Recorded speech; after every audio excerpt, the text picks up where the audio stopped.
Thank you, and welcome to the open portion of the Committee of the Whole meeting for October 13th, 2020.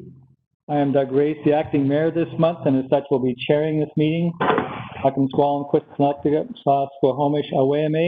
the traditional territory of the Squamish Nation.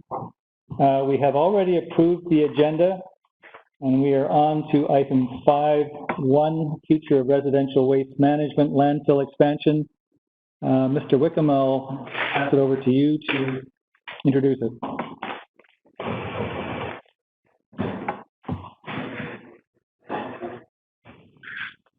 Thank you, Mayor and Council. I will actually only pass it over to Nicole Steglich. There she is, who is our integrated solid waste specialist, and this is her first time presenting to Council. So I just wanted to do a quick introduction. Nicole is with us for the next year. She is covering for Shannon White, who's on maternity leave and who you all know very well. So welcome to Council, Nicole, and I'll pass it over to you. Mr. Steglich, screen is yours. Thank you and good morning. Good morning, Mayor and Council, members of the public. And thank you for the introduction. I'm Nicole Steglich, Integrated Solid Waste Specialist, acting for Shannon White. And with me are Chris Wickham, the Director of Engineering, as well as Ian Pickett, Manager of Sustainability and Climate Change, here to present on the future of residual waste in Squamish. And what better place to start than with a photo of the Squamish Landfill, where our residual waste is currently going. So this photo was taken in February 2020, perspective of standing on top of the landfill, looking down, looking south over what's known as phases 2 and 3 that are actively receiving waste. We'll also see this offers perspective on the vertical expansion of the landfill, which is what I'll speak to later in this presentation. And that's the wall that we see running around the edge of the active area. So site surveys and fill models of the landfill and of the vertical expansion area indicate that it will reach capacity between 2025 and 2027. So we're here today to obtain approval from Council to initiate the necessary approvals to ensure that residual waste can be managed when the capacity of the vertical expansion is reached. And secondly, it's to obtain approval in principle for the lateral expansion of the Squamish Landfill. We'll start with a brief overview of the landfill, a background on the operation, and then quickly shift gears to the options for future that we need a decision on. The Squamish Landfill has been serving the District of Squamish, Squamish Nation, and a small part of the regional district for over 40 years. The property is leased from the province. Operations are contracted out. New contract negotiated earlier this year with GFL Environmental. The permits in place, so the landfill is permitted by the Ministry of Environment and Climate Change Strategy within the province, and the landfill is also authorized as a disposal facility within the Regional Solid Waste and Resource Management Plan. Major milestones in the background of the landfill. The conversation of the future of solid waste, of residual solid waste for Squamish, has been going on for over 15 years. The significant milestones include a long-term options assessment that was done in 2009. It identified future options being expanding the landfill laterally or horizontally to the side, filling up within the existing landfill footprint, or transferring waste out of region to another landfill. The lateral expansion was favored at that time for most affordable and for a number of other reasons. A grant was submitted to the Crown to obtain the land for the lateral expansion at that time. However, it was not favored by all stakeholders. there were some concerns about the environmental performance of the landfill. To address those concerns, there were environmental upgrades that took place between 2011 and 2013. That included closing off phase 1 of the landfill that had already received waste, as you'll see in the figure. It included putting down a liner and a leachate collection system in phases 2 and 3, which were yet to receive waste. And it included expanding the transfer station and recycling depot to foster more waste diversion. The decision on the future, the long-term management of residual waste was still needed to be made. So in 2016, the district hired Tetra Tech, a qualified professional, to assess the various options. At that time, vertical expansion was selected with gas capture as a short-term option, providing 10 to 12 years of capacity and allow for decision-making, further consultation on the lateral expansion of the landfill and getting stakeholder buy-in for that option. The current state of the landfill, it's in compliance with the provincial permit, the operational certificate that I mentioned. The permit was updated in 2019, and in response to that, the engineered design, operations, and closure plan for the landfill was updated to meet those requirements. The province came and completed an inspection in June of 2020, and the inspection was passed. The gas collection system is under construction, will be complete this year. It will exceed regulatory requirements. So there's provincial regulation that requires active gas collection and destruction at a particular threshold of estimated gas to be formed and released in the landfill. The District of Squamish will not meet that threshold. However, due to the climate emergency issued by the District of Squamish and the commitment to effectively manage and reduce greenhouse gas emissions, the decision was made to install an active collection system, and the gas will be flared, thereby reducing greenhouse gas emissions from the landfill by 75%. And as we've already touched on, the capacity of that vertical expansion area is estimated to be filled between 2025 and 2027. In the picture to the right, this offers a great perspective of that vertical expansion area, the 10-meter high mechanically stabilized earth berm that was constructed like a horseshoe along the southern edge of that site. So the time frame between 2025 and 2027, that's quite a big spread. And the reason for that being, there's two major factors that determine when that airspace will be consumed, when the vertical expansion will be full. That's the disposal rates, how fast the waste is coming in, and secondly, how effectively we are at compacting the waste in that space. Disposal rates, some aspects are in our control or in district control, and that's where we are actively pursuing outreach, education, enforcement on our existing solid waste bylaw, following our zero waste strategy, and also looking at developing additional policy and bylaw to further support diverting waste from the landfill. With respect to disposal rates, there's some factors that are outside of our control, which is things like population growth and the volume of development. For the dependency on landfill airspace utilization or compaction, working closely with the operations contractor, through the contract that was negotiated earlier this year, there are strong financial incentives within that contract to maximize waste compaction. And the province has set a target compaction level, which is what we're aiming to achieve.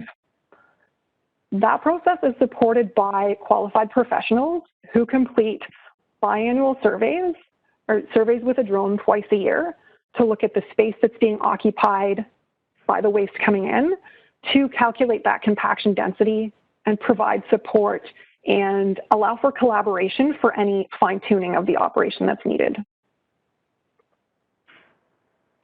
So that brings us to the options available for the long-term management of residual waste in Squamish. Following the assessment, most recent assessment that was done in 2016 by Tetra Tech, we know that we've got the lateral expansion of the current landfill that we could still pursue. We know that waste export, closing the landfill, building a transfer station, exporting waste out of region is an option. And the third option that staff identified for assessment is waste to energy, a waste to energy facility with a small landfill expansion. So this has not been contemplated in previous assessments. So the district hired a qualified professional, Morrison Hirschfield, in 2019 to complete an assessment to look at the costs associated with waste to energy, the technical considerations, as well as the regulatory framework for waste to energy. And we've already seen a picture of what the Squamish Landfill looks like. So on this slide, there's pictures offered of the other options that will be discussed. So an assessment of the three options was completed, was informed based on the 2016 options assessment by Tetra Tech, the 2019 waste to energy assessment, as well as a conceptual design update completed for the landfill in 2019. And how that assessment landed is summarized in this table. So a number of considerations, and this is just distilling the most important elements that we wanted to communicate. We know that greenhouse gas emissions is a very important topic when considering options. And what we've got here is recognizing that a lateral expansion of the landfill, it would have the highest greenhouse gas impact based on the assessment work completed so far. So the comparison between the lateral expansion and waste export that happened in 2016, the reasons why waste export is favored, it's approximately 2 to 3 times fewer greenhouse gas emissions. Reason for that is twofold. First is that the out-of-region landfills, not only do they collect a gas from their landfills, it's also used beneficially for electricity or for heat. So that offers greenhouse gas offsets. Second, the out-of-region landfills are in drier climates. So gas isn't generated as fast as it is at the Squamish Landfill. With that being said, for that comparison, what wasn't considered is that with the Squamish Landfill expanding, the gas system expanding with it, providing a longer-term source of gas that would make it more viable to beneficially use that gas. So beneficial use of landfill gas from the Squamish Landfill was not factored into the comparison. And waste to energy, third option, the greenhouse gas emissions from waste to energy would be lower than for lateral expansion because the energy that's generated from the waste is used for electricity or for heat. And with that being said, it's important to note, though, that waste to energy needs to be coupled with a small lateral expansion of the landfill to manage the residuals, the ash that's left over from thermal treatments or incineration of garbage.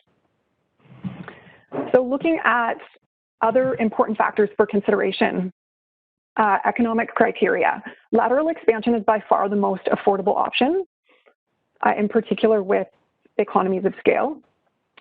In terms of these options being authorized in the Solid Waste and Resource Management Plan, regional plan that was created in 2016, the plan identified that the District of Squamish, when the vertical expansion is complete, may go with a lateral expansion, may go with waste to export. Waste to energy was considered as a disposal option in the planning process when the plan was being developed.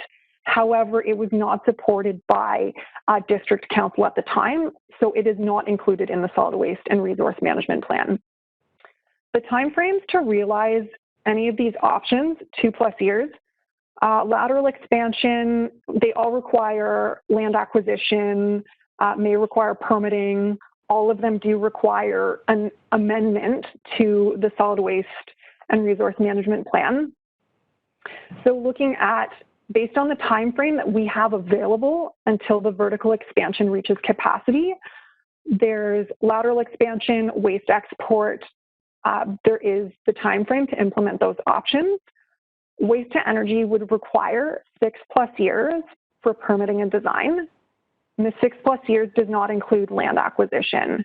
So this would exceed the time frame available to establish another option. Which of these options of viability? So are the technologies, are they proven? Are they economically viable at the municipal or the regional scale? We know lateral expansion is, we know waste export. These are options that are being pursued in the province. Waste to energy, unfortunately, is not technically viable, is not a proven technology at an affordable level at our scale.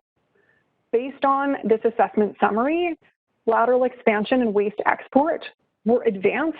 They're the two long-term options that we have at this point to implement so that they'll be available, so that those options will be available when we need that disposal capacity. Option 1 is recommended by staff, and it's also supported in principle by Squamish Nation staff.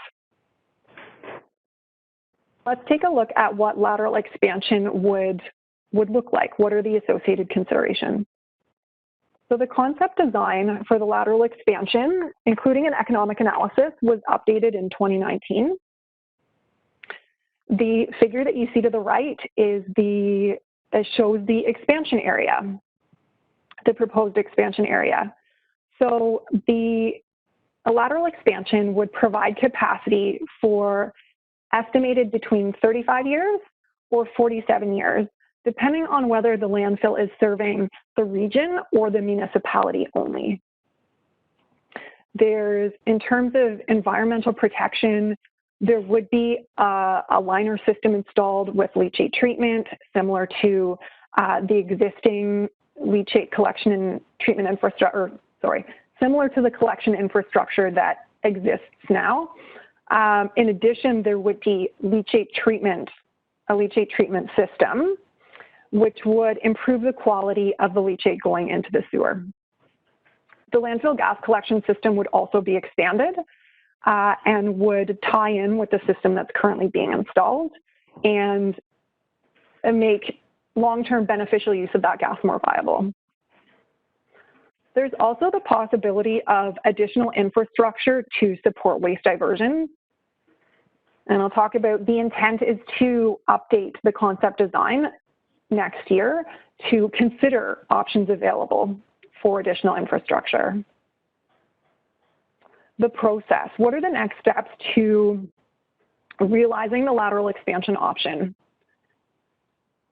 What's already been completed, district staff met with the Squamish Nation Planning and Capital Projects Committee to present the options available for the future management of residual waste, as well as to provide an update on the environmental upgrades and strong management of the Squamish Landfill at present.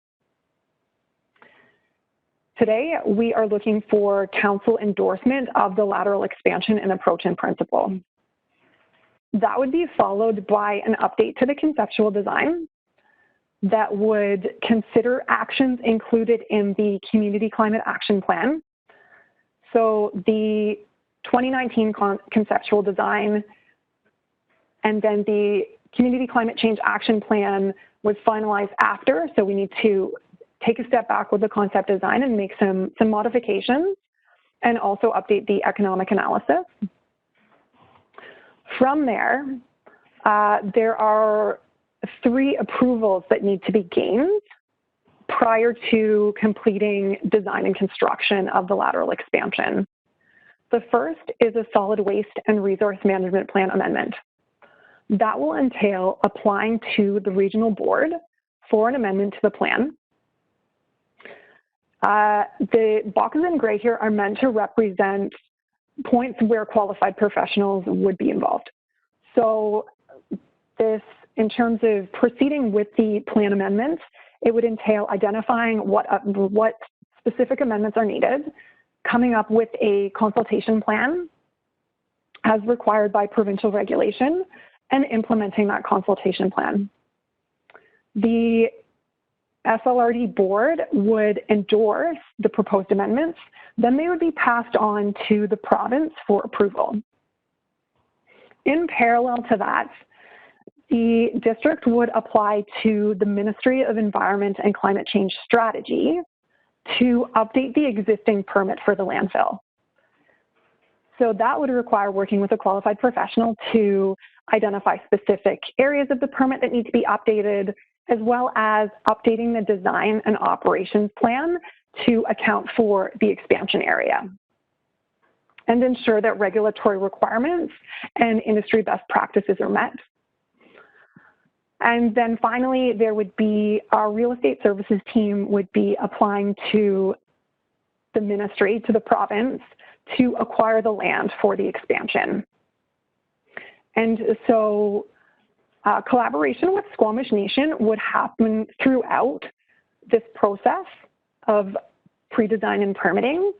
And this would ensure that when the province, as part of the waste discharge authorization, as part of the land tenure, when the province approaches Squamish Nation for approval of the authorization of the land lease, then that can happen most efficiently because we've been in consultation with Squamish Nation along the way, and they're on board with what's being proposed.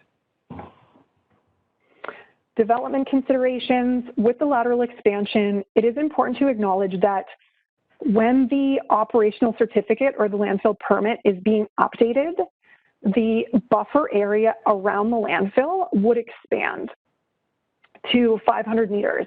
That would prevent rezoning in that area. So currently, in the figure, we've got the areas shaded in yellow that represents Crown land or fee simple land, and the areas shaded in green are owned by Squamish Nation. So the zoning around the landfill is currently resource or industrial. And so that's an important consideration. The application files for the Chikai Fan development, the arrow is pointing to a section at the south end of that buffer zone. So that has been proposed. Pardon me, I just need to flip to my notes. There has been development proposed for that area, but it hasn't gone through any readings yet. That is there's an application for the parcel owned by Squamish Nation to rezone the site to permit a carbon capture, synthetic fuel demonstration, and commercial plant. That application has had no readings to date. The Chikai Fan development lands, they're currently at their third reading, are not impacted by that 500-meter buffer. Once the waste discharge authorization has been granted, that buffer zone shrinks back to 50 meters. The budget.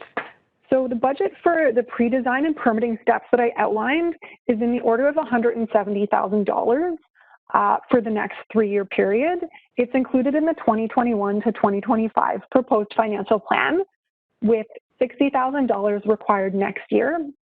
As I mentioned, that will be to update the conceptual design for the lateral expansion.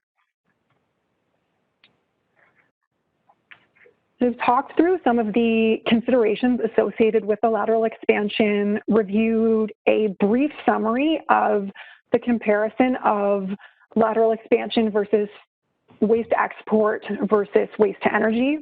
We know waste to energy isn't viable at this time. So between lateral expansion and waste export, there is a strong case to go with the lateral expansion. The reasons being, it's been recommended by qualified professionals since 2009, and it's also favored in the Regional Solid Waste and Resource Management Plan.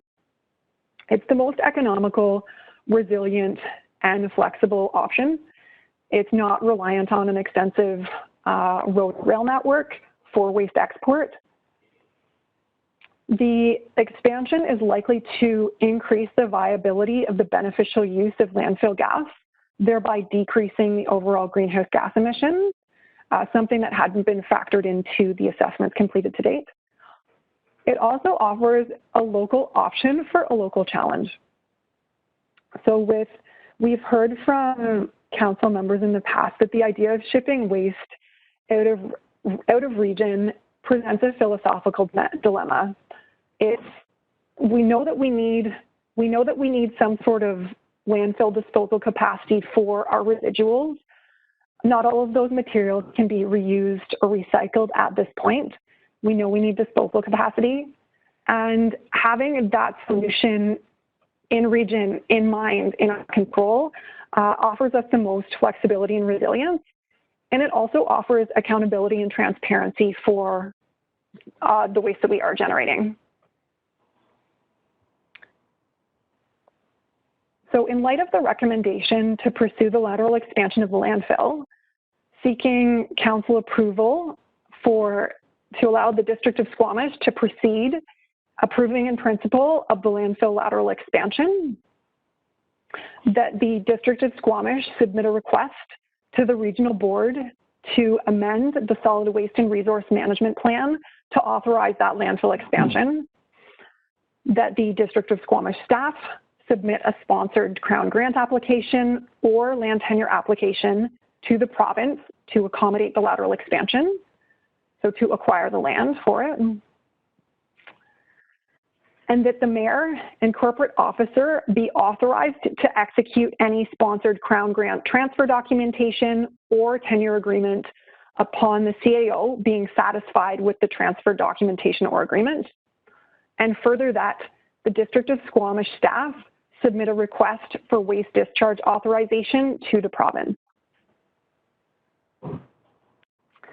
The alternative resolutions are that the District of Squamish provide approval in principle for waste export, the transfer station, that the District of Squamish submit a request to the Squamish-Lillooet Regional District Board to amend the solid waste and resource management plan to authorize waste export. So amendment to the regional plan is required for either option. That the District of Squamish staff determine the optimal long-term location for the transfer station, and that District of Squamish staff initiate conceptual design and economic analysis for waste export transfer station. So with that concludes the presentation, and I'd like to turn it over to the chair for questions. Thank you, Ms. Stegley. Could you take down your PowerPoint so I can get my full screen again, please? So I can see everybody? Sure, okay. Great, thank you. Council, so I have Mayor Elliott, Councillor Anderson, Councillor Pettengill. We'll start with that.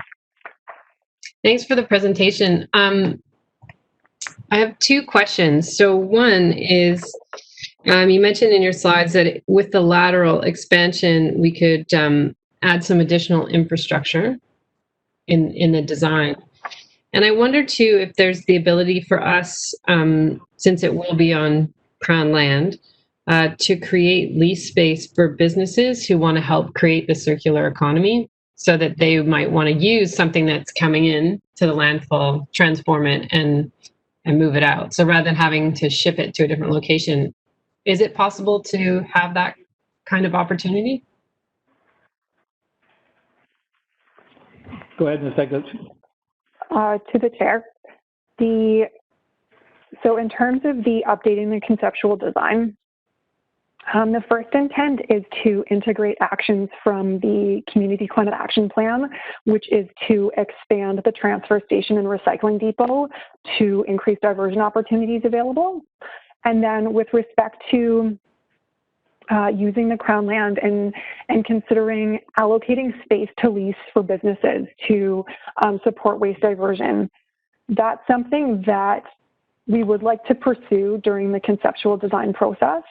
To look at the considerations include the intent is to develop the expansion area in a phased approach.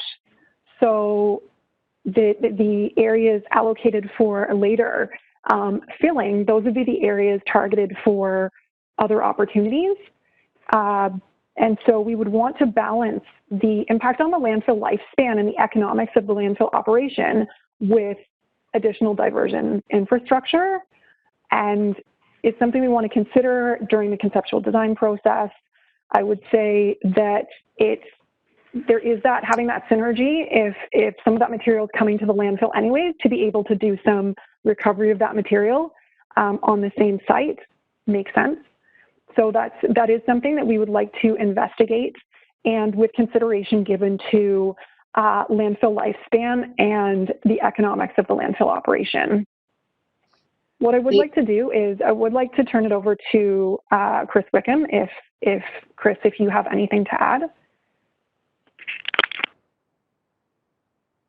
No, I think that's exactly right. I think in the long term, we would need all of that space, or as much space as possible for the lateral expansion itself. But there are hopefully a decade or two where we don't need all of the space, and so we would want to look at both medium and long-term solutions. We hope that circular economy businesses are here for the long haul. And so we'd have to talk to them about whether they're interested in a space for 10 or 20 years. Probably many would be. But we do need to have a long-term plan for that sort of industry in the district. Thank you. But if we incorporate it into the beginning and maybe ask for a little bit more land than we might otherwise need to accommodate the growth of the circular economy rather than just the growth of the landfill. That was my thinking. It's to give them a longer runway than 10 or 20 years, but to actually say this would be our circular economy hub. There is a landfill that receives residuals, but there's also this circular economy where waste products potentially from all over the region could come there and be repurposed and returned into the local economy. So that's all I was thinking is, like, what does a landfill of the future look like? I don't think it looks like what it does today if we're trying to support a zero waste circular economy. So just trying to imagine with our partners and those in the region, what, we have a concept of what landfills are doing today, but it might look really different 20 years from now. My other question was around waste to energy, and it says it's viable right now. What is the population threshold where it would become viable if we looked at it regionally versus just for Squamish? Go ahead, Ms. I can start with that. Yeah, to the chair. So in terms of looking at the threshold for waste to energy to become technically viable, in the assessment that we'd had Morrison Hirschfield completed in 2019, in terms of proven technology for mixed solid waste, we know that there is a waste to energy facility that's in Burnaby that Metro Vancouver is operating, and that's it's accepting or it's processing over 200,000 tons of municipal solid waste a year. And right now at the district scale, we're at approximately just 12,000 tons a year. With Whistler, I think we'd be looking at, Morrison Hirschfield did some, they projected tonnages out over time or for the lifespan of the landfill. They looked at a couple different scenarios actually. So they looked at whether there's moderate growth or high growth in the region. They looked at whether our disposal rates continue at the status quo, or if we achieve 75% diversion and get us to our target 350 kilograms per person per year. And with that factored in, the tonnage was closer to 30,000 tons a year. So we're looking at where economies of scale over, it's more 8 to 10 times what we would be generating to become more economically viable. So it's something that in the Regional Solid Waste Management Plan update that was done in 2016, there was some discussion of waste to energy. recognizing that it wasn't supported by members at the time. However, the recommendations were to look to others that are pursuing waste to energy to potentially follow their lead, the question of potential synergies. So it's something that our recommendation from the staff level is that in order for waste to energy to be viable, it needs to be at a regional or larger scale. And our best bet to pursue that is through the Regional Solid Waste Management Plan. So that plan was most recently updated in 2016, approved by the province in 2018, and it's due for renewal or a complete overhaul or update within 10 years of approval. So a recommendation is as that plan is renewed, is to make sure waste to energy is integrated in that plan, and that there's a roadmap for if and how it could be integrated in the long-term solution for Squamish and for the region.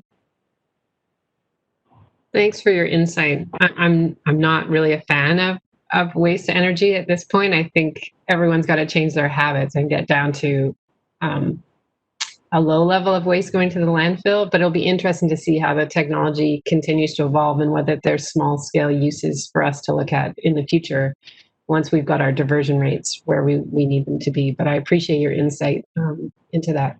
Thank you. Thank you. I have Councillor Anderson, Councillor Pettengill, Councillor Stoner. Thank you. Ms. Stiglitz has just mentioned the Solid Waste and Resource Management Plan of the Regional District, and that it was concluded last round in 2016. My question is, do you have an idea of when this could or should be updated? You've mentioned that, according to the province, should be done within 10 years of from 2016, but is there a new discussion about when that updating might take place? Through the chair.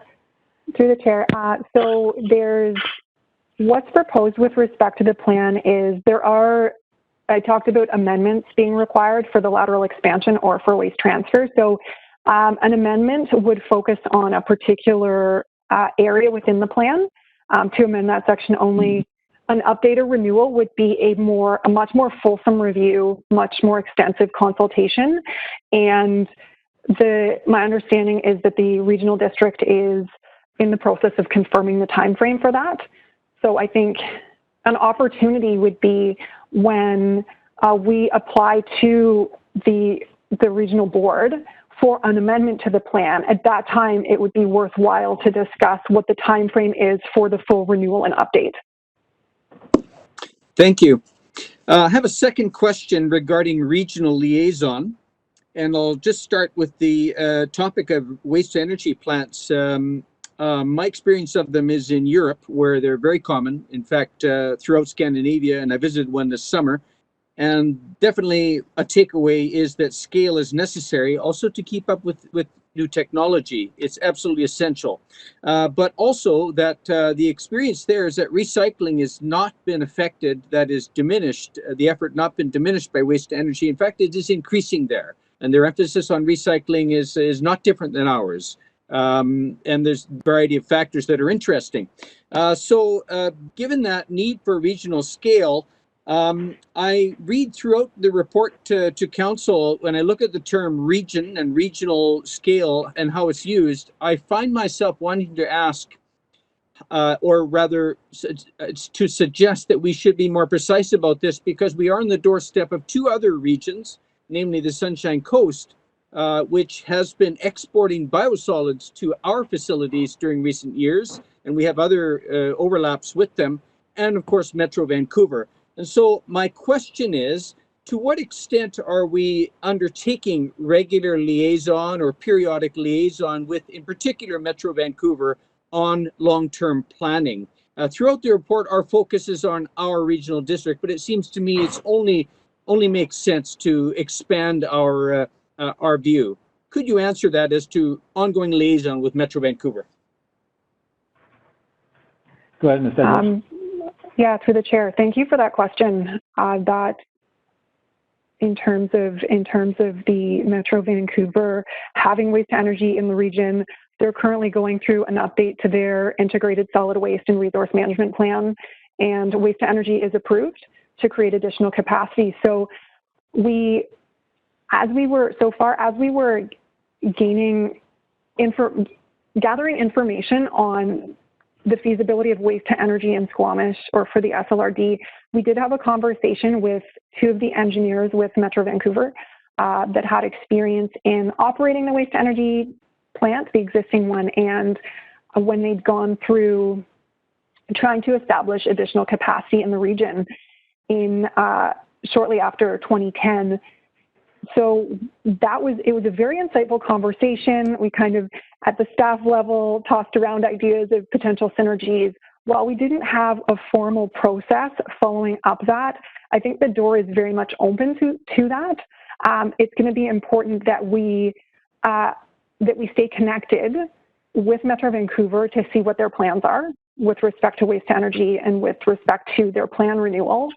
And I think that that's something that we would want to establish going forward, the regular communications and updates to look for potential synergies.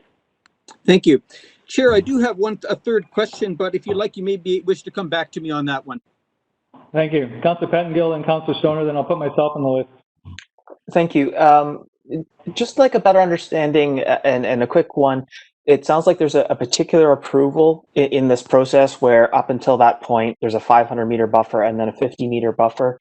Like, is that after 10 years of operation, or effectively by the time it opens, we're at a 50-meter buffer, or what are we talking about there? Through the chair, yeah, great question. About that 500-meter buffer would, or that expanded buffer area would be in place as we, through the gaining approval from the province to update our permit. So understand from that would be during the pre-design and permitting stage only. And that would also, in conversation with the province that we've had so far, it's anticipated that the waste discharge authorization or the permit update, that could take place over a time frame of 12 months, give or take. So it's something that we will, in terms of setting ourselves up for success and making that as efficient as possible, we do intend, upon approval in principle for the lateral expansion, in that process, we would have a conversation with the province, with the Ministry of Environment and Climate Change Strategy, to talk about the 3 approvals that we need to gain for the plan amendment, for the operational certificate update, for the Crown land acquisition, to ensure that we can proceed most efficiently of those approval processes in parallel. So approximately a year, give or take, for that expanded buffer area to be in place. I can turn it over to Chris. Go ahead, Mr. Whitman. Just one quick addition to that. That expanded buffer zone is really centered on residential, and the idea is just that people don't zone residential, then all of a sudden there's a new solid waste facility next to them. So there are no plans from council or in the official community plan for residential in that area anyway, nor would it be supported to the geohazard in that area, which won't be sorted out in that kind of time frame. So it's really a technicality in this particular case, but we didn't want there to be any surprises in the community or with council when that buffer is established during the expansion process. Okay, thank you. And I have 2 related questions. What assumptions are we making in terms of waste to energy? And my understanding is that most of the technologies making it viable depend on a fairly high level of organics or otherwise divertibles, and that it does compete to be effective. So are we assuming, sort of business as usual, or are we evaluating waste to energy in terms of extremely low compostable materials and extremely low divertibles in the waste to energy stream? Go ahead, Ms. Douglas. You're muted right now. There you go. Thank you, through the chair. So the assumptions made were related to more so related to quantity, as opposed to modeling dramatic changes in waste composition, and that being the biggest determining factor would be quantity with respect to the technical feasibility. And so there's, the organic fraction, the plastics component is also a source of energy to be considered. So short answer would be primary assessment so far has been related to quantity and how that quantity could change in future depending on how successful we are at diversion. And then in terms of taking a deeper dive into the composition and how it may change over time, the assessment work to date hasn't gone to that level of detail. Okay, thank you. And then the related question is, in terms of the things we've assessed, have we or can we assess, because it looks like we're in the order of a couple $1 million per year to capital costs and operational costs with this lateral expansion, putting that money or a large portion of it into diversion and those sorts of things. And instead of having our baseline, the current case, set a baseline of a quarter the waste we produce now and set that as our goal and our budgets around that. And could we, this isn't necessarily an argument against a lateral expansion, but what does it look like expecting it to last 160 years? And could we spend that same amount of money differently and have a much longer lifespan here? Mr. Wickham, do you want to answer that? Sure, through the chair. I think that sort of thinking about how do we spend our money and how do we get the most life out of this is essential. It's not an either or situation. It's a both and situation.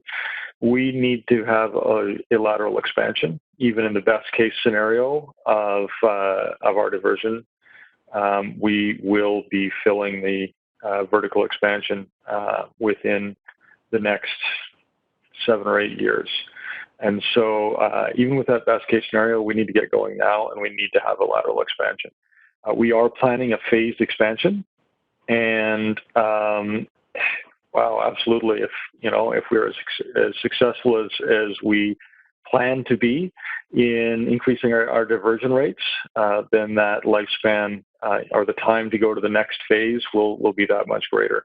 And so we have a number of budget items in the upcoming financial plan approval process for increasing diversion,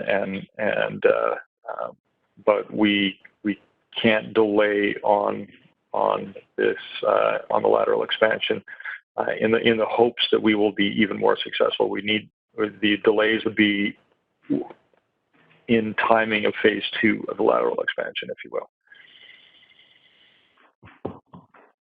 Okay, Councillor Stoner.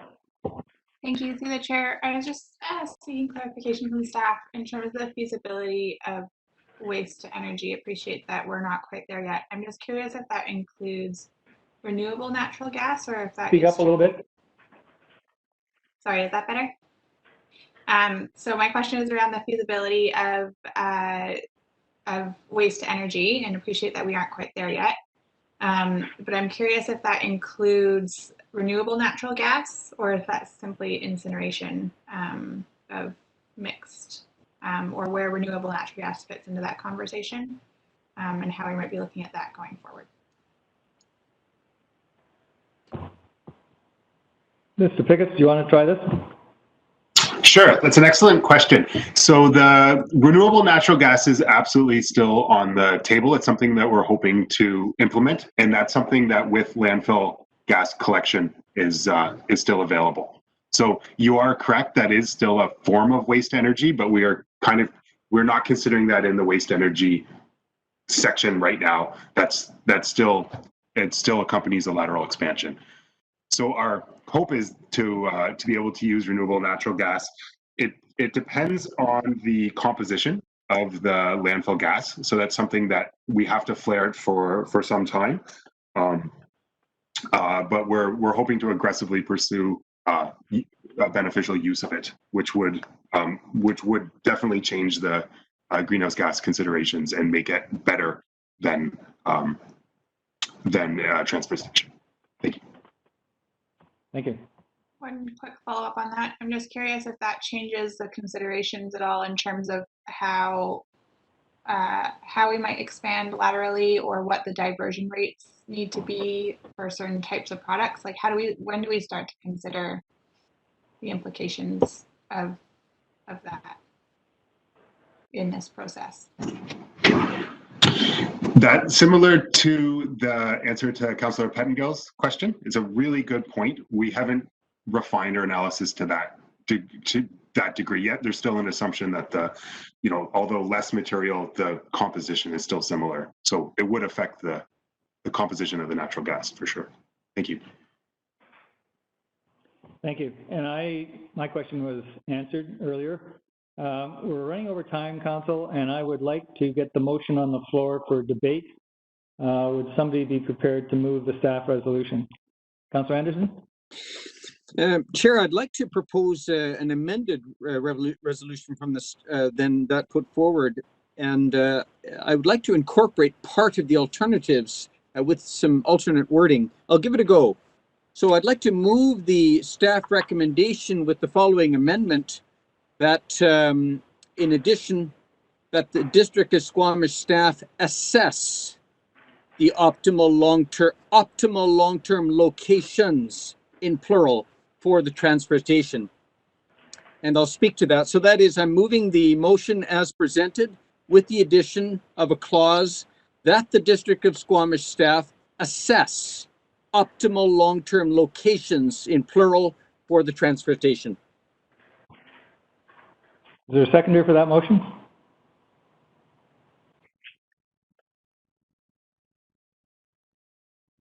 Seeing none, the motion is not on the floor. Is there somebody prepared to move another motion? Mayor Elliott. I'll move the staff recommendation. Is there a seconder? Councillor Herford? Go ahead, Mayor Elliott. You wish to speak to it? Yeah, briefly, just in the interest of time. I appreciate how staff have laid out this process for council and for the community. There's lots of steps we need to take along the way. I also appreciate the future thinking about how this might continue to evolve, and making sure that we keep the future in mind, because I believe the transition to the circular economy and how we deal with our waste and what senior levels of government start to restrict in terms of how products are made will change drastically in the coming years. So I think we both need to be planning for the future. So the lateral expansion and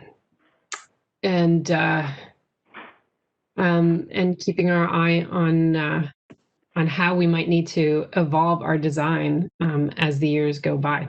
So appreciate the work on this. Thank you. Councillor Herford, you seconded. Do you wish to speak? And then I have Councillor Pettengill, Councillor Anderson. Thank you. As Mayor Elliott said, the planning for the future is important, and I think we all hope that we get more lifetime out of the vertical expansion, and that this horizontal expansion doesn't end up in requiring a vertical expansion and so on as we go down the line. Waste processing, as well as just policy from different levels of government will be evolving over time, and of course the continued expansion of technology in this field. But with all of those things in consideration, I don't see a path forward that doesn't require this horizontal expansion starting to move in that direction. So I'm happy to support this, and I know that staff will be paying close attention to developments in this area, both in technology and in regulation. So thank you. Okay. Councillor Pettengill. Thank you. I will be supporting this at a high level. I do think we need to be ready for a lateral expansion, but I just sort of I guess a heads up to staff, when we start talking about budgets and so on, I'm going to be looking at a base case that involves much higher diversion rates. I'm not comfortable going forward with a base case that sort of starts at our current diversion rates. And so as we move on to the latter stages of this, that's where I'll be. But I'll be supporting this. Thank you. Councillor Anderson, then I'll put myself on the list. On Councillor French. Thank you. I'll also support the resolution.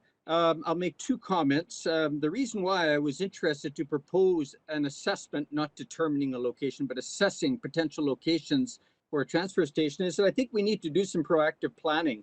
I'm concerned that we have very difficult and important challenges in industrial lands, infrastructure facilities, and Chikai Fan land use planning, and that we need to confront this.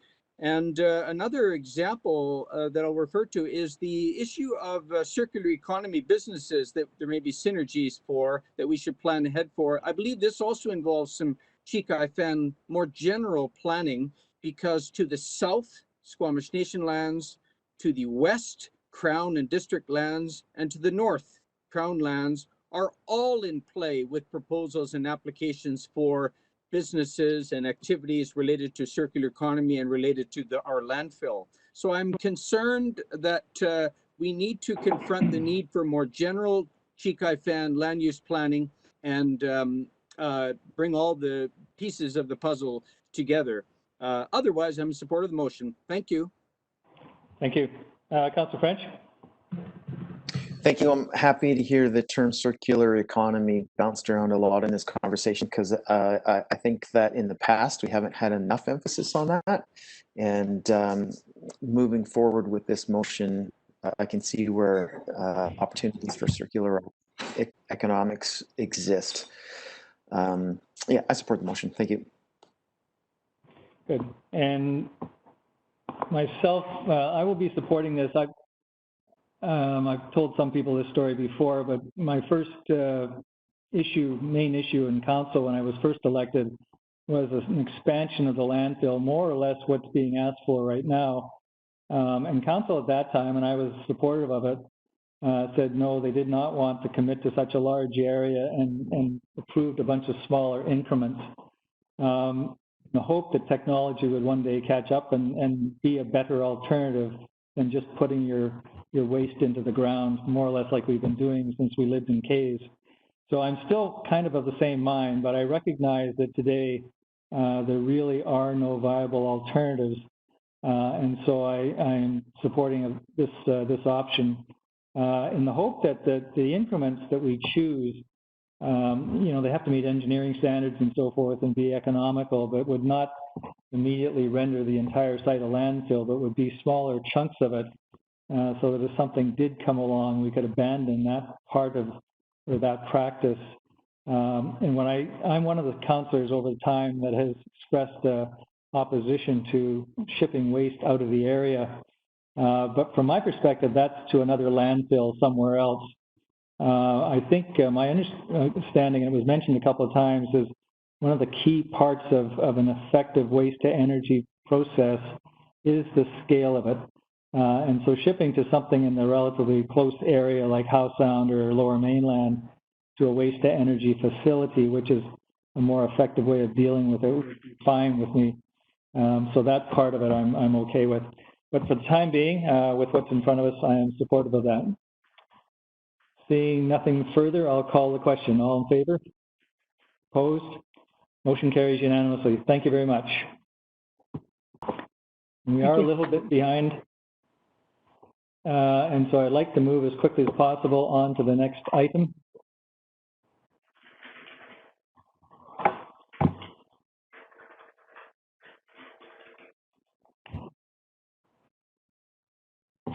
Mr. Daly, if you're there. We are in District of Squamish zoning bylaw number 2200, 2011 amendment bylaw for 37773 Cleveland Avenue, number 2744. And this council is for feedback. And so we're looking for feedback on changes to this bylaw as it's going through the process, or this proposal. I've told Mr. Daly, and I'll repeat it for council, what I'd like to do is follow the practice we've followed before. We will get comments out, have staff take note of those, and then we will circle back and just make sure that there is council consensus on those comments, and they do represent feedback from at least the majority of council. So in the course of our discussion, I'll ask you, you'll have an opportunity for questions. Focus on questions and then focus on comments. and we'll try and deal with it that way. So, Mr. Daly, the floor is yours. Thank you. One moment here. Okay.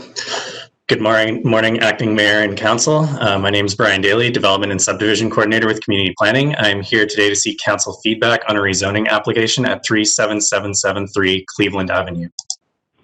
At the July 21st special council meeting, Council referred Bylaw 2744 back to staff for further review. The original application proposed rezoning the subject property to a new mixed-use district, MUD 3, to allow for the development of a 48-room micro hotel with a restaurant on the ground floor and a shared rooftop amenity space on the 5th floor. MUD 3 was drafted as a potential zone for the downtown south area in line with the existing MUD 2 zone found in this downtown neighborhood. Council expressed concern regarding the proposed parking and that the rezoning was proposing the new MUD 3 zone as opposed to a comprehensive development zone for the specific parcel. Staff are seeking feedback on the rezoning application prior to bringing back the bylaw to Council for first and second reading. The subject property is located at 37773 Cleveland Avenue, south of Vancouver Street in downtown Squamish.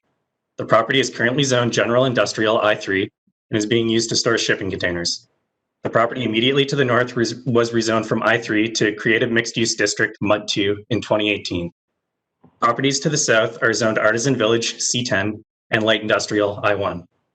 Properties to the east are zoned I1, while properties to the west are zoned I1 and Comprehensive Development Zone 6. Based on Council's comments, staff have drafted a Comprehensive Development Zone, CD97, that is more customized for the proposed micro hotel development. The CD97 zone has been drafted based off the existing MUD 2 zoning found in downtown south. The zone allows for 100% mixed employment uses, including hotel, to facilitate the development while ensuring flexibility for future uses in the building should the micro hotel operation not be successful. No residential use is proposed. The proposed lot coverage is 65%. The maximum height is 15.6 meters, with a height bonus included to incentivize a shared rooftop amenity space. This development intends to take advantage of the shared rooftop amenity space height bonus. The development is proposing an overall building height of 19.5 meters, including the shared rooftop amenity space, and a lot coverage of 65%, which remains unchanged from the original proposal. The original application proposed to provide 8 of the required off-street parking stalls and provide cash in lieu for the remaining 7 stalls. The revised application proposes to include a definition of stacked parking in the zoning bylaw, which would allow for the proponent to provide a stacked parking lift. The lift would accommodate 16 parking stalls. 1 full-height accessible parking stall would also be provided for a total of 17 off-street parking stalls, which exceeds the 15-stall requirement of the zoning bylaw. The proponent has also indicated that they will be working with local shuttle companies to give guests other shared transportation options to arrive in Squamish. Staff are supportive of the proposed stacked parking arrangement, as it is typical for hotels to provide valet parking, and this creative solution would provide flexibility on a small lot. The required frontage improvements associated with this application have not been finalized at this time. More detail regarding the frontage improvements will be brought forward at the time of the development permit review, should this rezoning application be successful. In preliminary discussions with the engineering department, it is unlikely that there will be more than 2 on-street parking stalls along the frontage of this property. So staff are seeking feedback on the proposed CD97 zone. That concludes my presentation. I will turn it over to Council for comment. Thank you. And can you take down your PowerPoint so I can get my full screen back, please? Yep. Thank you. Council, this is the question portion. Nobody has questions? Councilor Pettengill, Mayor Elliott. What is the net increase in parking spaces relative to the last proposal? So through the chair, they're providing an additional 7 stalls. The original proposal was proposing 8 stalls on site, and now they are proposing actually 16. Sorry, so it's a net increase of 8. So there's now 16 stalls being proposed as opposed to just 8 with the original application. Okay. And do we have a sense of what the capital and operational cost of this sort of lift is? And the context for this is not wanting to dedicate a lot of land or resources in general to cars as we go forward. And so just wanting to understand, is this, yeah, maybe it uses less land, but it's still a lot of resources, economic resources going to managing cars. So through the chair, I'm not exactly sure. I would have to ask the proponent how much this type of lift would cost. Before, they were proposing to provide cash in lieu for to accommodate these 7 off-street parking stalls that they weren't providing. So that obviously comes at a cost as well. But I can follow up with the proponent if necessary to get that information for you. I might wait till the rest of council has asked their questions in case there's any other questions that I need to ask the proponent. Okay, I'll stand down for now. Thank you. So I have Mayor Elliott and Councillor Stoner. So the lift system for the vehicles, does this accommodate SUVs and pickup trucks? Through the chair, my understanding is it would. I was provided a kind of sample photo of it, and it did have SUVs and trucks, but again, I can confirm that with the proponent in a moment. So with regard to the rooftop patio, have we considered the ability of people to overhang and look down on the streetscape or look down on neighboring properties? So can they do that from the back or sides or just the front? Through the chair, the front and the rear require a light setback. So the front, there is a setback for the amenity space, so the proponents would be able to look down from the front. And I believe the southwest corner also has a setback, so that is open for guests to enjoy and potentially look over. But the rest of the building, they shared rooftop amenity space, is enclosed. Just be interesting to make sure that we're sensitive to any residential properties so that we avoid people up there. And then does our zoning bylaw, where we're allowing rooftop patios, consider the noise factor? So this proposal is like cocktail lounge and oyster bar. So are we limiting hours, or what do we do in a mixed use area where there are residential uses? So currently, that is not addressed through this proposal. That is a valid consideration and something that staff can look at before it is brought back to council for consideration. Mr. Balanishkas, did you wish to add to that? Yes, thank you. I just wanted to note that, like all other noise activities, that would be regulated by our noise bylaw. So if it's a commercial operation, and then they would have to abide by the hours established in the bylaw. I'm just wondering if that's sufficient, or in other jurisdictions, whether they do something differently to make sure the noise doesn't spill over. Because one could imagine that would be every night, not just your neighbor having a party. It could potentially in the summer be every night of the week noise until 11 p.m. So it would just be something I'd like us to consider. The proponent gives examples of hotels in the States, primarily Seattle, where they don't offer parking. But then when you go and look at what these hotels say about parking, they say, well, we've got a lot located 2 blocks away, and you can add to your hotel fee and you can park there and you'll have in and out privileges. Or there's no on-site parking, but next door there's a parking garage that only charges $12 overnight. So they in themselves don't provide parking, but for all of their guests, but they have solutions for parking. And so in addition to this lift system, what is this hotel going to say about their solutions to parking, or discouraging people from coming in cars because we don't have a lot 2 blocks away that they're ensuring that there's availability at. So I get that there's other hotels without parking, but they seem to have parking solutions. What do these guys have? So through the chair, the proponent has been in discussions with local shuttle companies to try and encourage shared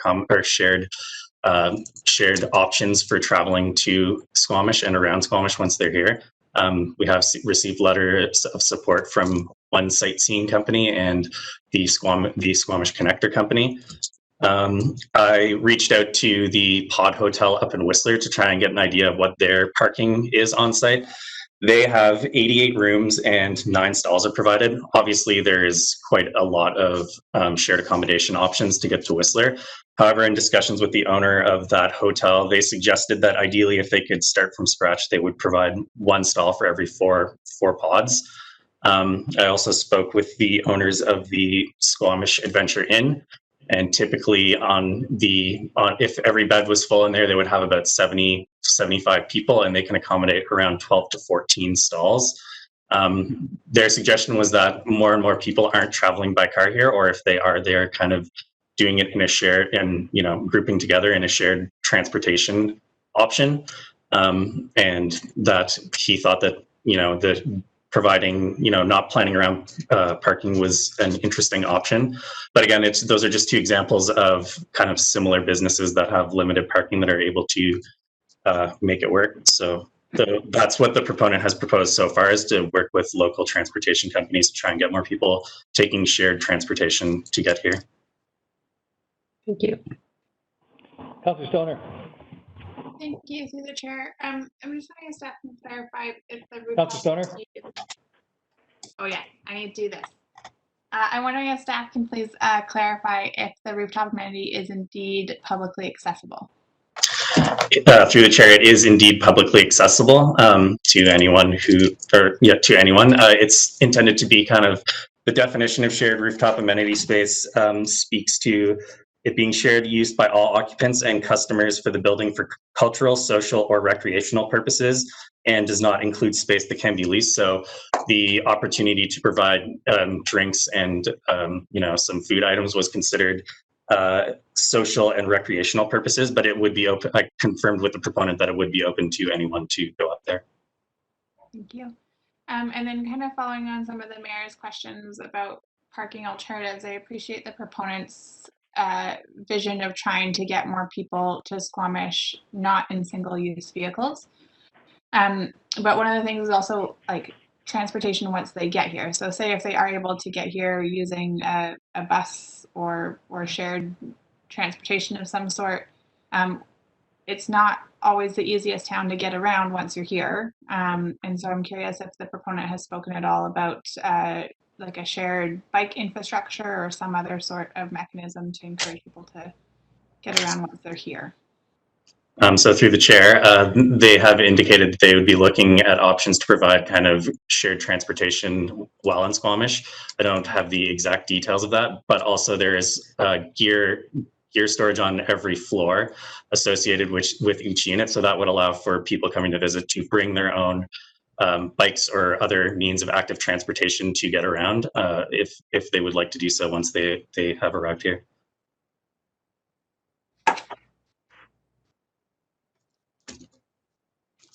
So council, at this point, because I think Mr. Daly is going to request a timeout to phone the developer, are there any other questions? Mr. Daly, did you want to consult? So the considerations I'm going to discuss with the proponent are the cost of the parking lift. Will it accommodate SUVs and trucks? And was there any other proposals for shared transportation once people have arrived in Squamish for their guests? Is that correct? Yep. Anything else, council?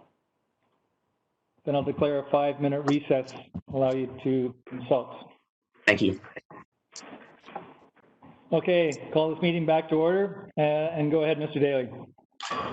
Okay, so after speaking with the proponent, they have indicated that the stacked parking lift costs around $5,000 to $6,000 per stall, and that it does accommodate trucks and SUVs. That is also why they have increased the ground floor ceiling height to 4 meters to accommodate this.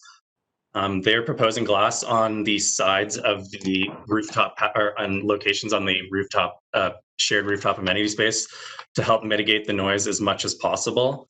They've indicated that in the MUD 2 district, the zoning on the adjacent property, that there is a covenant that acknowledges that this is a mixed use district. So people purchasing units in that building are aware that there's mixed uses adjacent and that there could potentially be noise. As far as their options for shared transportation around the community, they're partnering with local tour operators to help their clients get around town. And they are also looking at partnering with a company to provide e-bike rentals for their guests when they arrive in town. So hopefully that provides clarification for those questions. Thank you. So Council, I would like, Mayor Elliott. In the last proposal, the ceiling heights on every floor were higher than normal. Is that still true? So through the chair, they have not, they still are keeping a higher ceiling, but it's not high on every floor because they increased the main floor height. So the other floors kind of shrank a little bit. Thank you. Councilor Pettengill? Yeah, thank you. Last time I asked about, if this could be used for medium-term worker housing, and the response was that the zoning wouldn't permit that. Is that still the case with the new zoning? And I just, part of the reason I asked, one of the examples, the Squamish Adventure Inn, from what I understand, has recently been used for worker housing for a year or two at a time, sort of booked out completely for a single proponent. So is there something in the zoning which permits or precludes that in this new zoning? So through the chair, the zoning is very, very similar to the previous iteration that was proposed. It would not allow for that type of accommodation. The permitted uses are hostel and a hotel. That would allow for kind of and that allows for short-term rental accommodation. It's not meant to be a long-term sort of worker housing. That would be a different use. So it's specifically not, it would need to be called out in the zone to allow for that. So like the previous MUD3 zone that was presented, it would not be allowed in this zone either. Great, thank you. Councilor Stoner? Thank you, through the chair. Similar to the last version of this proposal, we had a discussion around what the required parking levels would be. And appreciate that they've come forward with about twice as much as what was originally proposed. But in the staff report, it still says that the required number of parking stalls is 15, and the proponents are coming forward with 2 additional at 17. And where does that 15 number come from?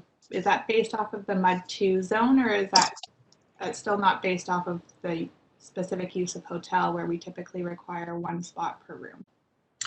So through the chair, that comes from section 41.7 of the table 3 of the zoning bylaw.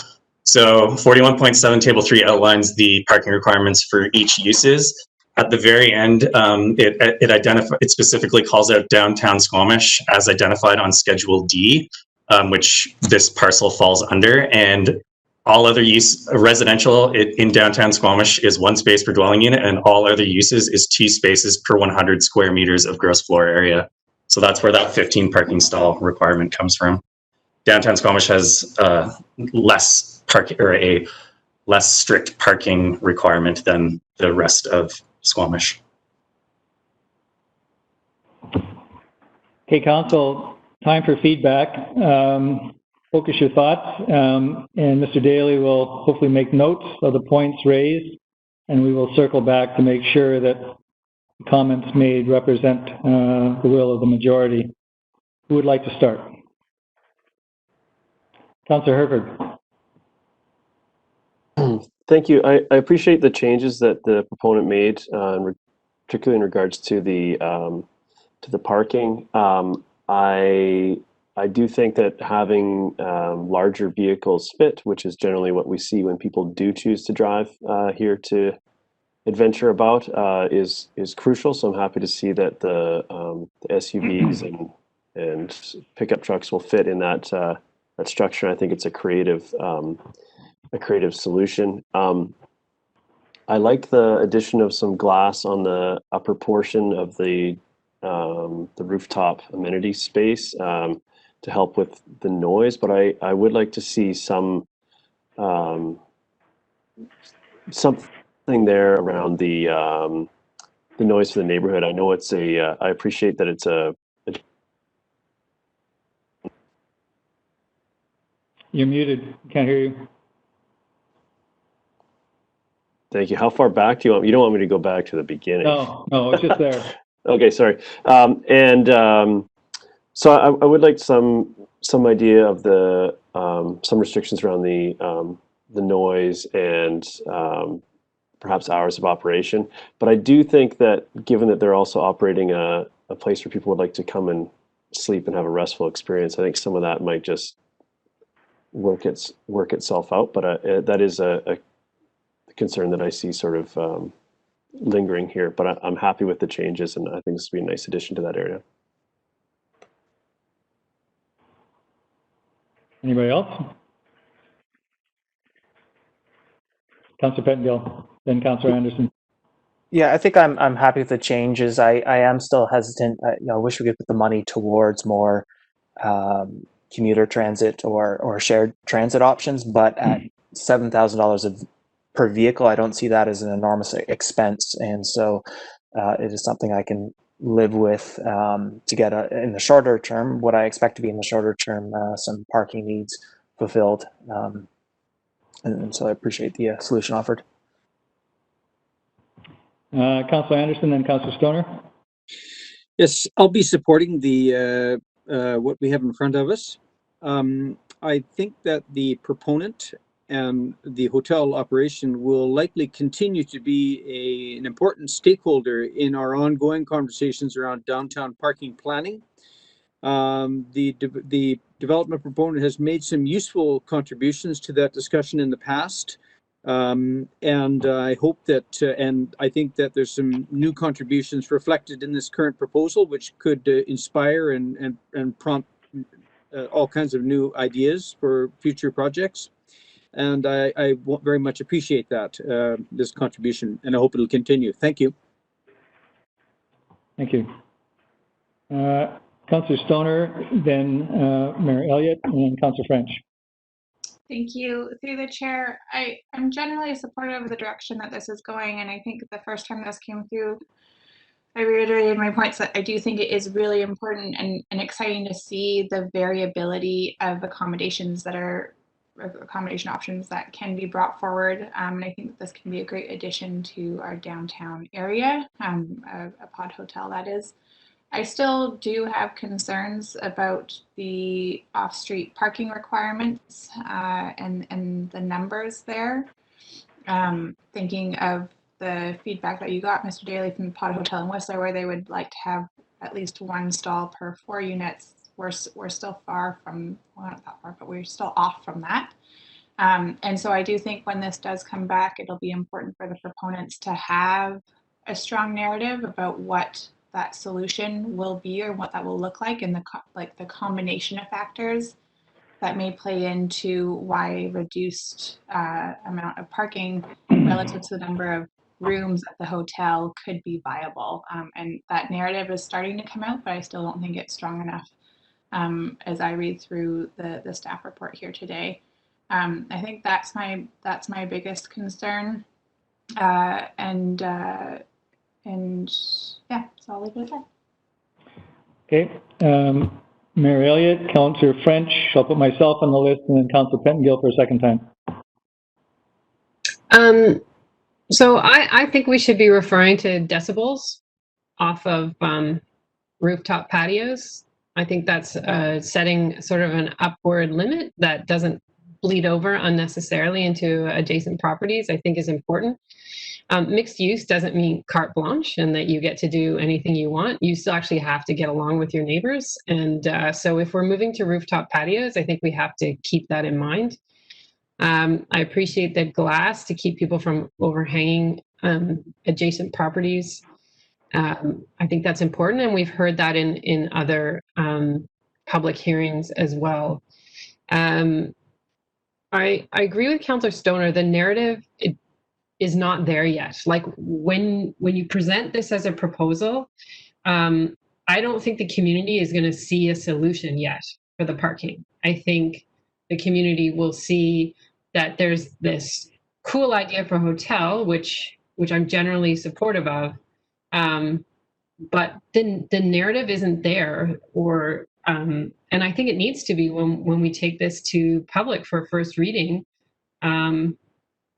about how do people get here? Then what happens to them? What is a compelling reason for them to leave their cherished vehicle at home? And I know people will say, oh, you know, Karen, cars, getting people out of their cars, that's the future. But we don't have transit yet. And we've had a really hard time getting transit up here. And we don't have buses that accommodate endless amounts of bikes on the back of them. So what's the solution? And that better come across strongly to our community, or else I think we're going to hear about it at public hearings. So, I do think that needs to be strengthened. I also noticed a stairwell on the outside, and I wasn't sure whether there's how to control access to that stairwell, whether it just provides access to the rooftop patio or to each floor of the hotel. That was confusing to me. I think those are all my sort of rezoning related materials for now. Thank you. Thank you. Councillor French, then myself, and Councillor Bettengill. Thank you. When we initially had this come before us, the parking was my only real concern with this project. And I think the proponent has done a good job of addressing that concern. And I also get from the proponent that they are keenly interested in attracting a clientele that is not reliant on personal vehicles. So while I hear that the narrative isn't quite there on paper in our reports, I also have some faith that this proponent is committed to attracting a clientele that isn't necessarily addicted to their vehicles. So I'm supportive of the direction that we're in with this project. Thanks.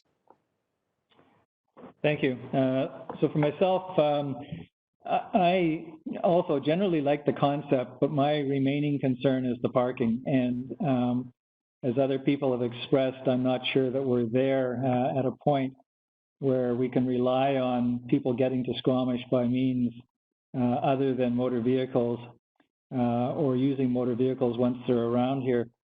I stayed in a hotel in downtown Vancouver. In fact, so did council during the last UBCM conference, which had no parking on site, and we walked the block to a parking garage, but that was a multi-story facility. There was always space there, so it was okay. And Whistler is similar.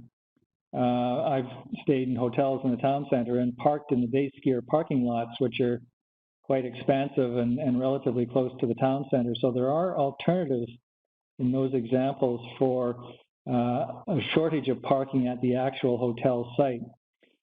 We don't have that here. There is no parking garage close by. There is no big lot. There is basically just street parking as the alternative. And in a perfect world, one day we will have other alternatives, or there will be more people traveling without a motor vehicle. But from my perspective and observation, almost all of the tourists that come to Squamish arrive here by a motor vehicle of some form, including buses. And so I don't know what we would do if we allowed a building with 17 parking stalls and give or take 48 units, potentially about 31 stalls short, not including staff and other people. So I remain concerned about that and whether we are able to accommodate that type of building at this time. And I'll leave it at that. Councillor Pettengill, and I would like to start wrapping up after that. Yes, thank you. And the thing I forgot to mention is it wasn't clear to me if EV charging was compatible with the lift as proposed, and I think it is important to maintain some level of EV charging on site.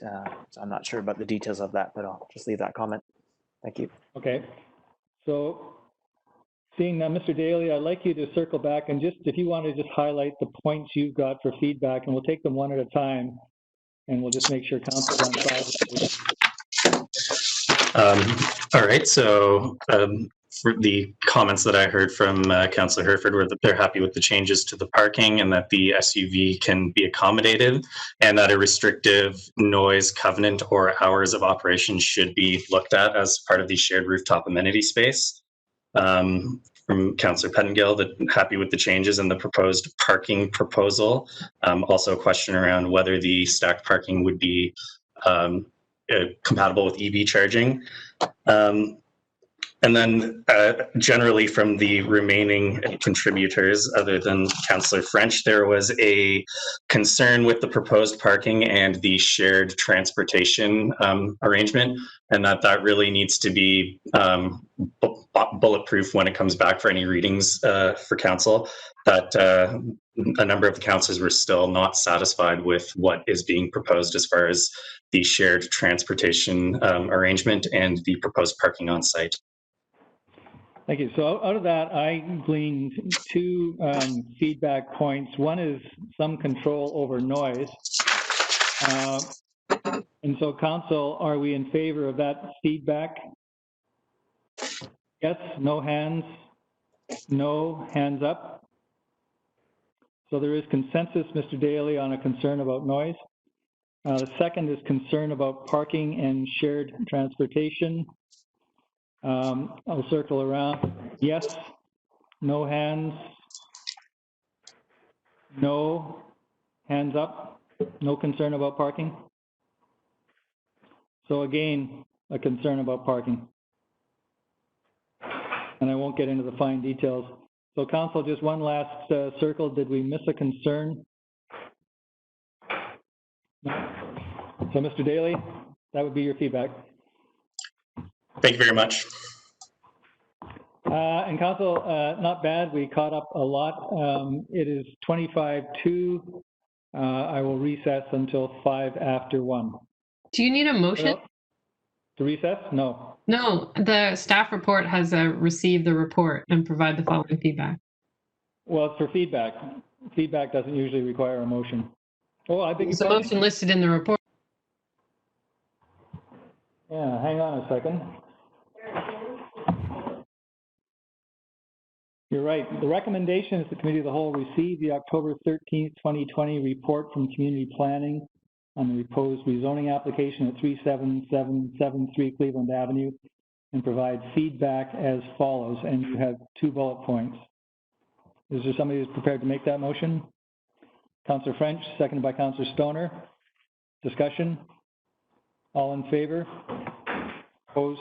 Motion carries unanimously. Thank you. Thank you, Marielle. So we are adjourned until 5 after 1. Recessed. Thank you and welcome back to the Committee of the Whole meeting. The next item on the agenda is draft marine zoning update, which is item 5.3. And I'll turn it over to Ms. McJanet. Thank you so much. My name is Sarah McJanet and I'm here with Matt Gunn. And we are very pleased to introduce a suite of new draft zones for marine areas in Squamish, along with initial public engagement results respecting those zones and regulations. Marine zoning is a component of the larger zoning bylaw overhaul that is happening this year. And our objective today is to seek council input and direction on specific zones and regulatory aspects that will inform refinements and necessary revisions for the forthcoming zoning amendment bylaw for consideration later in 2020. So to support the workshop objective, just trying to advance my slide here.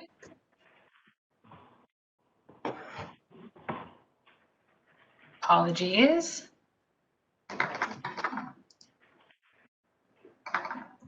There we go. Sorry about that. To support the workshop objectives, we'll provide a little bit of background to situate ourselves in the marine planning work and clarify some of the legislative and intergovernmental context that we're operating within. We'll highlight the early and ongoing engagement work that we've done to date and present key aspects of the proposed draft zones and regulations for your collective input. So we will ask council to note and hold questions if possible, and then we'll jump into Q&A and the discussion. So firstly, just to situate ourselves in local lands and waters, this is a really great map from the Acatsum Howe Sound Marine Reference Guide. So we're situated in the northern part of Howe Sound, Acatsum, and the watersheds that flow into Howe Sound represent quite a distinct bioregion, one that's under consideration right now by the UN as a UNESCO Biosphere Reserve and future model for sustainable development. Marine areas in Howe Sound, Acatsum are ecologically rich and they support unique coastal cultures, livelihoods, and communities. And for council and the community, Akatsum is one of several Squamish Nation place names for the Deepwater Fjord and describes paddling out of the fjord towards the Salish Sea. Just to speak to the rights of Indigenous peoples under UNDRIP and relating to our specific terrestrial and marine regulations, Akatsum is the unceded territory of the Squamish people. We want to recognize, firstly, that Squamish have governing laws, traditions, customs, and plans respecting marine areas. And through our work, we're seeking to consult and cooperate on marine zoning with the Squamish in their core territory in respect of Aboriginal rights and title. I just want to be really clear from the outset that municipal marine zones are not written nor intended in any way to limit or infringe on Indigenous people's rights, nor use of lands and waters, or engagement in traditional, cultural, or economic activities. And our outreach with Squamish Nation began in late 2019, and we've been providing periodic updates. And under the Squamish Nation's new referral system, we will and have been directed to submit marine zones. And this will be a next step for us after council has seen and reviewed and looked at these initial zones and regulations. So before introducing the draft zones, just want to quickly reiterate that zoning is, sorry, just one moment, that we are zoning areas within the backshore, foreshore, and nearshore subtidal areas within our boundaries. Municipal zoning powers regulate the use of land and water, and they may be exercised in marine areas to the extent that they don't interfere with other levels of federal or provincial jurisdiction, such as the federal authority over navigation, fisheries, and shipping. And to basically illustrate the complexity of the marine realm that we're working with, this shows the distinct governmental jurisdictional roles in coastal area planning and approvals and the array of legislation that's in play. And we don't want to lose you here, but simply want to just reiterate that there are these distinct roles. Coastal First Nations exercise rights and title to lands and waters. The federal government has authority over fish, aquatic, marine mammal, and bird habitat, environmental impact assessments, protected areas.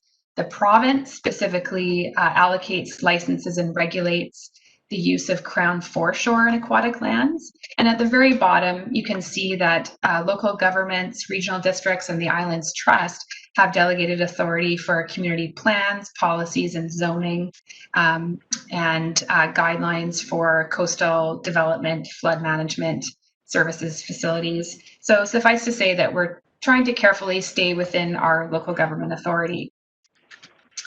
Also, just to highlight that the zoning that we're focusing on today is quite distinct from our development permit tool. So zoning regulations are used in combination with development guidelines to guide future development within coastal areas. Zoning specifically regulates the use of land, building, and structures, the density of use, the siting, size, and dimensions of buildings and structures and uses. And it also includes the ability to prohibit uses within a zone. In contrast, our development permitting guides development according to specific objectives that we've laid out in our official community plan. And so in 2018, we did include new guidelines for marine aquatic areas for protection of the natural environment, ecosystems, and biodiversity. And so within our environmental DPA, we have guidelines that apply to marine and estuary areas mapped on our Schedule K1 that you can see down below, as well as areas within 30 meters seaward and 15 meters upland of the natural boundary of the sea. So just turning to our process for this work. We are working through 4 phases. The first phase of work on marine zoning began in the spring of 2019 as we looked to frame regulatory aspects for marine zones. And then early engagement began last summer. And so to inform bylaw development in phase 2, we conducted intergovernmental outreach and engagement with Squamish First Nation, the federal government agencies, and the province, as well as conducted sector-based workshops with industry, stewardship groups, upland owners, marina operators, recreation groups, as well as other marine knowledge holders. And we have entered this third phase with a broader public review, and we're having this council touch point prior to building out the formal amendment bylaw and refining mapping. Of course, COVID has definitely slowed engagement in drafting work, but we've continued slow and steady. As summarized in the early engagement summary in attachment 5 to the staff report, this diagram visualizes the range of specific activities and engagement methods we've used to collect information, perspectives, and insights. So we reached out and hosted that discussion with senior government agencies in the nation. There were the 7 focus groups that were sector-based. 6 of those 7 were actually in person prior to COVID, and the last was a WebEx event. We've connected with over 30 individual contacts and knowledge holders, and we also presented a public preview of the draft zones and conducted a survey in September. So overall, there have been more than 169 participants and touch points and contacts, and we continue to access local knowledge and new data. And in the broad public survey that was conducted, as Council has seen in the engagement summary, the new marine zones were reasonably well received. A majority of respondents were generally supportive of the initial draft zones.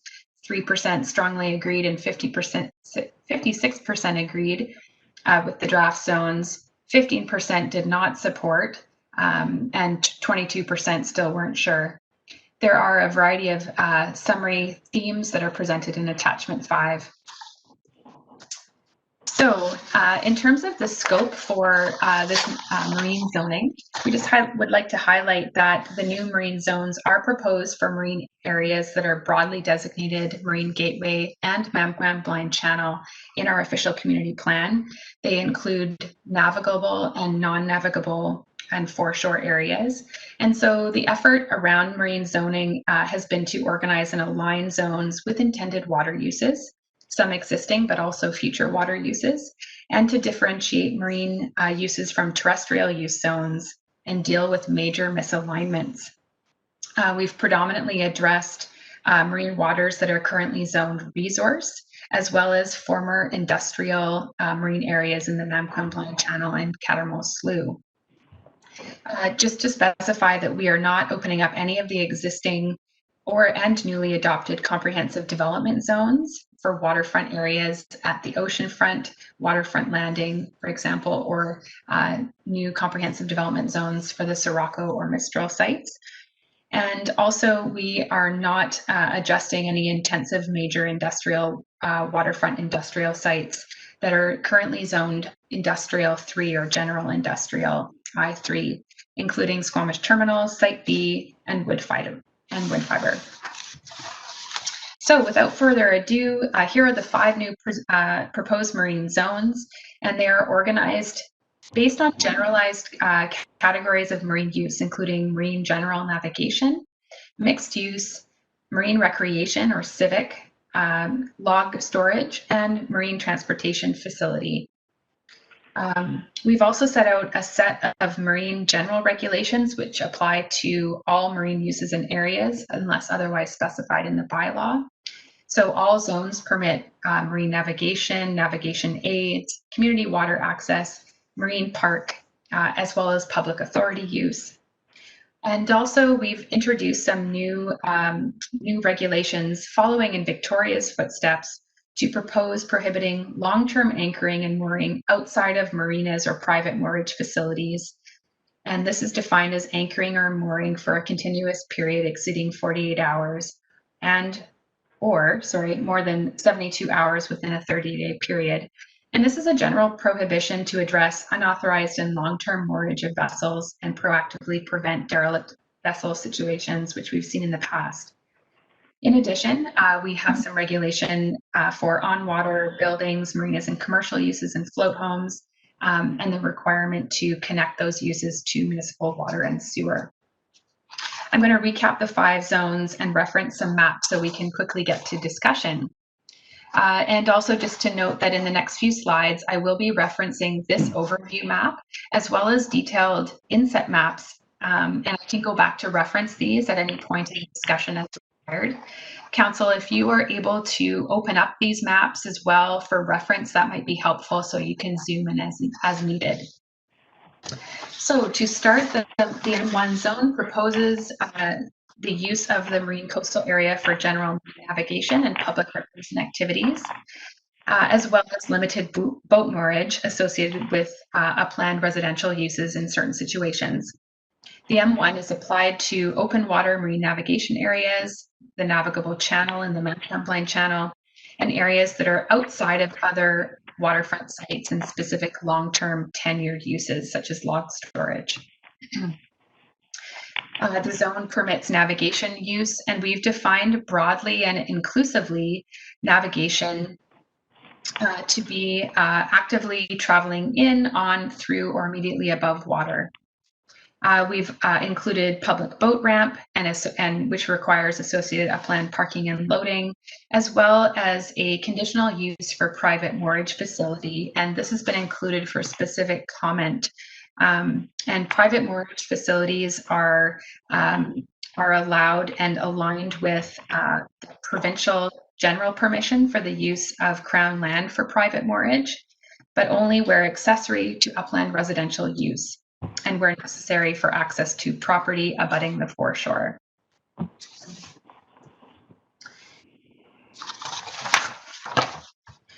This shows on the right a sample of M1 zoned waters at the entry to the Champlain Channel outside of the industrial zoned water lots at Site B and also the water lots at the ocean front.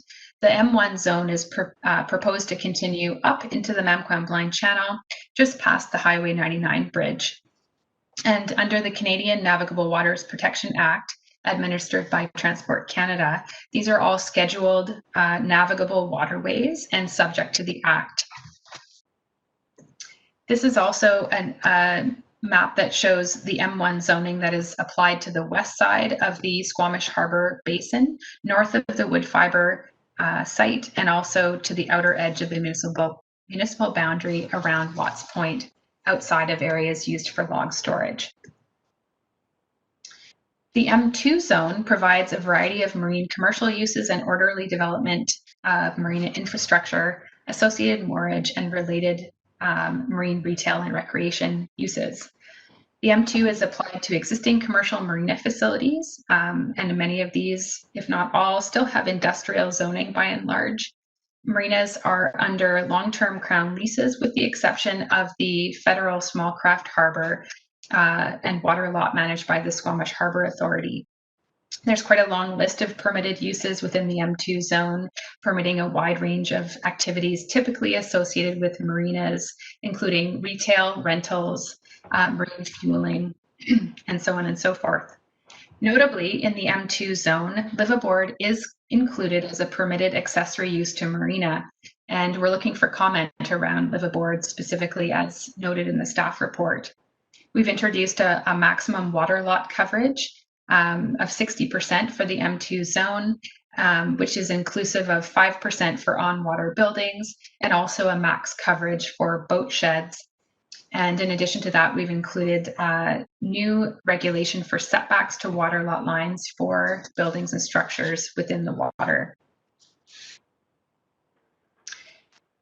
On this inset map, you can see on the right the M2 water lots that are proposed to apply to 5 existing marinas along the west side of the Champlain Channel, and also for future waterfront area at the ocean front, outside but adjacent to the oceanfront CD69 zone.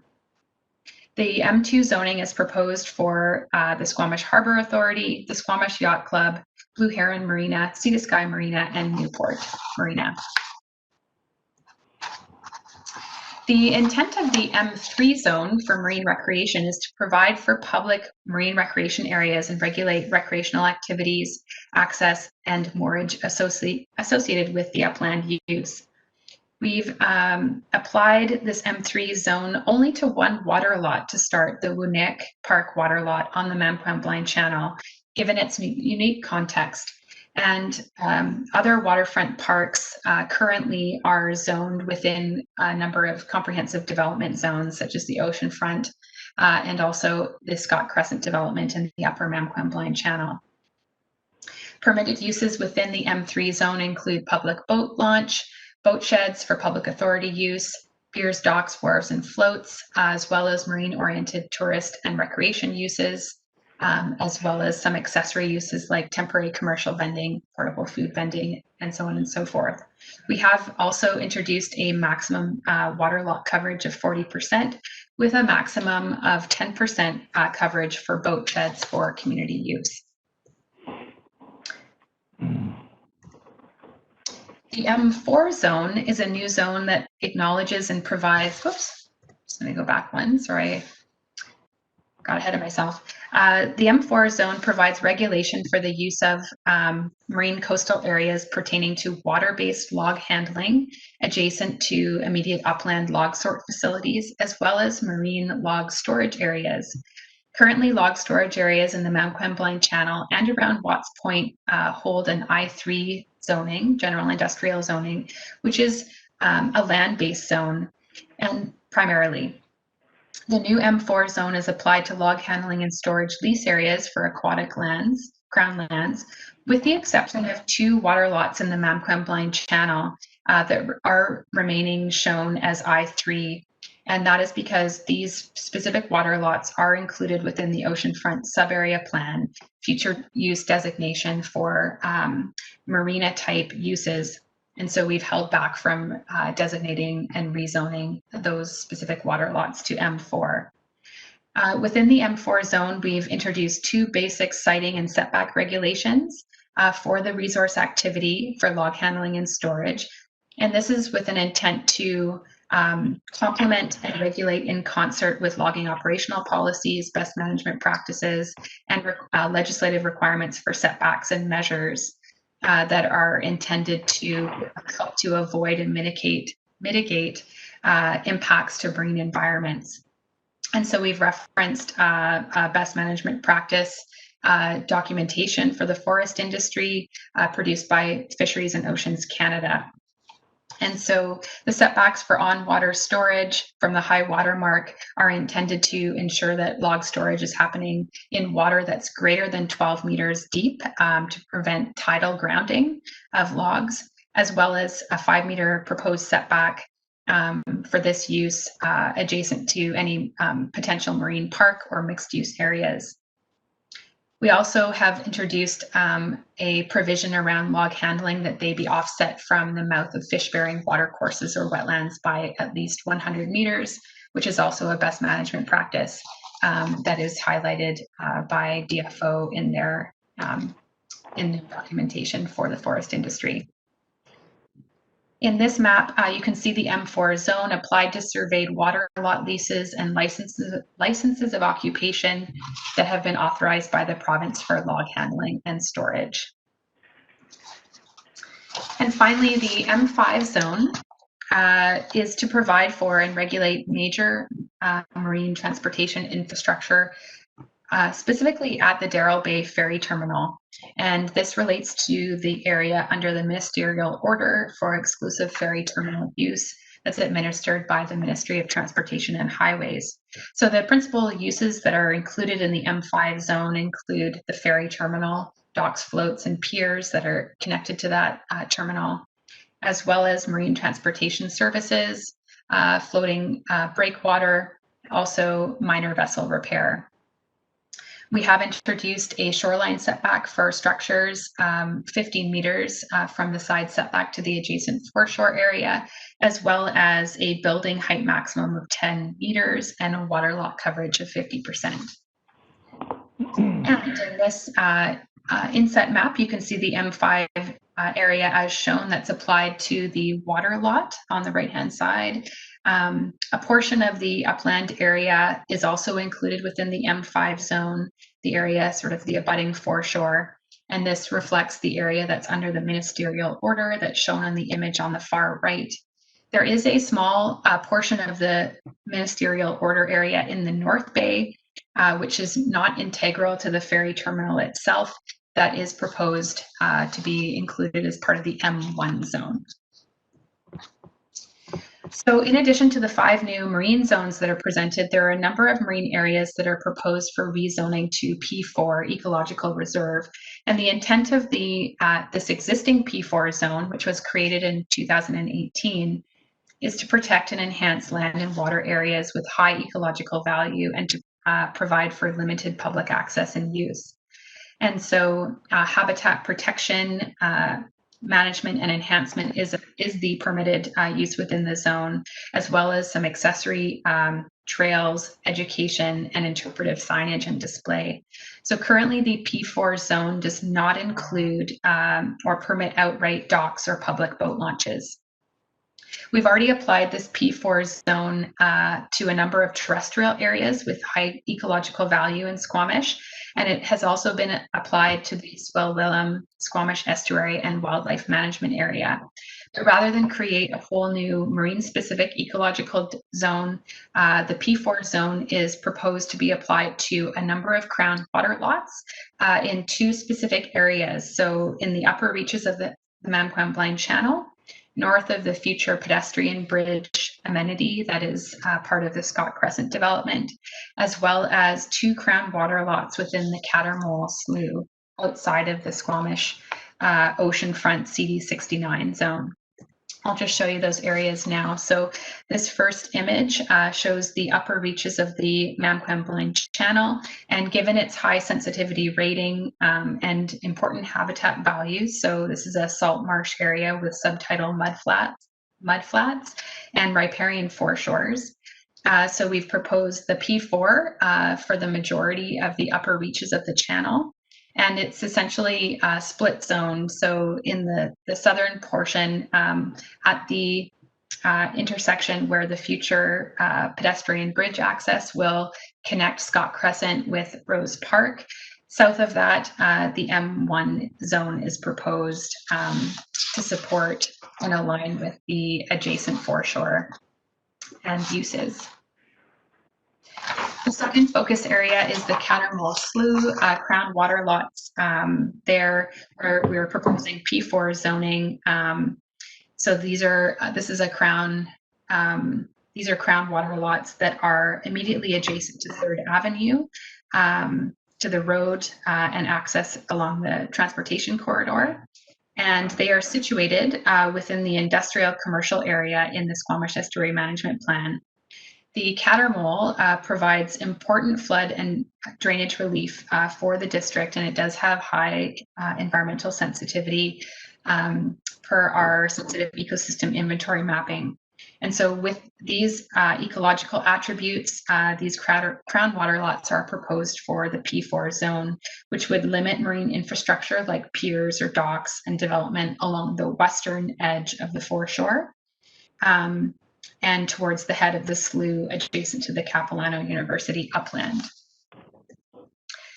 So we have in the staff report presented a number of key regulatory aspects embedded within these zones that we're looking for specific feedback from council and direction. So we've talked already about number 1, which is the specific zoning and use considerations for specific environmentally sensitive areas, such as the Upper Mamquam Channel and the Cattermole Slough, but also beyond these areas. We're also looking for feedback on allowances for private moorage facilities that are associated with some limited upland residential uses within the district, as well as specific siting of public boat launch docks and associated infrastructure. Again, we've looked at and introduced some restrictions on long-term moorage outside of marinas and other moorage facilities, and that's a key area that we're looking for some feedback and direction, as well as specific considerations for marinas within the M2 zone. So that gives us a good set of regulations to chew on. And then overall, we're really just looking for council to provide some insight to us in terms of the proposed zones and their spatial applications. Do they make sense? What specific regulations should be or need to be reworked or changed? And where do we want to focus more attention? So with that, I'm going to stop sharing my screen and then turn it to the chair for questions and discussion. Thank you, Ms. Majana. So Council, just wait a minute until I get everybody's picture up in front of me. And so once again, excuse me, once again, the purpose of this is feedback. And so we will have questions, hold the comments, and then we will have a comment section and allow staff to record the comments. And then we'll once again circle back and make sure we have consensus on the comments. So with that in mind, and I saw Councillor French's hand. Councillor French, you're first. Okay, thank you. I wanted to ask about the residence beside the ferry dock at Darrell Bay. It's showing that it would remain resource. And just looking for some thought process behind that, and particularly in light of the current use is residential and tourist accommodation. Thank you so much for the question through the chair. So the marine zoning is focused on the water surrounding that that resource upland, and so that specific property or series of properties, we have engaged with that owner and to better understand kind of future aspirations, but also as related to the immediate foreshore, and so and whether there's interest in, for example, a future moorage facility associated with that residential upland use or tourist accommodation use. That North Bay area is quite unique, but it's very exposed. And so considerations for whether a future, for example, moorage facility or dock or is definitely tricky because of the physical attributes and the exposure of that area. But maybe I'll leave it at that and just say that, the M1 zone is proposed to surround that resource upland use. Very good. Thank you. Councillor Anderson. Yes, I'd like to ask some questions sort of piece by piece, if I may. And Chair, you just give me guidance as to how you'd like to structure this.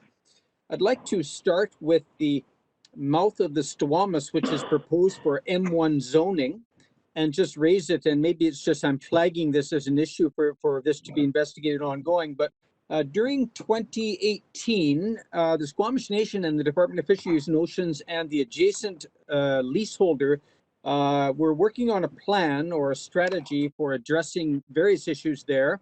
And that includes erosion, the need for habitat restoration, a restoration of the previous channel of the delta, if you like. That's just in very rough terms, and dredging and how they may fit together.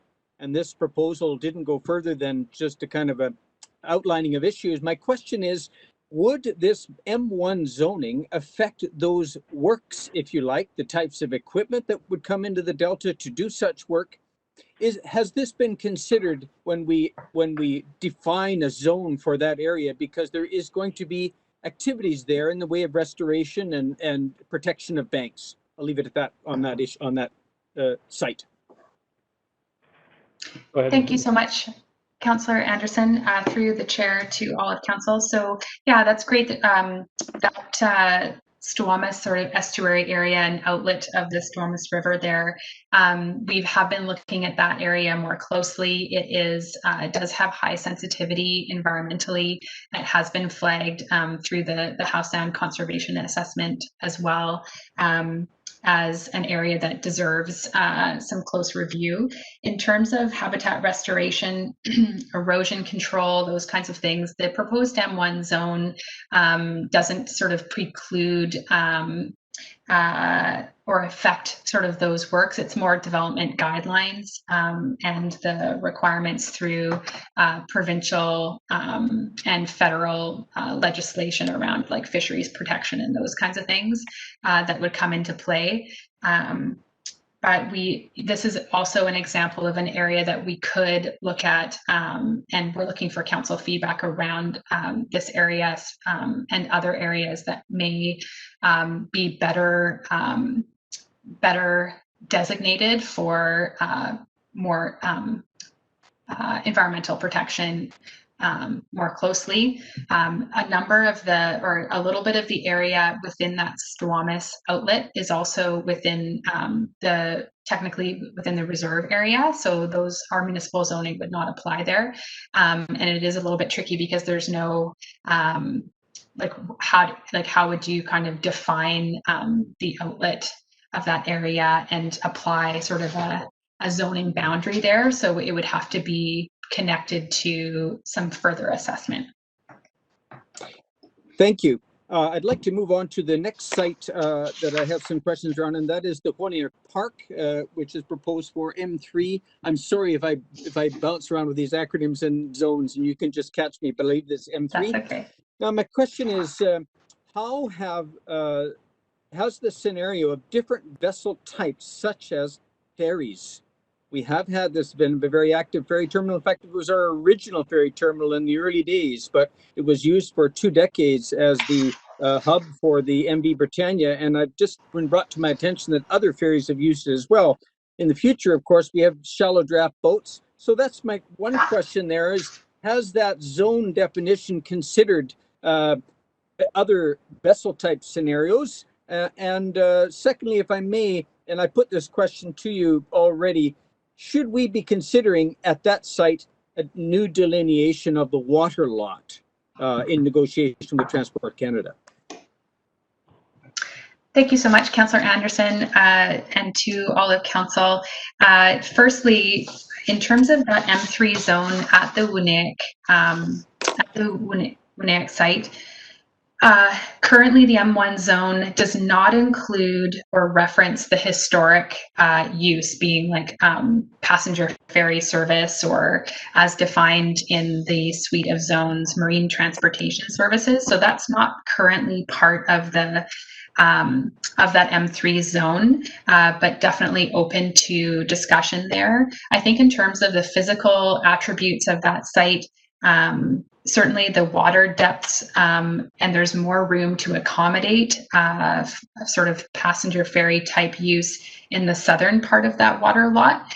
We do want to highlight also that kind of more globally, when we look at the oceanfront sub-area plan, for example, staff note that on the Mamquam Channel side, there is notation around passenger ferry type uses that could be connected and well situated, connected to the village center and the future hotel at the oceanfront as well. So there are a couple different areas where marine transportation services could be accommodated, and as well, I think it does deserve some further review and discussion about where it could be best situated.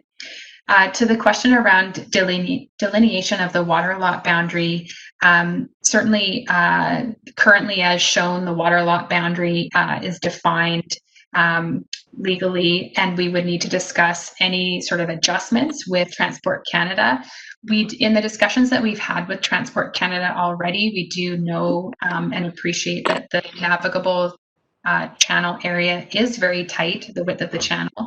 And so just to clarify, Councillor Anderson, if you're sort of asking the question about expanding the water lot to accommodate additional on-water uses, I think we would just, there would be necessary discussion. I think further losses of the navigable waterway are also a concern, but we haven't approached or initiated any conversation around expanding that water lot at this time.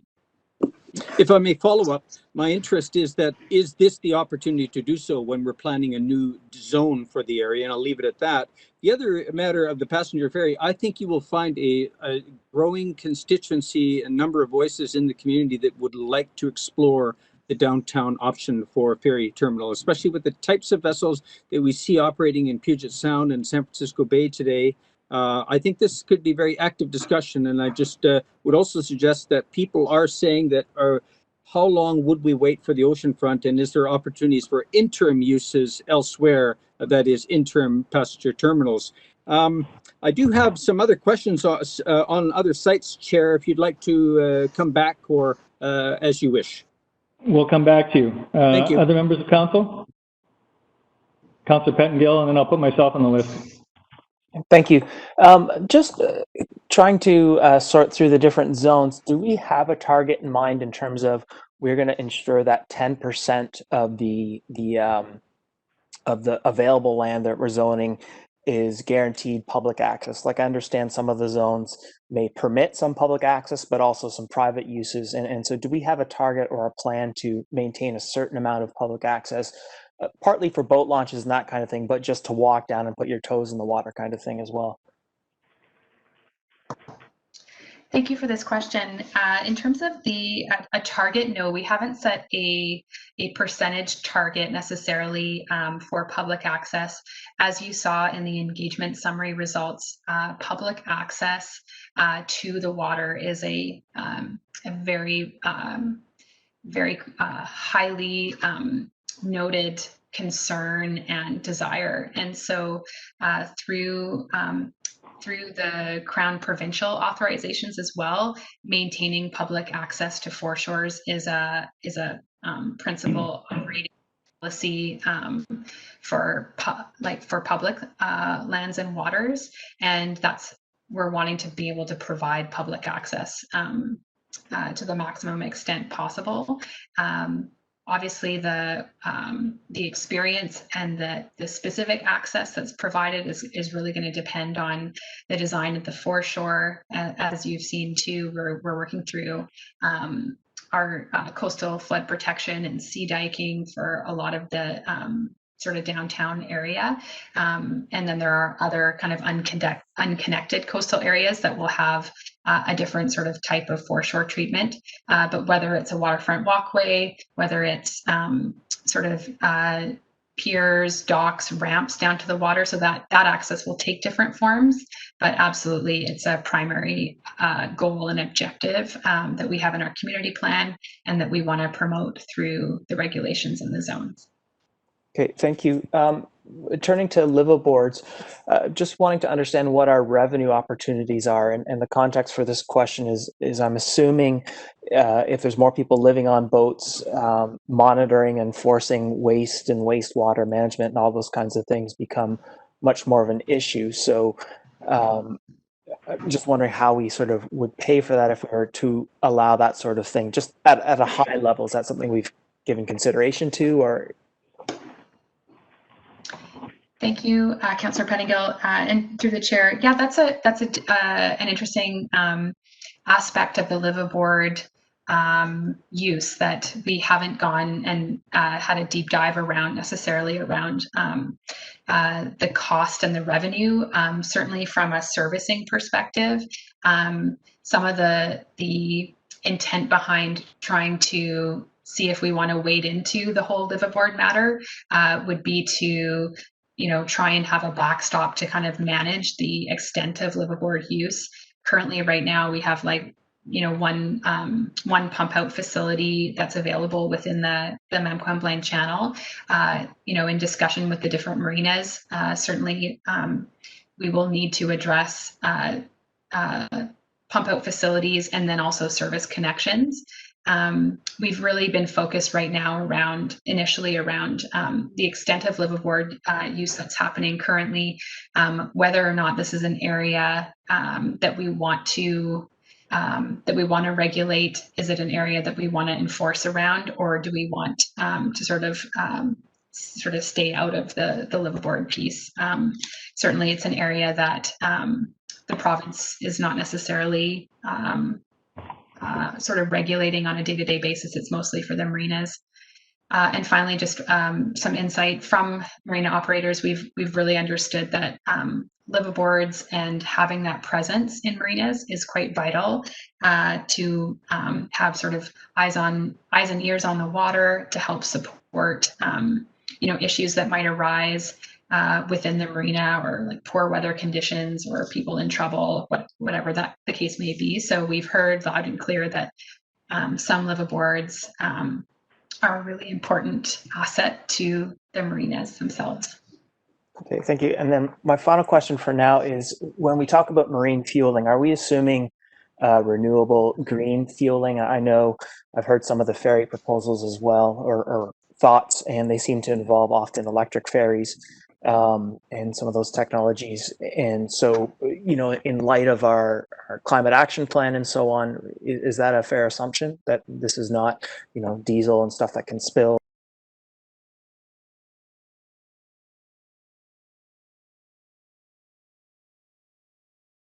Alternative fuels. So that's certainly something that we can, a lens that we can bring to that marine fueling component. I think also there's probably some catch up, but I imagine that very quickly we're going to start to see electrified marine fleets as well, and boats. So that can be something that we bring into the definitions around marine fueling, as we've done for land-based marine fueling within our zoning bylaw. Thank you. Thank you. I'll go to myself, and then I have Mayor Elliott, and then I'll add from anybody else. I'll go back to Councillor Anderson. So with respect to the log sort on the west side of the Blind Channel, which my understanding is the upland lands of that log sort are the OCP noted as future residential or something similar to that. And I'm wondering why we would leave or put the log sort where the logs are actually boomed as I3, the water part of it, and not align it with the future use, like we've just gone through a whole process of aligning zoning with OCP. And recognize that, you know, the log sort that's actually there now and it's being used now as booming for a particular company or companies, I don't know, would be temporary and would be an existing use, so it wouldn't force them out. But we don't see that as the long-term future, and it's not consistent with the OCP designation in the upland lands. Was there a reason we went to I3 there? Thank you, Councillor Race, for that question. And through to Council, in looking at the existing use and the context for those specific, for that upland log sort and then the water, we also didn't want to create a bit of an inconsistency, because we were not in a place necessarily of rezoning all of the upland. So there is an interface there. So if we were to zone the water lots for the future use, they need to be consistent with the sub-area plan, but there's sort of an overall comprehensive look at the upland and the water lot. And so we just didn't feel like we were quite there yet, recognizing, of course, you know, if we were to rezone those areas consistent with the sub-area plan, that would create a legal kind of non-conforming use with the current upland log sort and the water lots there. But because of the readiness didn't seem there for the upland rezoning as well, we were hesitant to adjust just the marine zones in that instance. And my second question, of course, we're looking for feedback around this. Okay, well, you know, I guess somehow that just doesn't seem consistent with what we just went through, but maybe it's slightly different. My second question was just around the entrance to the Blind Channel, which is or can become congested. And right now there's a proposal before council and going through the regulatory process to have seaplanes docking there. And I'm wondering about the zoning of the water in that area to allow for taxiing but not flying. And where, if we can designate how far away they might have to be before they actually start flying. Because the zoning, the draft talks about zoning and controlling uses that are just above the level of the water as well. And so I'll leave that as a question. Is it possible for us to do that? And then I guess it would be another consideration of how and how much we want to do that. But is it possible to do that, do you think? Yeah, thank you for that question, Councillor Reyes. When it comes to regulating like a taxi area where planes would land, certainly through their development application, Harbor Air has highlighted kind of those operational takeoff and landing areas in different types of weather conditions. I think that we would have to look at this in a lot more detail, but the quick answer is that I think we'd be treading in an area where we have no authority around, though, because it's essentially part of kind of the overall aerodrome and the federally regulated use. Thank you. Go to Mayor Elliott, and unless there's somebody else, then I'll go to Councillor Stoner and then Councillor Anderson. Thank you, Chair. Do we have a sense of how many liveaboards there are in our marinas right now? Yeah, in speaking with the different marina managers, I can say that there are kind of half a dozen, perhaps a little more liveaboards. And it's also depending on the season. So it does shift, but yeah, rather than sort of identifying each individual marina, I will just say there's kind of half a dozen liveaboards. And do marinas want service connections? I know we just have one spot where people can empty their tanks, but has the feedback shown that marinas would like this, or is it cost prohibitive? What we've heard, the discussions that I've hosted with marinas are that we could probably use additional pump out facilities, and also there's a gap with marine fueling. So these kinds of services and amenities are in need. To what extent we need, like how many do we need, and in terms of our overall kind of moorage, I'm not certain on that. And in terms of cost prohibitive, I don't know very much about the cost for marina pump out facilities, but on the water side and sort of other services like garbage and those kinds of things, it is really important that in future, as marinas kind of redevelop and kind of continue to evolve, that we help to sort of figure out those important service connections, because they're inadequate right now. I kind of piecemeal. Given the sheet pile dike that's going along the Mamcom Blind Channel, is that something we have to take into consideration as it moves along about making sure the servicing is coming through the dike, or is it something that can happen over top of the dike? Yeah, that's a great question. So in discussion with our engineering crew and Mr. Ralston, absolutely, this needs to be integrated within the design of future dikes. There's also opportunity to kind of retroactively address service connections, but the better approach is to integrate it from the beginning. And following up on my colleague's questions around fueling stations, given that there might be a transition to greener fuels and also the risk of spills, is the desire really to expand the number of fueling stations, or just making sure that there's one that's accessible and is built to best standards and is centrally located? Like, versus a distributed model where we basically distribute the risk? In discussion through the Marine Action Strategy and over the years, I think it's the latter. So looking for a well-situated marine fueling station that can accommodate the community, both kind of residents, but also visitor traffic. The closest fueling is quite far. So to be a destination, it's really tricky. Right now, fueling is happening, but it's happening, from land onto water. It's not the best situation. So if we can build in a properly designed fueling station, that is the ideal. And often you'll see fueling stations that are sometimes connected to like boat launch facilities that are, and marine, full marina with services and things like that. So. My last question for now is in the M2 zone, it talks about a maximum building height of 7.5 meters. And I'm just trying to get a sense of what that would look like at high tide if you're walking along the multi-use pathway, like in front of Sirocco at high tide. So like, is that 7.5 meters above me, or most of it is still below me at high tide? Great question.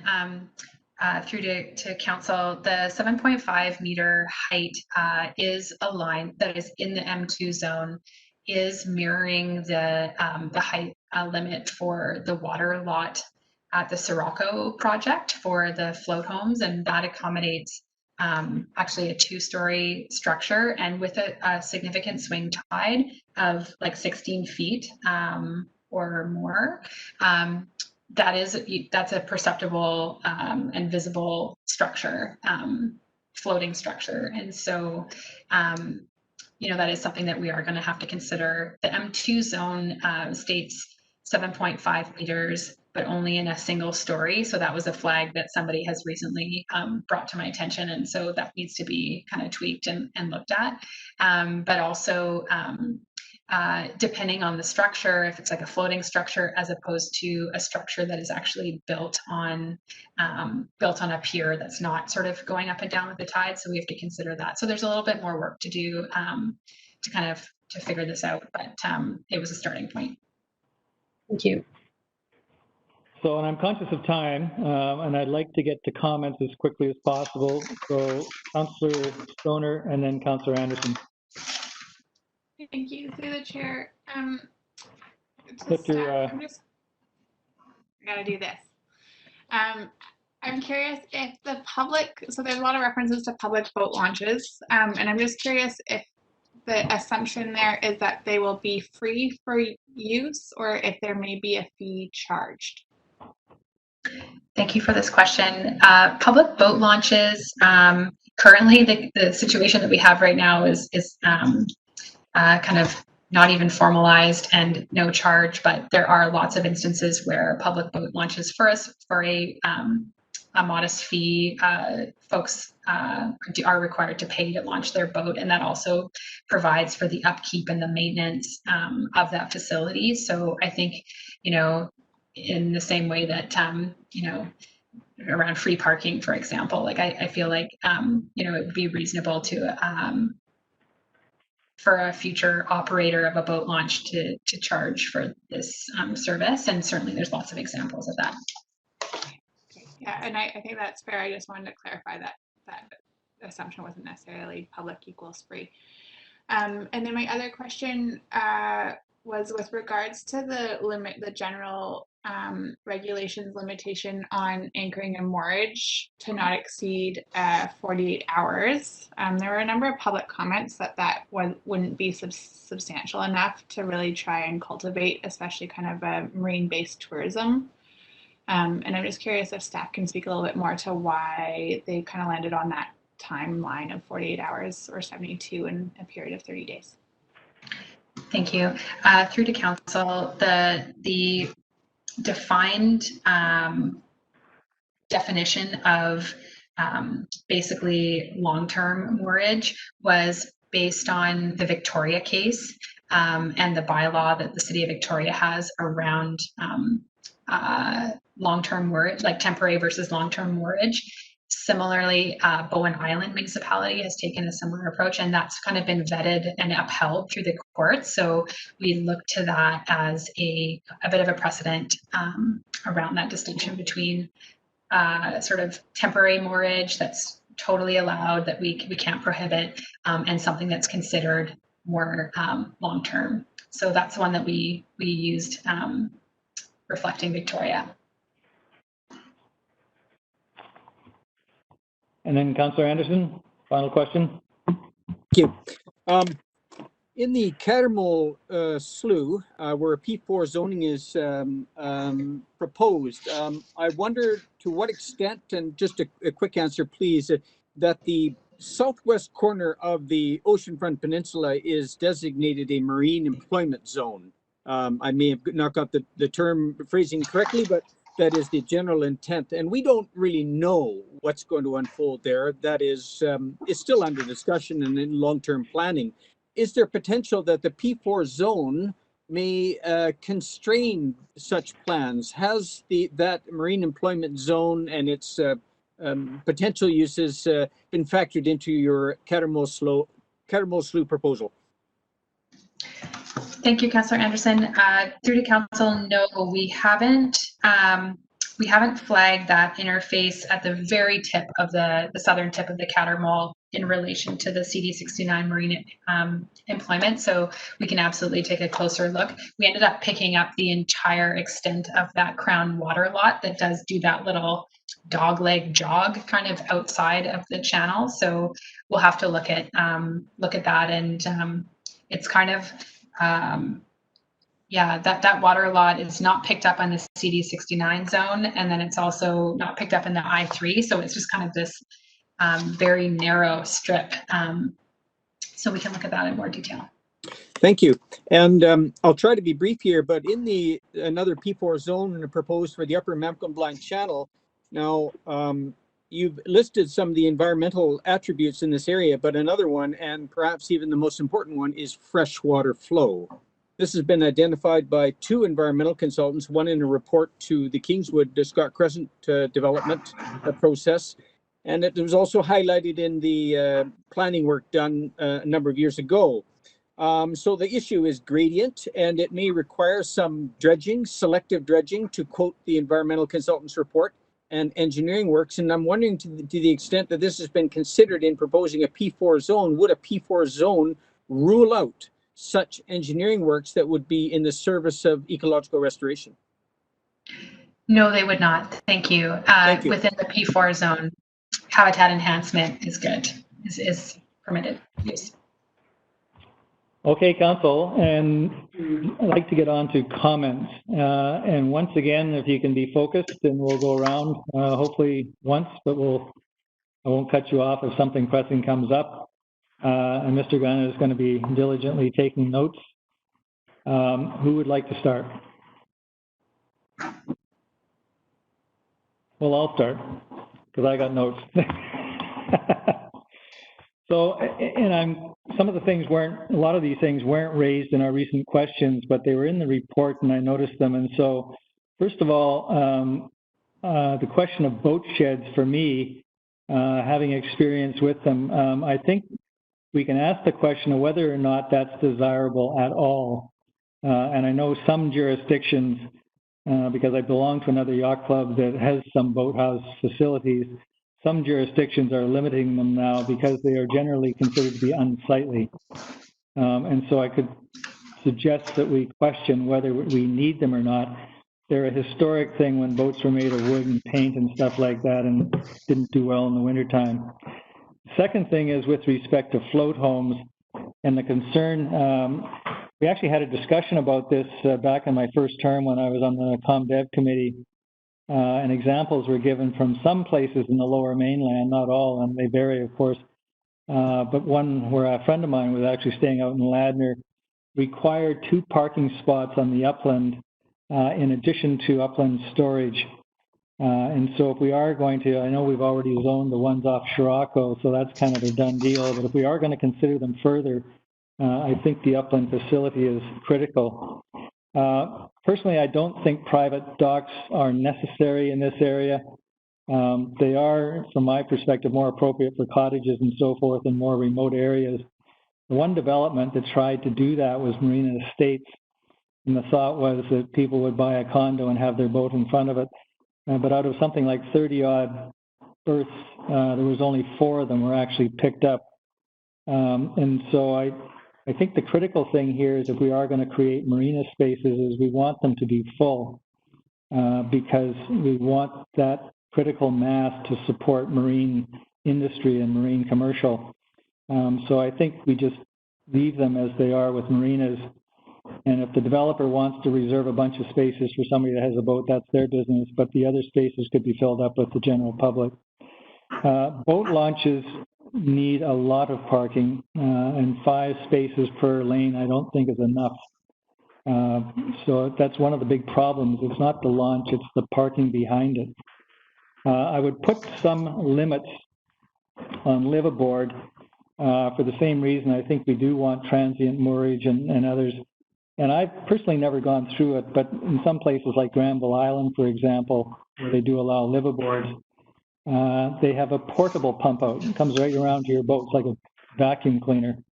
and you have to be able to produce a receipt every so often to show that you've been pumped out. Holding tanks on boats, first of all, the older boats, a lot of them don't have holding tanks, and that's one of the problems with the anchoring. And the second thing is that they don't take a lot. I mean, the one in my boat is good for maybe 3 days with 2 people on board before it has to be pumped. And so it's not a long-term thing. It has to be frequent servicing of it, and that has to be available. So I think that would be, from my perspective, a requirement for any kind of zoning that permitted liveaboards. And I'll stop there.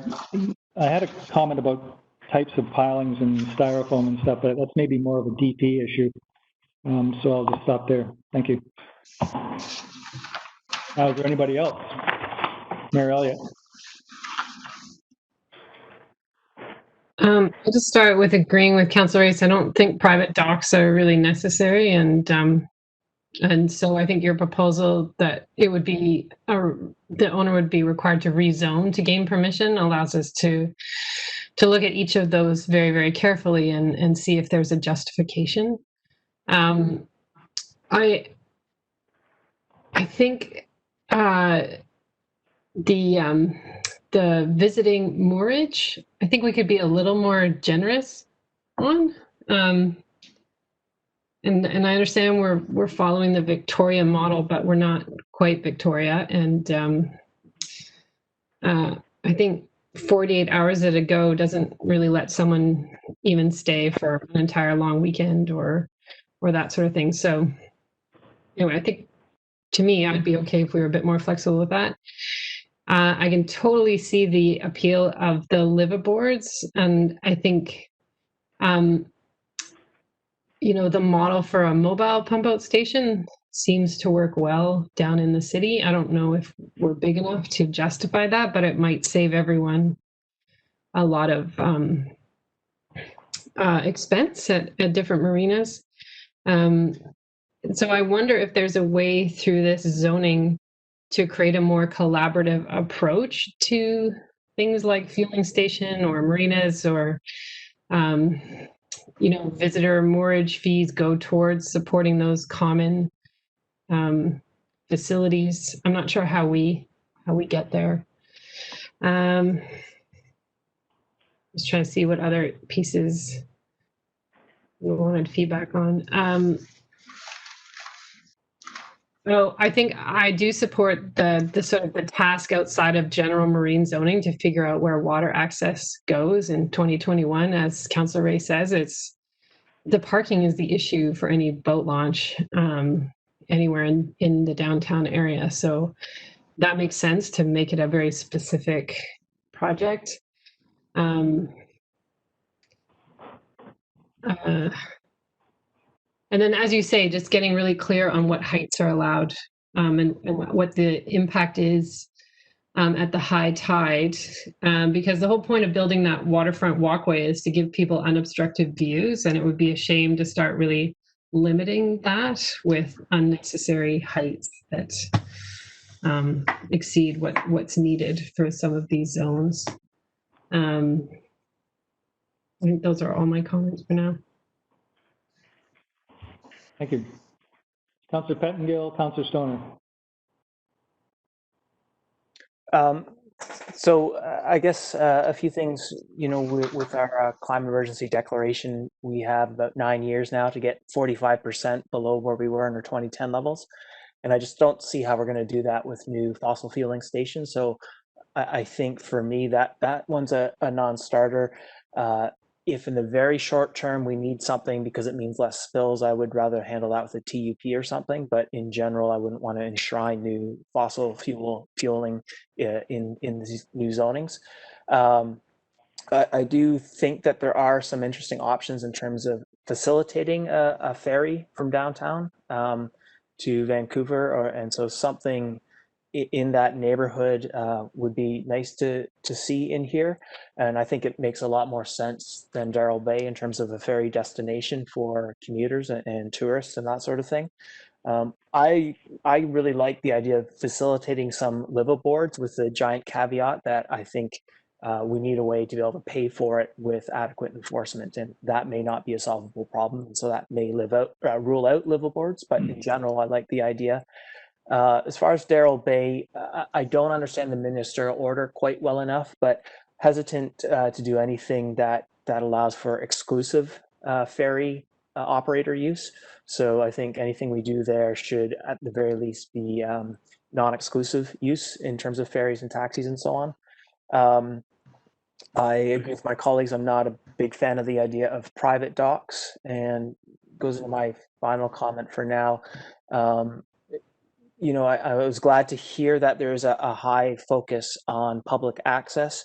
It's just not clear to me the way the current zones are articulated that is guaranteed. It seems there's the potential for that if people choose to do so and they have the ability to choose to do that, but we're not actually mandating it, or it's not clear to me that we're mandating a sufficient level of public access through the zones. And so that's one piece that I would like to see updated, or maybe I just need more clarification there. Thank you. Councillor Stoner. Thank you. Through the chair, first off, generally supportive of the proposed P4 zoning of the Upper Manplum Land Channel and the Caramel Slough. I was happy to see that in there, given the environmental sensitivity of those habitats. I am in favor of trying to explore how we can allow for greater amount of liveaboards. But I think tying that to ensuring that there's appropriate services in place. So as I read it, I think that the single liveaboard in the M2 zone felt a little bit too restrictive to me, but definitely anything in addition to would have to ensure that there was appropriate sewer and sanitary in place to allow for more. I too am open to being a little bit more flexible on the temporary moorage. We are not Victoria, and we don't have that level of visitation. And I think if we can try and encourage that along, then that can be a really positive way to see some tourism development in our marine zones. And I think that was it, generally speaking, for my comments for now. Thank you. Councillor French. Thanks, Chair. And thanks to staff for the really great work on this file, on this project. Just following up Councillor Pettingill's thoughts on fossil fuel station, I know that fossil fueling is mentioned in the report, and I don't recall seeing any references to shore power. And hopefully we're going in that direction, away from fossil fuels on the water to more battery-powered vessels. So I'm just thinking that maybe more emphasis on that phrase, shore power. Shore power is brought a little more to the forefront. Holding tanks, one of the people commenting made reference to composting toilets as opposed to holding tanks. And just thought that was a good point around that waste management tool. And I'd like to see a formal non-motorized water access point where commercial operations like stand-up paddleboard lessons, kayak lessons could be offered in the Malcolm Blind Channel. And I don't know if that could be captured somehow, some way. And I think that's all I've got. Thank you. Thank you. Councillor Herford.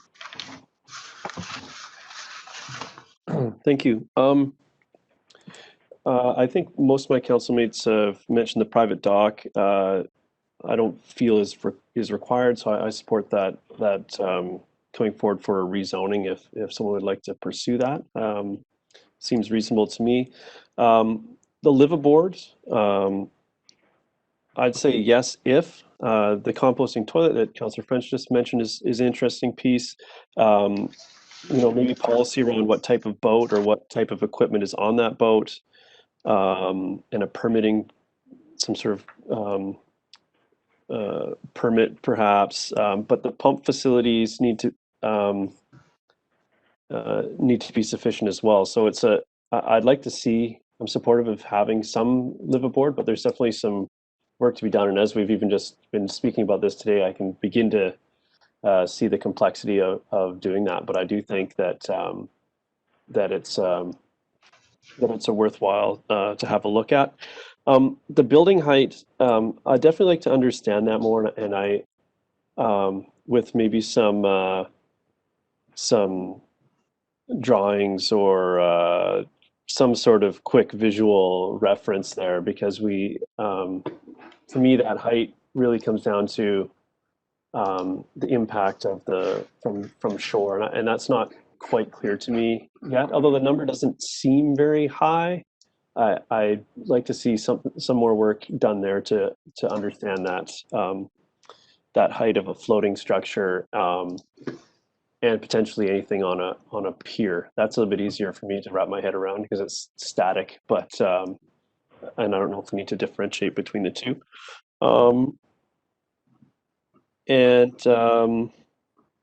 The P4 zone, I was really happy to see. I believe it's well applied in this proposal, and and I do like the concept of opening up the temporary moorage slightly so that wind-powered visits to Squamish could be a nice low-carbon way to come up for the weekend or whatever the appropriate amount of time is. But I do think that we, at this point anyways, we can open it up, and at some point we may have to go back, backtrack to the Victoria, the more restrictive piece.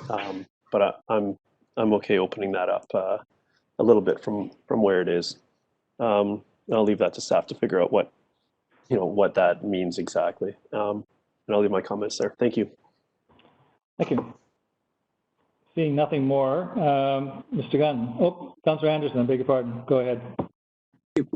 Firstly, on the topic of temporary moorage and demand scenarios, a few years ago, Tourism Squamish invited Mark Bunsell from the Anacortes Port Authority. He's a well-known publisher for the recreational boating industry, who came and gave a talk, and it just strikes me that there's some very interesting advice available around the Pacific Northwest and people that are very familiar with Squamish circumstances. Another group is the BC Boating Association, and we met, or I met with them at the UBCM last year. They're most keen to come and offer advice, and I'm sure that some of that advice could be useful, and you may have already knocked on those doors.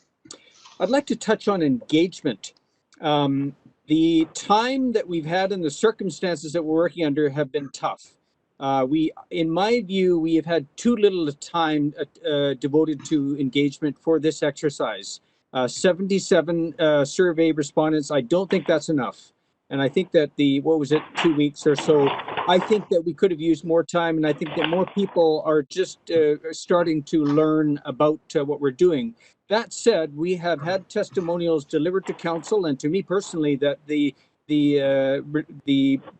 working with planning department and has been, the people have been very, very happy with the engagement that they've had. However, I think there's lots more people out there, including upland owners. So I'm not in a hurry. I think that we could extend engagement on this, and this is what I would suggest. On the engagement, it strikes me when I read through the reports that I come to think of the governance section of the Marine Action Strategy. And part of what we may try to aspire to in that governance piece is a forum for people to exchange their views and experiences. And as I read some of the input, we are looking at silos between recreation, conservation, and industry and tourism. They're not really talking to each other to the extent I think that would be optimal. There's a lot of misunderstandings, and it's evident in those pages. I think that we need to go back to having a forum such as has existed in the past for people to learn from each other and how they use the waterfront.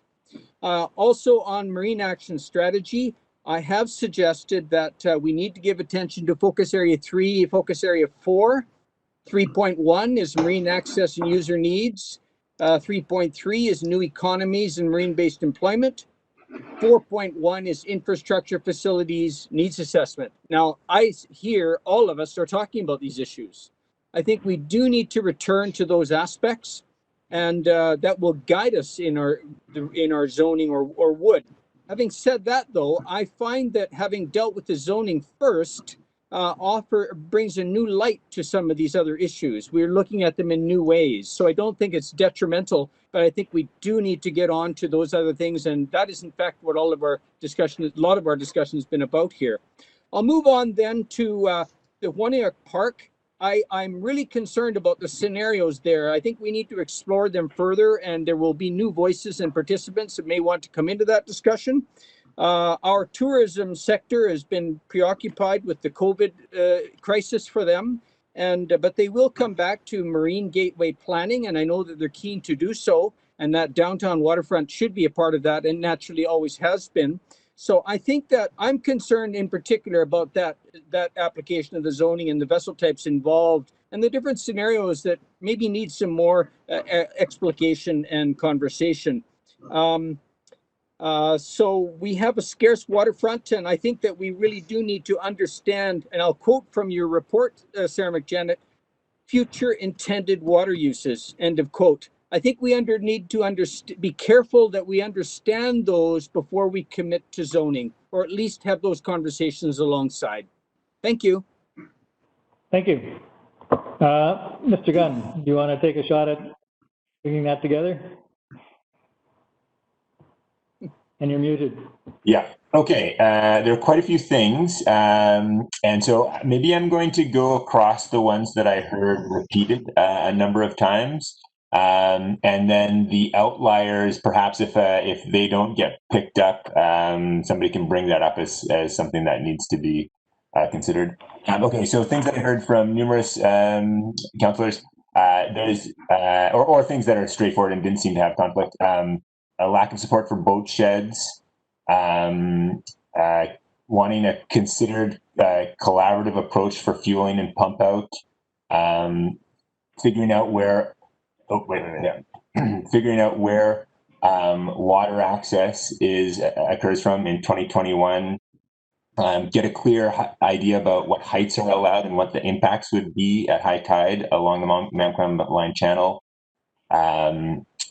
A strong focus on public access. Actually, that we talked about that a second ago. So public access again, key. Support for P4 in the Upper Mamquam Line Channel and Cattermole. There's more support for liveaboards, provided there's consideration of the impacts and the regulation of those. So the impacts of the servicing, that's a key piece. Private docks weren't supported.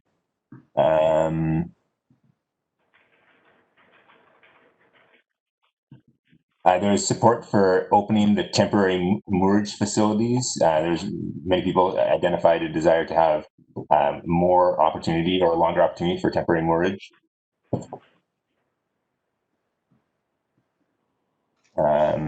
Those were the ones that I heard the most. Does that capture?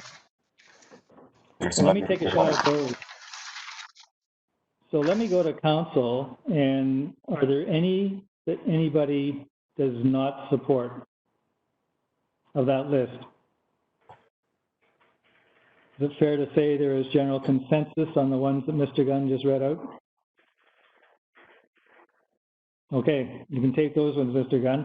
There are some additional ones here. Before I move forward, I just got it all happened fairly quickly, so if I have a moment, I can go through carefully each of these ones and bring up some additional ones to make sure that those might be worth. Matt, yeah. Sorry, Matt. I just wanted to jump in, if it's okay with council here. I just wanted to provide a clarifying point just on the boat shed issue that Councillor Race brought up in his comments initially, and just wanted to highlight that in the drafted general regulations for the zone, I just wanted to highlight for council that individual boat sheds or shelters are not permitted except for use by a public authority or as a community recreational storage facility. So we did put that proviso and restriction around boat sheds. So I'm not sure if council was fully aware of that point. And public authority use being like marine search and rescue, Coast Guard, like those types of uses. So I just wanted to highlight that we did have that restriction around that. And I'm not sure if it alters council's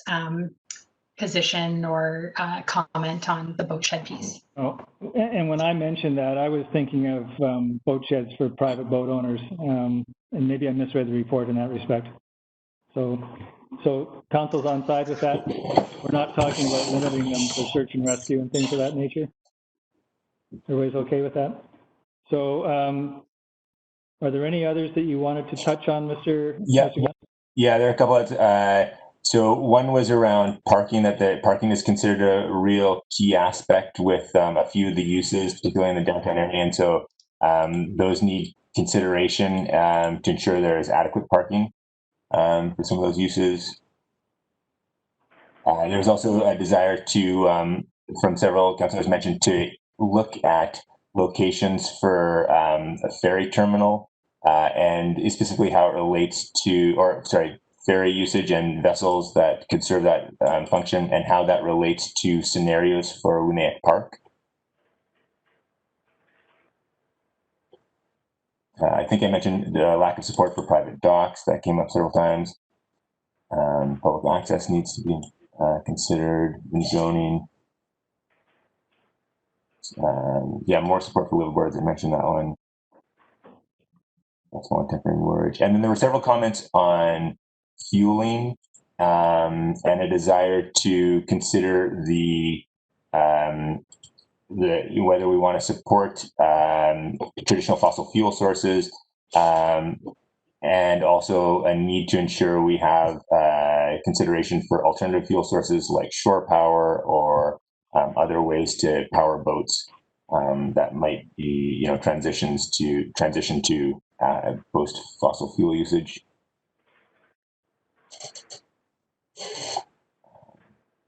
Yeah, okay, I think that captures most of them. Council, are there any objections to any of those? And I will just put my hand up to clarify with respect to ferries. There are ferries the size that putter around Falls Creek, and there are much bigger ferries, and so it's probably impractical to bring a big one down the Blind Channel for a couple of different reasons, but it might be appropriate for something like a Falls Creek ferry scenario. So there are ferries and ferries, so there's, without deciding that today, there would have to be consideration of the type and destination and so forth. And the other with fuel is the fueling and pump out facilities are two things that are significant factors in marine tourism. And so there is a trade-off there, so that's a discussion point going forward. Boats aren't yet on batteries and so forth. So I'll just leave those points there, but apart from that, I'm on side. And Mayor, I saw your hand up. Yeah, I think, like you, Council Race, not all ferries belong in all places, and so what would be like a Falls Creek ferry and where that may land might be different than one where there's a lot of passengers disembarking and where that should be.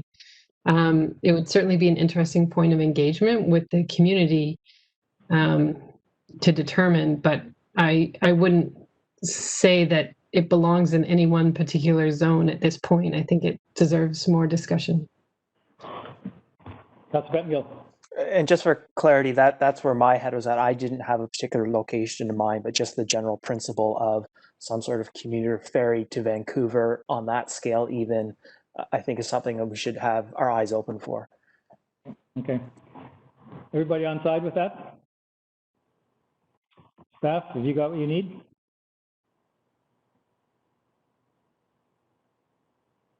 Thank you so much, Council. I think we covered most of the topics that were, if not all the topics that were highlighted.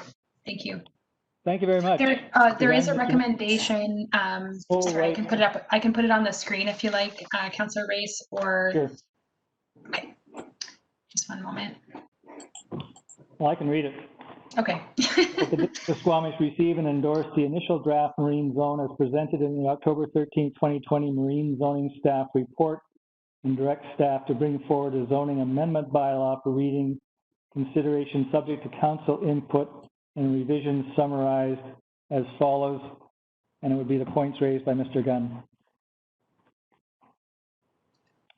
a key consideration for council at this point too is whether, I heard some commentary from Councillor Anderson, not in a hurry, wanting to workshop or sort of deep dive on a few of these areas. So I think from staff's perspective, it would be really good to know whether at this point in time, based on what council has seen and through the discussion today, does council want to see this back for another workshop to sort of highlight where we've landed and the further review at this point, or is council open to staff kind of going ahead and working towards the formal bylaw amendments and mapping at this point?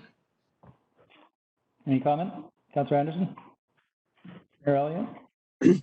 I have, based on what I've seen, I have good confidence in where in the process that staff is managing. However, I still remain concerned that there's more consultation to be done and that our time has been short.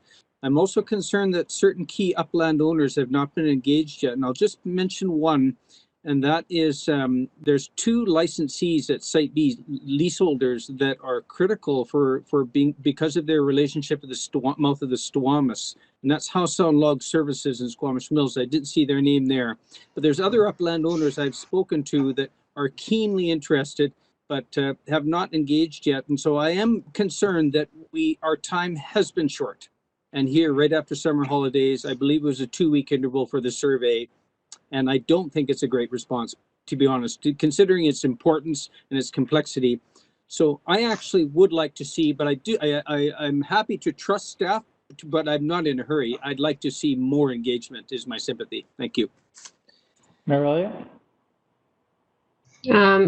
I agree. I think staff are headed generally in the right direction. I believe the next step was to go back to the community and do a bit more engagement, and I think that's appropriate. And I'm happy to see this come back when it's ready for readings. I don't have any hesitation in that regard, as long as you feel that the engagement has been fulsome and you have what you need from council and the community. Unless something drastically changes and what you've proposed today, I'm happy to see it again at first reading. Yeah, I'll put myself on the list. I think I'd be happy to see this go to first reading. First reading, not first and second reading, because there might be a little bit more fine tuning, but I think the comments today are not major changes in direction. So I think we can start heading off in that direction with the idea that there might be a few minor tune-ups between first and second reading.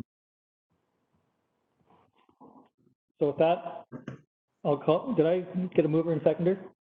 Nope. So is there a mover of that? Moved by Councillor Herford, second by Councillor Stoner. Further discussion? All in favor? Opposed? Carries unanimously. Thank you very much. Thank you, Mr. McJanet, Mr. Young. It's a lot of work. It's a big job. Thank you. And we are a touch behind, Council, so I'd like to get on to the next one as quickly as possible. That is 5.4, low carbon and smart growth neighborhood incentive programs.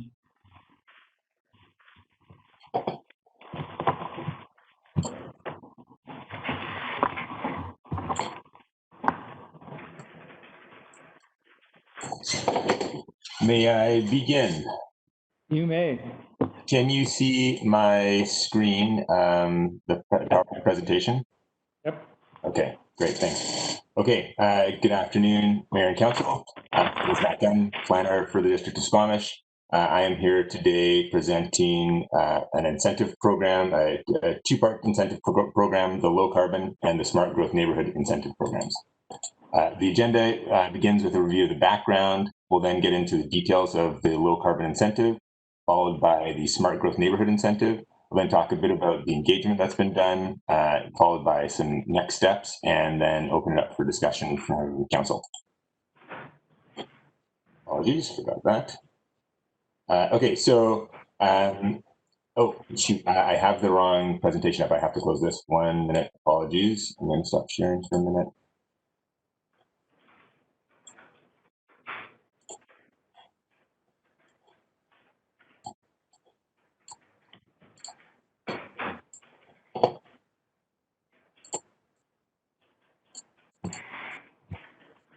All right. Thank you. Apologies for that delay. Do you see the presentation again? Yes. Thank you. Okay, so our current zoning bylaw was adopted in 2011. This bylaw has been updated numerous times in the years since its initial adoption. We had a new OCP in 2018, and this was followed by initiation of the 2020 zoning bylaw update. One of the goals is to align zoning with the OCP, and the incentive program that I am presenting today is part of that alignment process. More recently, the district adopted the Community Climate Action Plan, the CCAP. The plan includes a goal to reduce emissions of greenhouse gases by 45% from 2010 to 2030. A number of big moves were outlined in the plan to achieve this goal. And the proposed incentive system that I'm talking about today aligns with big moves in this plan. As I discuss the two incentive programs, I will highlight the linkages to the OCP and the CCAP. The 2020 zoning bylaw update has been separated into 3 stages based on the priority of the update content. The work on the incentive system is part of stage 2 of the 2020 update. Other elements that will be addressed in this stage include the business park zoning, marine zoning, and updating community zoning mapping. This process map outlines the phases of stage 2 bylaw development. We're in phase 3, and we are soliciting public feedback on the proposed new regulations. The legislated bylaw adoption process for these elements has been expected to initiate in November, and we'll talk about that following this discussion. We're now going to discuss one of the components of the proposed system, the low carbon incentive.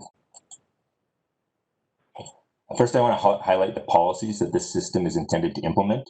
The OCP policy 19.6.c is to consider options to encourage, incentivize, or mandate energy efficient practices through a density bonus, or includes that language. So this is touching on that. In the CCAP, this concept was taken further in Big Move 5, Build Better New Buildings, and related actions include using a density bonus system to incentivize net zero construction and incentivizing low carbon energy sources. Development of the low carbon incentive was informed by some important background research, including a report on green building mechanisms. This has been presented to council in the past.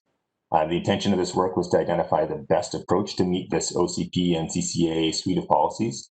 Results from that research indicated that a low carbon incentive combined with the existing use of the BC Step Code provided the best combination of effectively targeting GHG emissions, addressing simple and complex building forms, and minimizing effort for developers and the district. So that's what we're proposing. The low carbon incentive is intended to encourage the construction of buildings that use low carbon energy sources such as electricity, rather than high carbon energy sources such as fossil fuel. Given the intention of the incentive, I should note that the focus is ongoing operations. We're really trying to focus on the space and water heating applications or appliances that are used in these buildings over time. So given the intention of this incentive, the system is proposed as a reductive density bonus. The proposed system lowers the existing density for standard construction, then provides the opportunity to regain the original density by using low carbon energy sources. The reductive approach was selected for 2 reasons, based on the strong intention to achieve GHG reduction outlined in the CCAP. First, we really wanted high uptake on this program, and the reductive approach is expected to have extremely high uptake because the expectation of achieving the current density that is permitted by developers. We think the fact that they would have to be building at a lower density will make them very motivated to take up the density bonus. And second, the goal is low carbon, not increased density. By adding enough density to ensure uptake, we would be significantly increasing the size of construction across the community, which could result in negative response, compromising the possibility of successfully implementing this incentive. The areas where the incentive is intended to apply are areas across the community, but really focused on residential uses in the bulk of our standard residential zones. These are the zones that have established floor area ratios, which means it's easy to implement this system. And then there's a few commercial zones that have mixed uses apartments where we can implement this system as well. We've tried to focus on the easiest to address zones. We've left out a number of areas of the community which may not have maximum floor area ratios or may be subject to phased development agreements or existing land development agreements. So it's not encompassing all development in the community. It's encompassing the development that is reasonable to use a system like this to apply to. The structure of the zone is, as I said, to reduce the base floor area ratio in these areas, and the reduction is intended to be 1/3. The reduced densities for each of these zones is currently outlined in red on this table. So we've got the zones down the left. The current zone density is actually the column on the far right, and the reduction after this system would go into place is that middle column. Buildings that are constructed with low carbon energy sources would then be able to access the original maximum floor area ratio, which is now outlined in red, and that reflects the current density that these properties are allowed to be built to. The 33% reduction was selected with the intention of being a significant reduction in density. As I said, significant enough that we want the majority of builders to see the incentive to undertake that low carbon construction. I'd also like to note that staff are proposing to adjust the max floor area options for RS1 and RS1A to match the RS2. And the intention there is to incentivize people to develop secondary suites or accessory dwelling units. Currently, RS1, RS1A densities go up as you have a larger parcel size, which doesn't make a lot of sense. It doesn't achieve any specific goals. By allowing a little bit more density when there is a suite involved, we do provide an incentive to create additional housing forms that will meet a wider range of people and increase the diversity of our housing stock. So since we're going into this and changing some of this density, these density metrics, it seems like a good time to try and make that change. For C4, there is a specific table that identifies the floor area ratios based on their relation to the employment space provided. The proposal for the incentive structure in the C4 zone is to mimic this structure where there's a 33% reduction for high carbon energy sources. To access the density incentive as low carbon construction, new development would be required to achieve a specific greenhouse gas intensity, that's a GHGI metric. GHGI is defined as the kilograms of carbon dioxide equivalent per square meter per year. This metric was selected because it is an existing output of the STEP code reporting already required. GHGI requirements have been proposed for each of the subject zones based on a greenhouse emissions and costing impact study that was completed during background research. The maximum GHGI reflects, the maximum GHGI. Yeah, the maximum GHGI reflects a fairly ambitious approach to GHG reduction. For most building, it reflects space heating and cooling and water heating that does not use any fossil fuel energy sources. And it also does not accommodate the installation of gas appliances for cooking or for fireplaces. However, there is one slight variation to that. For the apartments, it does provide an allowance for, it does provide enough GHG production for gas water heating. And that's because the stakeholders during the engagement process have highlighted that low carbon requirements for water heating in apartments would be fairly punitive, that the industry hasn't really got a lot of options there and they're not widely used. It's not to say that there aren't options that have been used, but this is something that we heard from stakeholders, that this was a real concern, that particular item. And so we proposed a maximum GHGI that does have allowance for water heating using fossil fuels. And the idea is that this is an interim allowance to be reviewed in a couple of years, given technological advancements and industry adaptation to the need to find electric sources for heating water. Several options were considered in the development of the incentive, and I'll highlight two key ones here. The system was considered for application to commercial zones, but one of the things we heard through stakeholder engagement was that there were real limitations that not allowing gas use would preclude some key uses that don't really have viable alternatives. And an example is restaurant use. We got feedback that there really isn't presently a viable electric cooking system for commercial restaurant applications.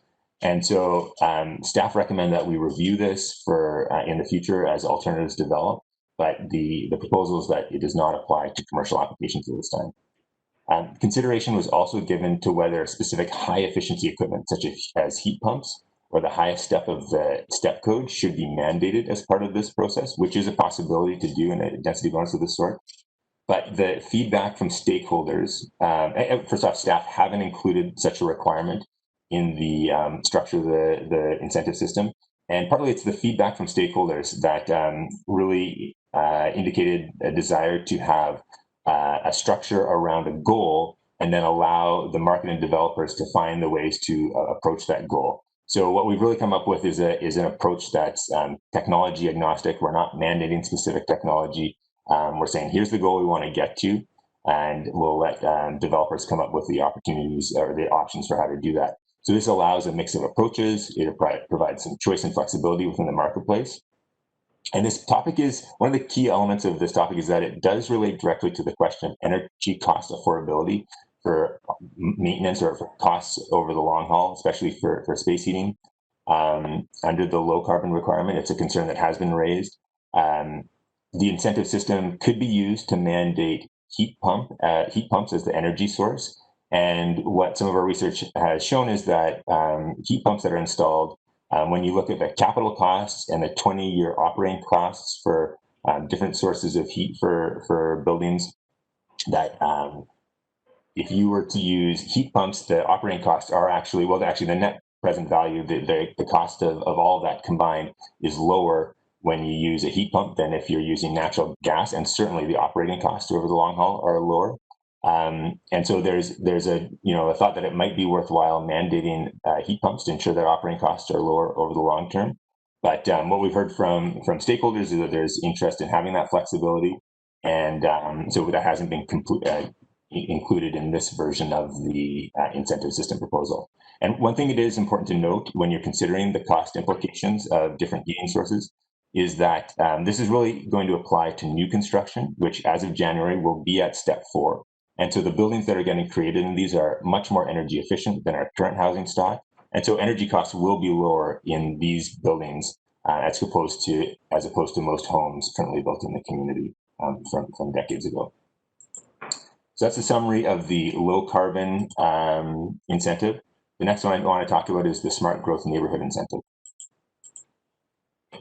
Several policies support the development of this program. The OCP includes policies to increase transit mode share through transit supportive land use planning. One of the identified methods is through increasing density along the core transit network. The OCP also includes policy to encourage the development of nodes within existing neighborhoods. Adding density adjacent to these nodes supports desirable attributes such as walkable commercial activities and transit service. And then more recently, Council endorsed the CCAP, which included a specific action to incentivize high density infill along the core transit network and around nodes through a density bonus system. So this is directly from the Community Climate Action Plan. This proposal attempts to meet that goal, which is part of Big Move to Shift Beyond the Car. Development of the incentive was informed by background research on the local government density bonuses, Results of this research indicated several different structures could be used for density bonus systems, each with trade-offs. And based on that review, the proposed incentive is based on multiple fixed classes that differ between land use classifications and neighborhoods. And what that means is that we've developed specific requirements for specific density increases in specific areas of the community, essentially trying to customize the incentive system based on zones.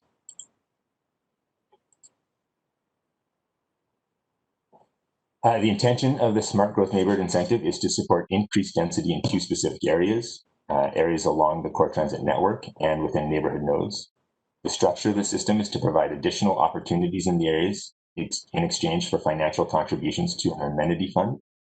To be clear, the goal of the system isn't to collect amenity funds. The major goal is to support a gentle increase to density in specific areas in line with the OCP and the CCAP.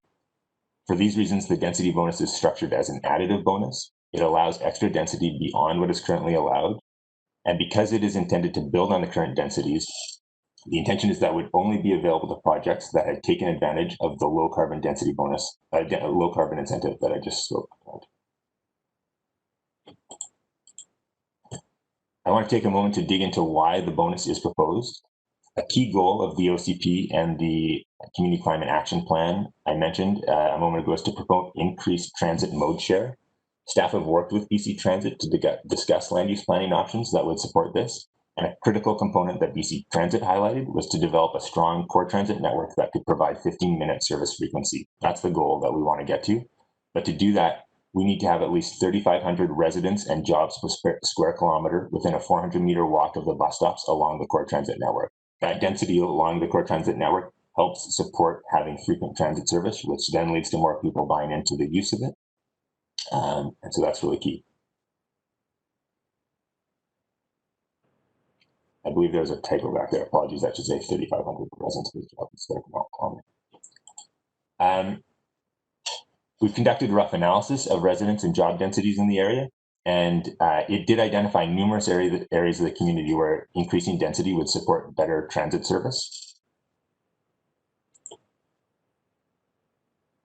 Based on that analysis, the incentive system is proposed to apply to Dentville, North Yards, Mamquam, and Garibaldi Highlands. These are the areas where the density increases will have the biggest impact on bringing the overall core transit network up to 3,500 people per square kilometer, people and jobs. There are areas of the core transit network that aren't appropriate for a density bonus system, and these include downtown, which already has significant existing residential and job density. The business park, which isn't really an appropriate area for additional residential density. Further industrial development is intended to help increase density in that area, and we're working on that through some of the zoning that's being done for the business park. The Garibaldi Estates, which is an area intended for sub-area planning in the near term, that's expected to help achieve increased resident and job density. And we don't really want to undermine that process and implement an incentive system that could preclude options in the sub-area planning process. And then the university, which has a defined density within the OCP, so that the OCP already says here's what the density should be in that area. And recently adopted zoning amendments are expected to really help increase the transit supportive land use in that area by creating a dense core close to the end of the core transit network. In addition, the density bonus system is proposed for neighborhoods in Brackendale, for the Brackendale and Valleycliff neighborhood nodes. Limited density additions in these areas are proposed in line with OCP policy that encourages walkable neighborhoods where residents can meet more day-to-day needs without driving to commercial centers. And that is in line with policies that I mentioned from CCAP and the OCP. The smart growth incentive is proposed for the following zones within the identified areas: the RS 1 and 2 zones, the RM 1, 2, 3 zones, the RMH2, and the C1 zone. The proposed structure is to allow for more dense residential forms in these areas. In zones that are traditional single unit zones, the program would support duplexes and corner triplexes. In traditional duplex zones, the program would support triplexes on properties larger than 0.1 hectares and properties with rear lanes. In zones that support multi-unit development, an additional 0.2 floor area ratio would be supported. I need to note that this structure needs to be modified for the Brackendale conventional densification area to align with the Integrated Flood Hazard Management Plan and OCP policies. In these areas, duplexes would be supported, but if there were triplexes, we'd have to limit the density on those parcels, so accessory dwelling units wouldn't be able to be permitted. And the addition of 0.2 floor area ratio on multifamily properties would not be available. To provide that would be in contrast to policies for flood hazard management.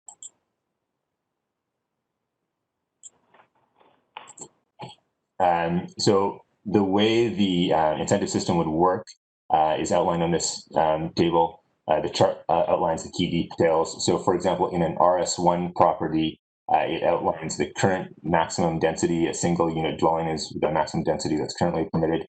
With the density bonus, 2-unit dwelling, a duplex or a corner triplex could be allowed, and there's an amenity contribution that would be built into the zoning that would have to be contributed, or that was the intention, to have an amenity contribution that would be contributed to allow someone to access that additional density. In an RM3 property, similarly, there's a current floor area ratio that's permitted on these zones, 1.0. The density bonus would allow a floor area ratio of 1.2. but to access that, the developer would need to pay $70 per additional square foot for that use. And so those monies that were collected through that contribution would go into an amenity fund, which we'll discuss in just a minute. These proposed amenity values that were presented in that table reflect a land lift analysis that was completed for this purpose. And the values are intended to represent 50% of the land lift that would be created by the density bonus. That land lift would change over time due to changes in land values, construction costs, financing, and absorption rates, among other factors. And the assumption is that the amenity value would require ongoing review and update over time. And consequently, the key point to consider in thinking about those amenity values is the percentage that the district would retain of the land lift. And so staff have suggested 50% for several reasons, which is at the low end of the value of land lift that is kept for municipalities in density bonuses in other parts of BC from our understanding and research. And the few reasons that we picked that 50% is that the values are averaged across the community. So we've got a lot of variation in land value across Squamish and the value of the homes produced. And trying to pick one value that would apply to every part of the community will be challenging. In some communities, they create specific rate structures for different neighborhoods to address this issue. And to keep this simple, we've created one value for each zone across the community, but to address that potential variation, we suggest that 50% makes sense. Also, the analysis that was used to create this land lift estimation was based on a fairly rapid absorption. And so things like slower sales could really increase the cost, the holding costs to developers. But probably the most important piece of this is that we're really looking for uptake of the program, because the goal isn't the amenity contribution. The goal is to provide some increase in density along the core transit network to support these goals from the OCP and the Community Climate Action Plan. And so we want as much of an incentive for these to be undertaken, these types of projects. However, these values were created in the initial stages of creating this program, and during stakeholder engagement, we did receive concerns stated from the stakeholders that the land lift analysis doesn't reflect current land values, and that the proposed amenity contributions were too high. And this is particular to the density increases for the RS1 and the RS2 type zones. And the problem that was highlighted by the stakeholders was that it is already a very tight market to try and redevelop those properties, and the likelihood that these density bonus incentives would be taken up by developers was quite low, and that the amenity contributions were further exacerbating that problem. And so to address that, staff engaged a pro forma analysis based on market land values, construction budget costing, and product valuation. And that preliminary analysis, which just got completed since the drafting of the report to council, does align with the stakeholder concerns. So staff has actually tried to figure out, okay, well, what's the opportunity to try and achieve some of the goals in these RS1 and RS2 zones. And staff proposed that that a few changes be made to that table that was shown. And the first is that we propose that the amenity contributions for those zones actually be eliminated.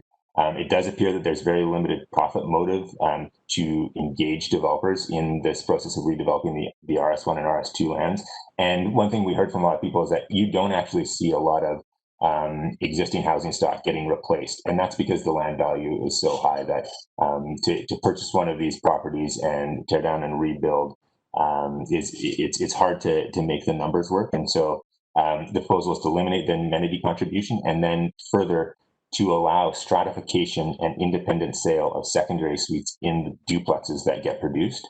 This is something that's currently prohibited in the zoning bylaw. We don't allow stratification of secondary suites. This would do a couple of things. It would create a new housing ownership option for the community within these core transit network areas. There would be suites that are currently secondary suites that are rental. Those could be market products that people could purchase. And that is expected. It's hard to run the numbers on this.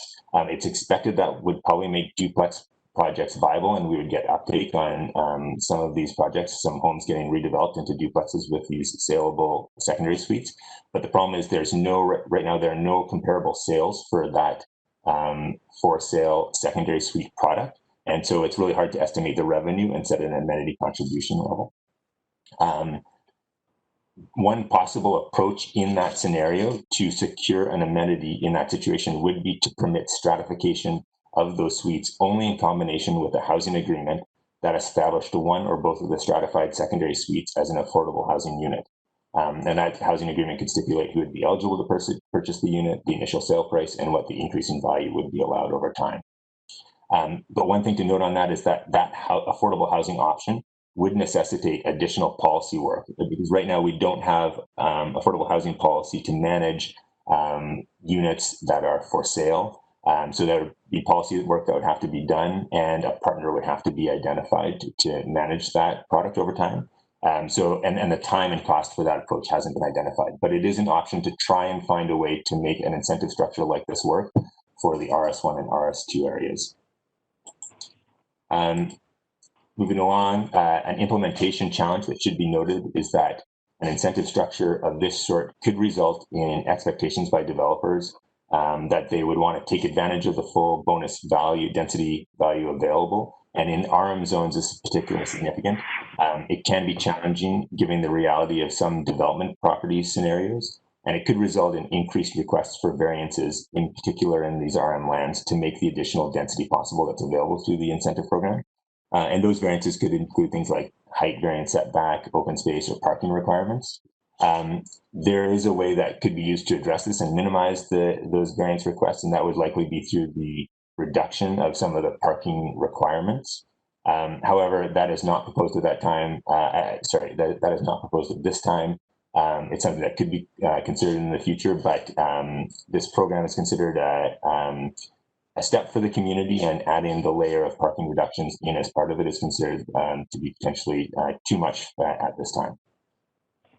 One other implementation item that requires consideration is that the incentive system could result in increased land values for properties that receive additional density bonuses. And this could impact the pro forma analysis and would be something that would need to be monitored over time. Having spoken to some people, there's a lack of certainty or clarity around what those impacts would be, but it is something that's important to note that once a density bonus was put in place in these places, there could be impacts to land values. Another thing to discuss is amenity allocations. Any amenity contribution received through this incentive system would need to be allocated to some general category.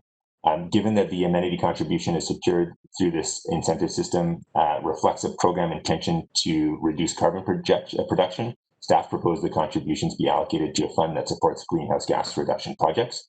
Alternatively, the fund could be allocated to amenity funds in alignment with the district community amenity contribution policy, which includes affordable housing and critical amenities. Next, I want to speak briefly about engagement. Staff have endeavored to conduct the engagement at the involved level on the IAP2 spectrum. Engagement has been very challenging given that the original timelines were disrupted in the spring by COVID. We have tried to use online platforms for the engagement process, and so we had a detailed story map website that was established in mid-August and has a comprehensive review of the incentive program and has been updated as that program has evolved. The landing page for that incentive program has had just over 1,400 views. We had digital open house in early September with the development community and the public. The open houses, story maps, and surveys were promoted in the newspaper, in the district e-news, through social media, and in a press release. And all feedback was directed to the online survey. That survey is open and has continued to be generating responses. And the intention is to keep it open as time goes on.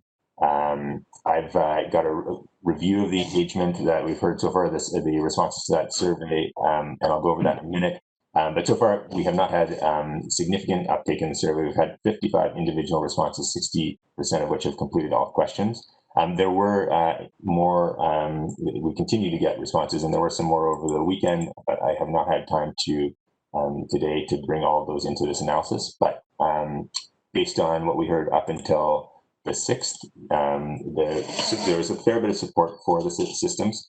For the low carbon incentive proposal, 60% of respondents indicated support for that incentive program. 63% of respondents indicated support for an incentive program based on reducing current maximum densities in the low carbon incentive. 62% of respondents indicated support for an incentive system that didn't allow the use of natural gas for cooking or fireplaces. 48% of respondents indicated support of an incentive system that made an exception for natural gas to be used for water heating in apartments. There's a fair neutral component to that question. 73% of respondents indicated support for the Smart Growth Neighborhood Incentive Program. 71% were supportive of the areas that were addressed by the Smart Growth Neighborhood Incentive. And then for the proposed densities and amenity contribution values, the support was 54% and 45% in support, with a stronger, larger neutral component. Staff recommendation is that Council receive the report from Community Planning on a Low Carbon and Smart Growth Neighborhood Incentive Program, and that we prepare bylaws for consideration based on the feedback received. And at this point, I would like to open the meeting for discussion about this, and we're looking to hear from Council on a number of topics. In this slide, we've highlighted some of the key kind of decisions that were made around developing the incentive systems, and it would be great to hear from Council if there are particular elements of these incentive systems that there are concerns around. This is in the PDF that should have been sent to Council ahead of time if you want to review that as we have a discussion, because I believe the chair would prefer that we not have these slides up during discussion because it impacts on the way we use the WebEx platform. And that concludes the presentation. Thank you, Mr. Gunn. And so if you could take your PowerPoint down so I can see my fellow councillors again. Thank you. So Council, we'll start off with questions. Once again, we'll try and separate questions from comments so that we can organize the feedback. Councillor Stoner. Thank you. Through the chair, I will kick us off. Thanks, Steph, for a great report. Definitely. Still hard to hear you, Councillor Stoner. Is that any better? Yeah, you have to really get it close. Thank you. All right. So I guess I'll start with the low carbon incentive and appreciate the feedback that we heard from the community about preference for stating the goal and not necessarily the direction on how to get there. But I am still concerned as we continue to move in the low carbon direction and trying to incentivize non-fossil fuel heating alternatives, that hydro really isn't a one and done solution. It has its own impacts. And so I'm curious to hear from staff a little bit about how, if there are other means that we can incentivize from just a transition to low carbon energy, which typically would mean hydro, to community energy systems or solar, or do we just let the market sort that out over time? Through you, Chair. Yeah, so the one thing about this two-part question or two-part answer to your question, well, the assumption is that BC Hydro would be an appropriate energy source to meet the maximum GHGI limits. It certainly doesn't require that, right? It's because it's technology agnostic. If somebody came up with a proposal for geothermal, like some projects up in the university area do, or was interested in incorporating solar, or any of those systems, this is a system that provides that flexibility and allows that option to be pursued. But if there's an interest in further pursuit to incentivize a particular type of technology, this will not do it. This won't. If there's a feeling that we really want to move towards a neighborhood energy system, this won't give us that incentive structure. It could dovetail with that, but it won't specifically incentivize any specific technologies. And so If that's something that council is interested in mandating, then that's certainly feedback that we could take and look at. We haven't considered that. We're really just trying to implement the goals that were outlined in the CCAP. And so this aligned with those, but yeah, that's feedback that we could receive from council if that's of interest to try and target specific energy sources. But yeah, I think one thing we like about this is that it does provide that flexibility that could accommodate a range of energy sources. And just a quick follow-up on that. We spoke this morning, Mr. Gunn, I don't think you were on the phone, but with regards to the future of the landfill and continuing to pursue the potential for renewable natural gas. And I'm curious how that then fits into this low carbon incentive, if that would then be considered just a low carbon fuel source, and it would be calculated as so in that GHGI calculation.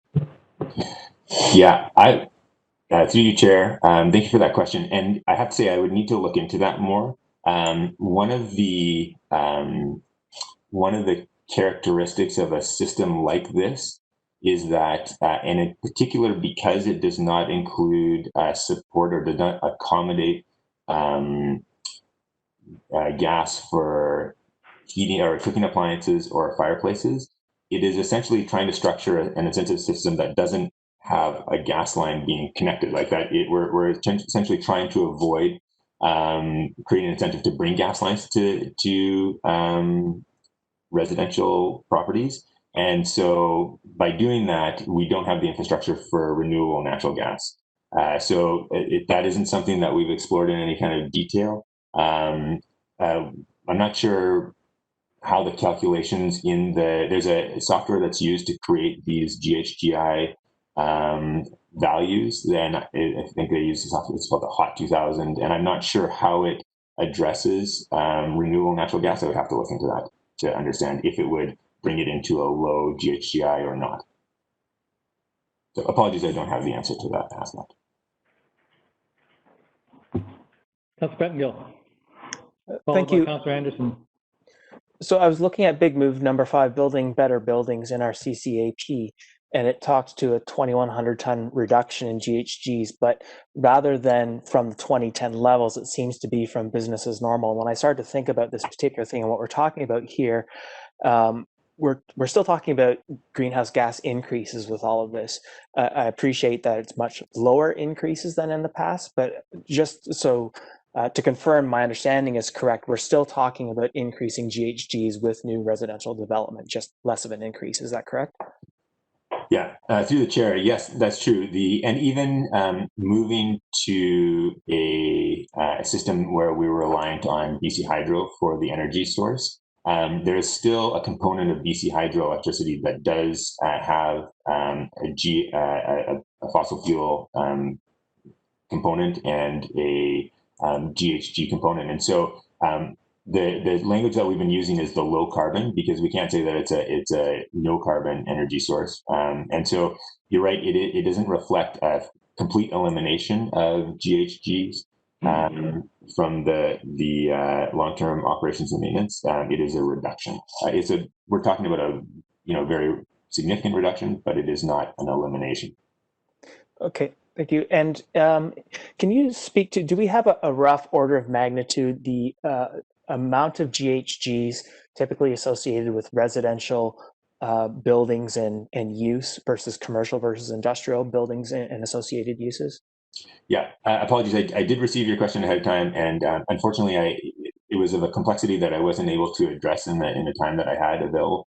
I really actually don't know the breakdown of energy consumption or GHG consumption between those various categories. So apologies, I'm not able to answer that question. It is something that I certainly, if directors could go and try and find and spend some time doing it. But I think that may be a bit of a task to try and, it's not something that we currently track or have data on. So that would be a task to try and find out what the orders of magnitude are on that. Okay, thank you. And then I guess the last one for now, you mentioned some restaurants pushed back against the prohibitions against gas, but my understanding is that industry has been heavily lobbied by the gas industry, and there are a number of actual restaurant operations that cook without gas, and it's somewhat food dependent and process dependent, and there's great induction ovens and all kinds of technologies. And so do we have the option of still sort of focusing on the businesses that can work without gas, commercial, industrial, and sort of not cut out the whole sector? Yeah, through you, Chair, thank you for that question. And just to clarify, we did not receive that stakeholder, that feedback from restaurants.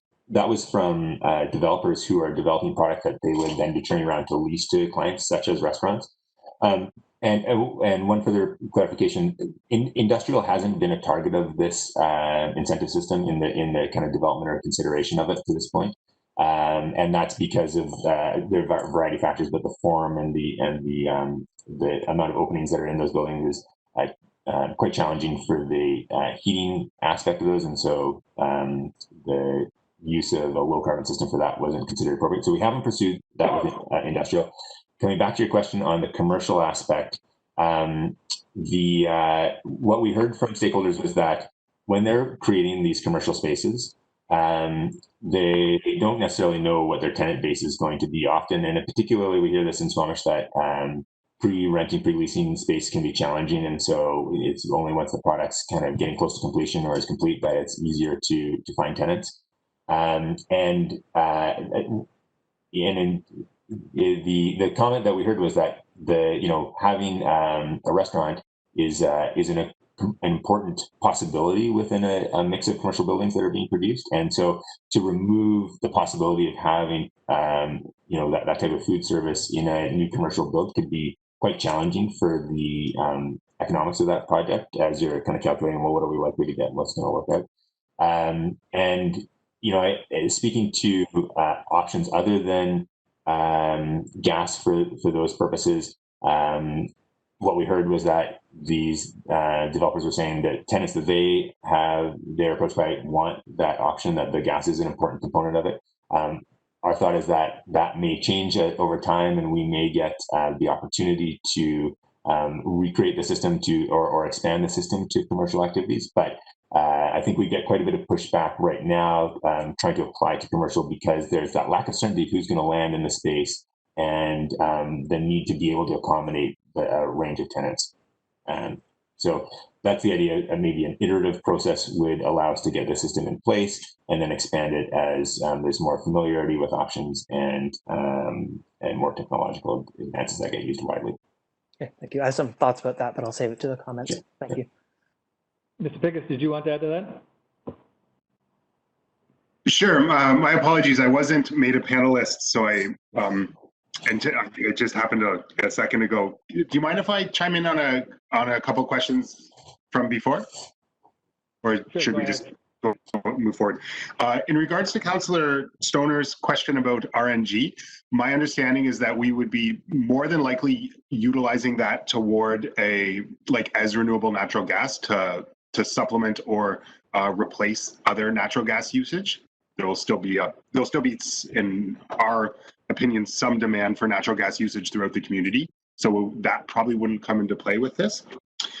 And with regards to renewables, the assumption in the CCAP that we're going from is that we are kind of working with the fact that we have renewable low carbon electricity in Squamish, but understanding that we will come up to a threshold where we start to exhaust that. So right now we're oriented much more towards switching to electricity. And for Councillor Pettingill, I looked into the information into whether or not, or the relative proportion of residential and commercial buildings.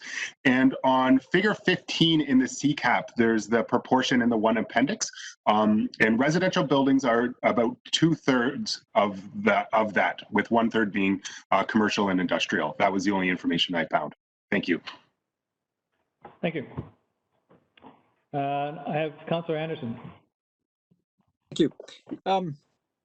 I attended the virtual public information meeting several weeks back with Mr. Gunn and Kate Mulligan and other colleagues. And I did so for one main reason is I was puzzled or curious as to how your team was going to address such a technical subject with so many complicated implications. And I thought you did very well, but it's nonetheless very challenging. And when you display these tables, and so my question is really to both yourself, Mr. Gunn, and to Mr. Pickett's, where are we at in developing tools for visualizing density at the street level, the neighborhood level? Councillor Pettingill and myself attended a seminar up at Quest some months back with Mr. Pickett's. And so I guess my comment here is that this is very technical, and this is probably reflected in the engagement and where we're at in it right now. It's slow to bring people in, and because of its complexity, I wonder if you may be able to offer comment on the status of that project, and you'll know what I'm referring to. Yeah, so I would agree with you that it is not an easily accessible topic of conversation. We've tried very hard to simplify the content so that we do have material that people can access and understand, but I totally agree and recognize that it is not straightforward and easy to access and understand. And our attempts to try and address that, and in particular through the visualization, was recognizing that having something that represented on the ground what these changes could mean was to have some images created. We have an artist that was engaged to create some images of what the streetscape might look like in a core and or along the core transit network and in a neighborhood node. And we tried to use those in the presentations on the Story Map website, and we provide those in our outreach through a press release to newspapers, which did get used and brought forward. But we provided a few views based on budget limitations, and I think they do a good job of depicting the kind of scale of change. But of course, it is not a comprehensive view of the entire community and how all things could change in the community. And it's a great point. More visualizations would be fantastic. The work that Dr. Pickett's was involved in when he was working at Quest was sort of a similar concept, but didn't reflect the specific changes proposed in this bylaw. It was a much more generalized concept. It did try and create a walkable visual structure where you could cruise around the community, but it reflected a different set of parameters based on a node system, among other depictions, visualizations, but it wasn't something that could be imported into this project because the specific permitted uses were, it's a totally different structure and set of changes that were contemplated.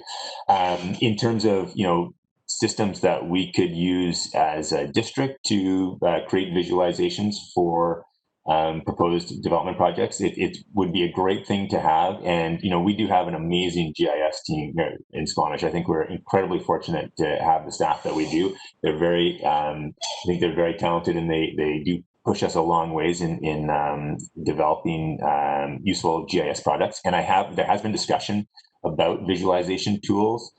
We don't have those in place at this time, and I'm not sure whether that would require additional capacity and resourcing. That I think those projects they take specific skill sets and time, and both of which I don't know what we have in our community or in our district.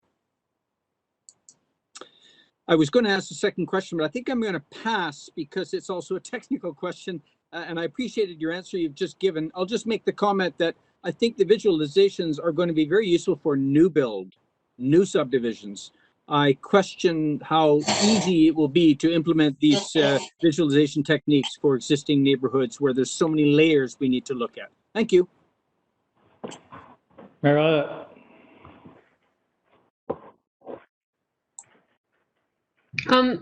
The C4 zone, this isn't increasing the floor area ratio, it's just returning them to the current allowable?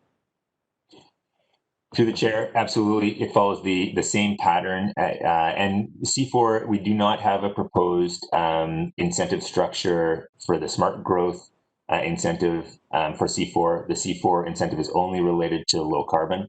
And in that structure, the only density bonus is to come from a 33% reduction back up to what is currently allowed. It does not propose any additional density beyond what the current zoning bylaw allows.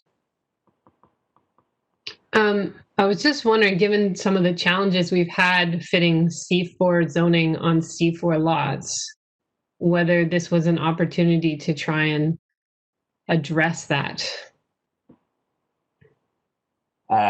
Through you, Chair, always a possibility. That's a expanded scope, and so that I would need to certainly discuss that within the team and see if that is something that we feel we could come up with in short order, or if that how involved the reduction would be.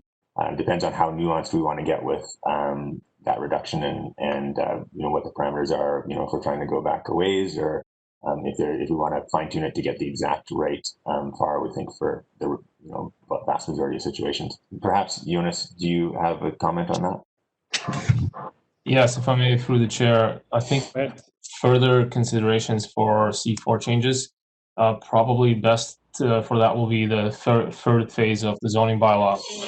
Both the marine zoning and this project are large components of the phase 2. And so any scope creep in these areas, will impact the timing of phase 2 and then the timing of when we start phase 3 as well. So my recommendation would be to keep that to the next phase. I wanted to, what is the plan for a little bit more in-depth engagement at this point with the community?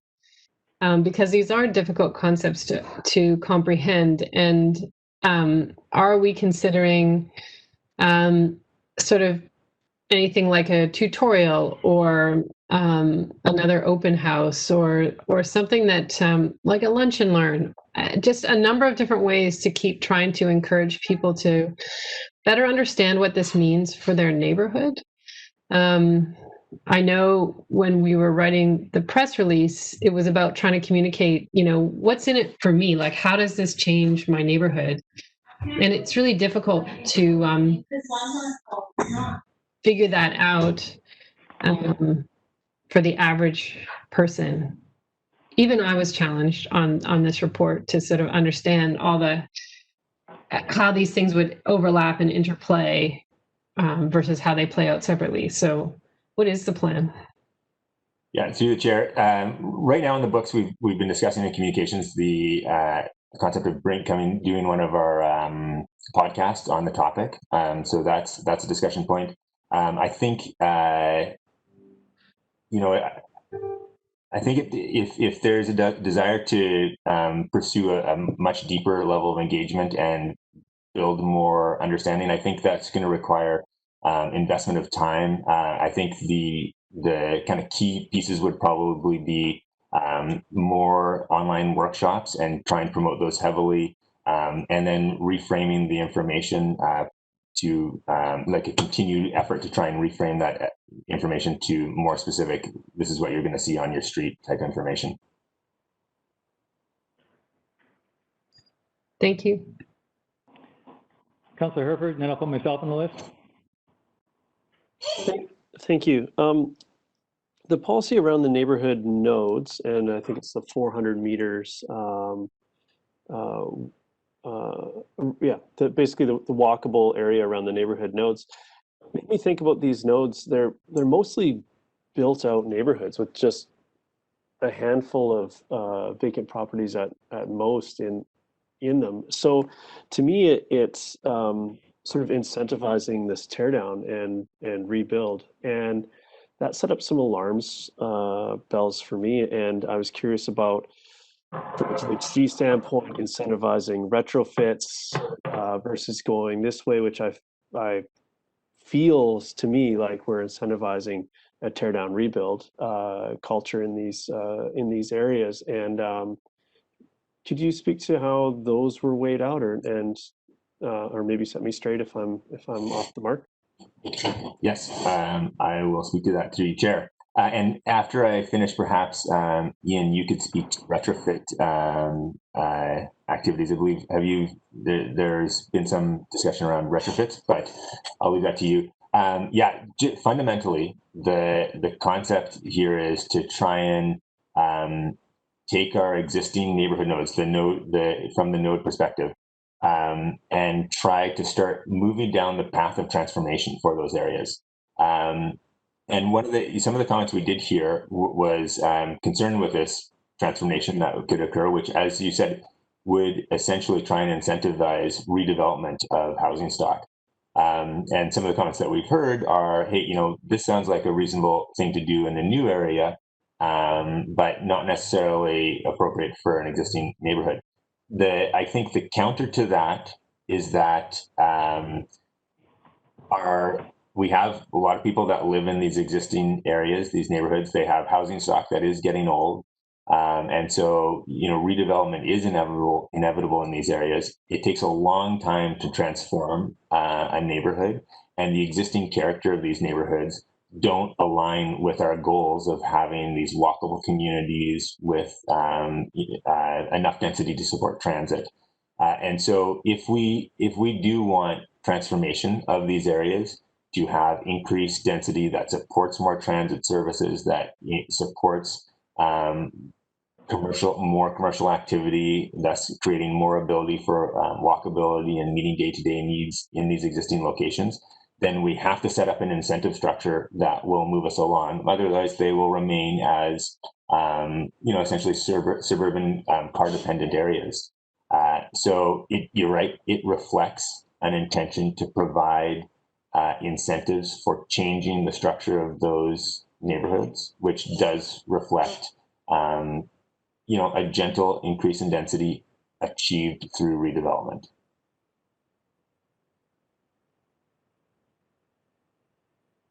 Ian, did you want to answer about retrofit approach?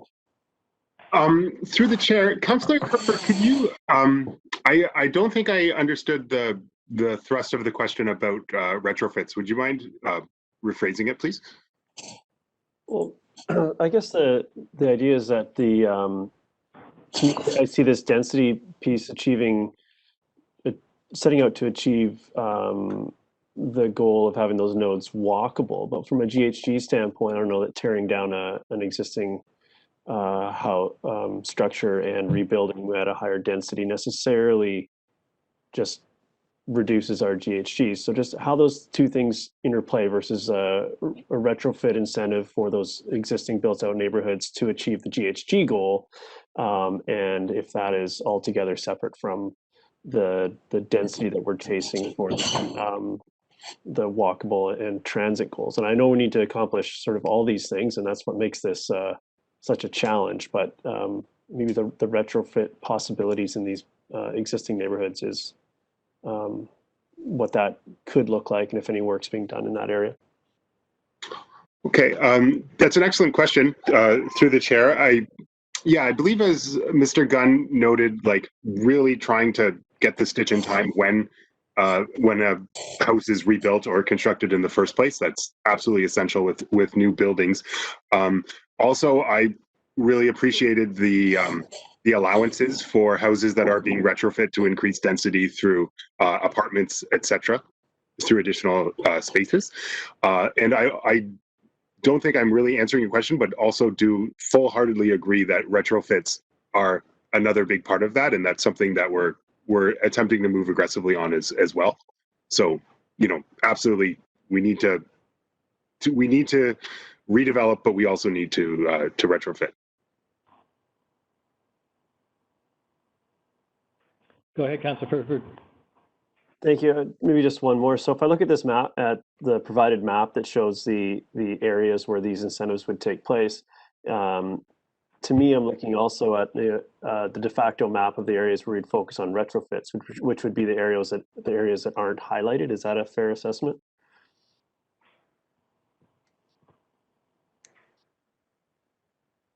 You follow? Yeah, no, I definitely follow you. We haven't thought about spatially refining where we focus our retrofit actions, but that might be a really good strategy, is to complement, to do this in some places and really hammer on the retrofits in other places. So it's a excellent point. Okay, thank you. Thank you. I have myself and then Councillor Pettengill. So also on this issue of retrofits, there's a couple of things that occurred to me, and one is whether or not you've considered the effect of building schemes on some of the existing neighborhoods. And the Highlands is an example where it's common to have building schemes, and there's a variety of different models of them put on by the developer. And one of the things that they commonly do is restrict that house or that property to being used as a single-family residence. As I say, they're all different. They're like fingerprints, but that's a common feature of building schemes in single-family neighborhoods. And the other retrofit issue that comes to mind is what happens if somebody builds a single-family house to the maximum allowable because it's powered by electricity, and then goes to retrofit it with gas.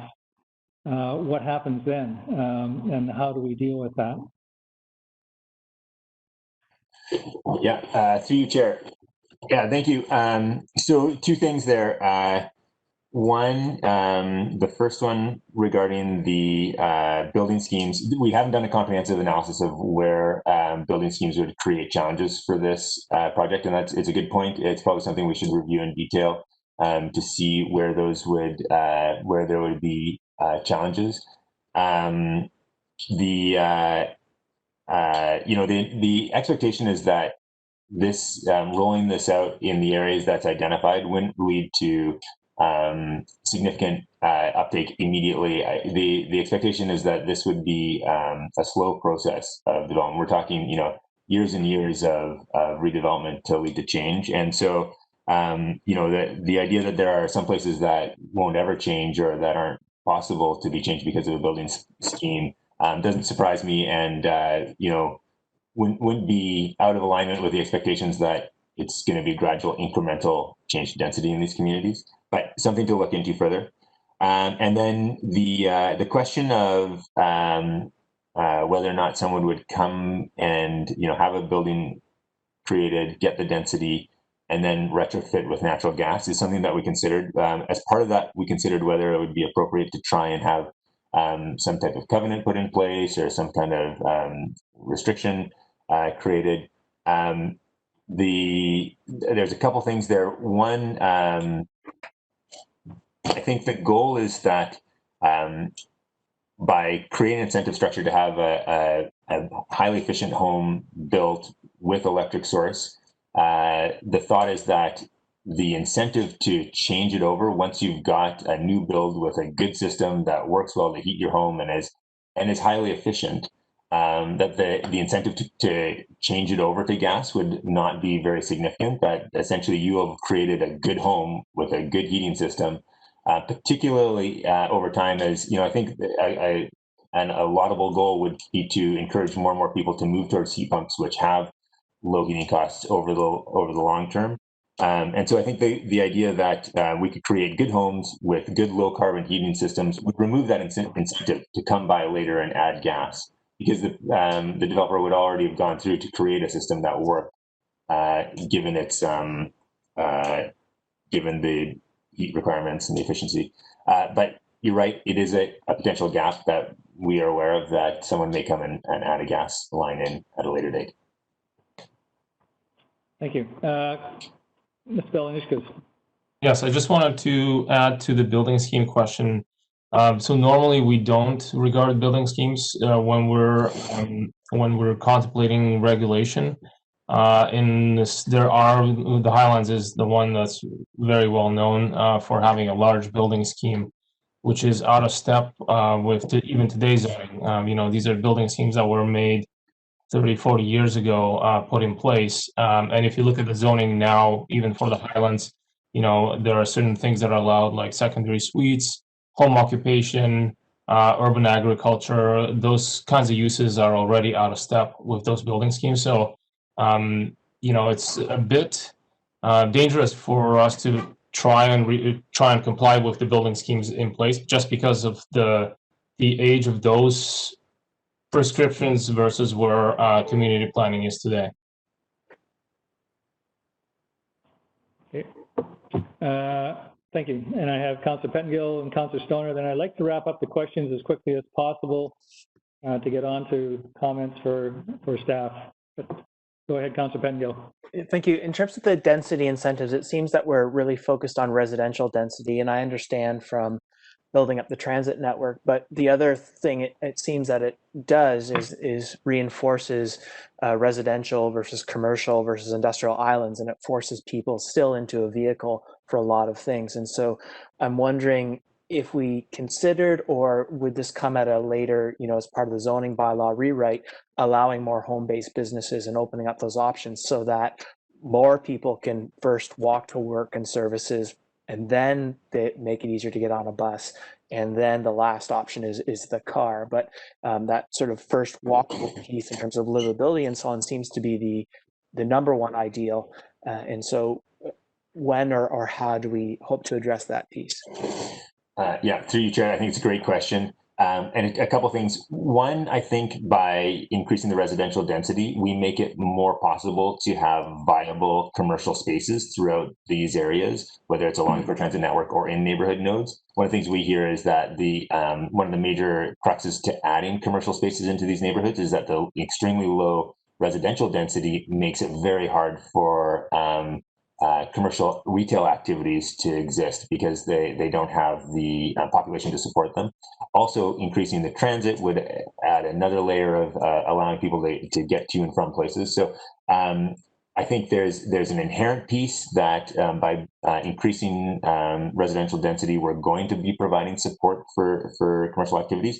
Another really key piece is that often to get commercial created in spaces, there is it's not always the first thing that developers look to add. They really are looking for the residential density. It often takes a push to get that stuff added to development. And so using an incentive structure that offers additional commercial density wouldn't necessarily find much uptake from developers. That allowing them that use isn't necessarily going to result in that expanded offering of commercial space. But I think there's a really key point that you made, which was around allowing a wider range or a more flexible set of uses for residential neighborhoods that could accommodate some commercial. And it is something that we have contemplated for another stage of the zoning bylaw, and that would be to look at things like accessory commercial units as opposed to just accessory dwelling units, to allow options for commercial throughout the community. And it's something we haven't delved into, but we do think it's very appropriate. And so that's something that's on the radar to be contemplated. And I think the work that's being done here that could add some additional density in nodes and along the network could help support that work, because there could be that population base to support small commercial units that could pop up in neighborhoods providing some of those services. I think without the density, it's going to be very hard to find people investing in creating those commercial spaces because of the difficulty in supporting the population. And I'll go to Councillor Stoner and then Mayor Elliott, and then I'm going to wrap it up for comments. Thank you. I have two quick questions. The first, I just want to confirm that in the smart growth neighborhood density bonus, those units would still be required to follow all development permit guidelines and would still have to pay things like DCCs and building permit fees and things like that, correct? Absolutely. Okay. And then my second question was, I am really intrigued and curious about the possibility of stratification of suites, and do we have a sense of how much additional work that kind of scoping might be for staff to do in that? Yeah, through you, Chair. So Gary Buxton has been coordinating much of that affordable housing work, and so I talked to him about this possibility, and he said he thought it was certainly an interesting idea, something that would dovetail well with work that we really do need to engage in, regardless, around the creation of a structure to support like affordable units that get owned. I asked him, what do you think this is involved? How much time, money? And he said it's really, at this point, it's hard to say, because this is quite a new concept that this has really come out of engagement that we've had with the kind of financial side of creating this incentive structure. And so, it's developing now, trying to figure out what the realities of that are, and so we haven't had time to really sit down and go, okay, what is going to be involved in doing this? I think his comment is that there'd be a big benefit from getting that going as part of this project, anyway, because it's something that we could certainly benefit from having in the community. But scope and time, I don't know. Mayor Elliott. I wanted to, just in terms of when we think about higher density neighborhoods, and I'm looking at North Yards and the Mamquam area, where we already have quite a bit of high density housing, especially in the Mamquam area, is how we're balancing that with access to park spaces. And so we know those neighborhoods are underserviced in that regard. And so what can we look at in terms of amenity contributions? Or, I mean, they're not up for neighborhood planning right away. So how do we tie that in somehow, or can we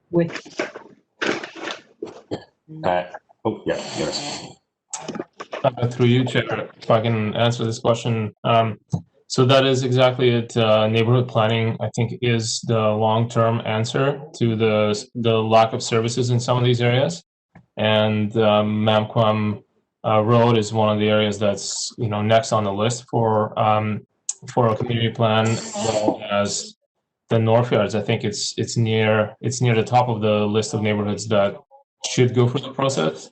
Again, in this situation, we're really just looking at incentivizing these two aspects, but there are all sorts of other planning issues that most of existing neighborhoods have that will have to get resolved either through parks planning on the community level or neighborhood planning.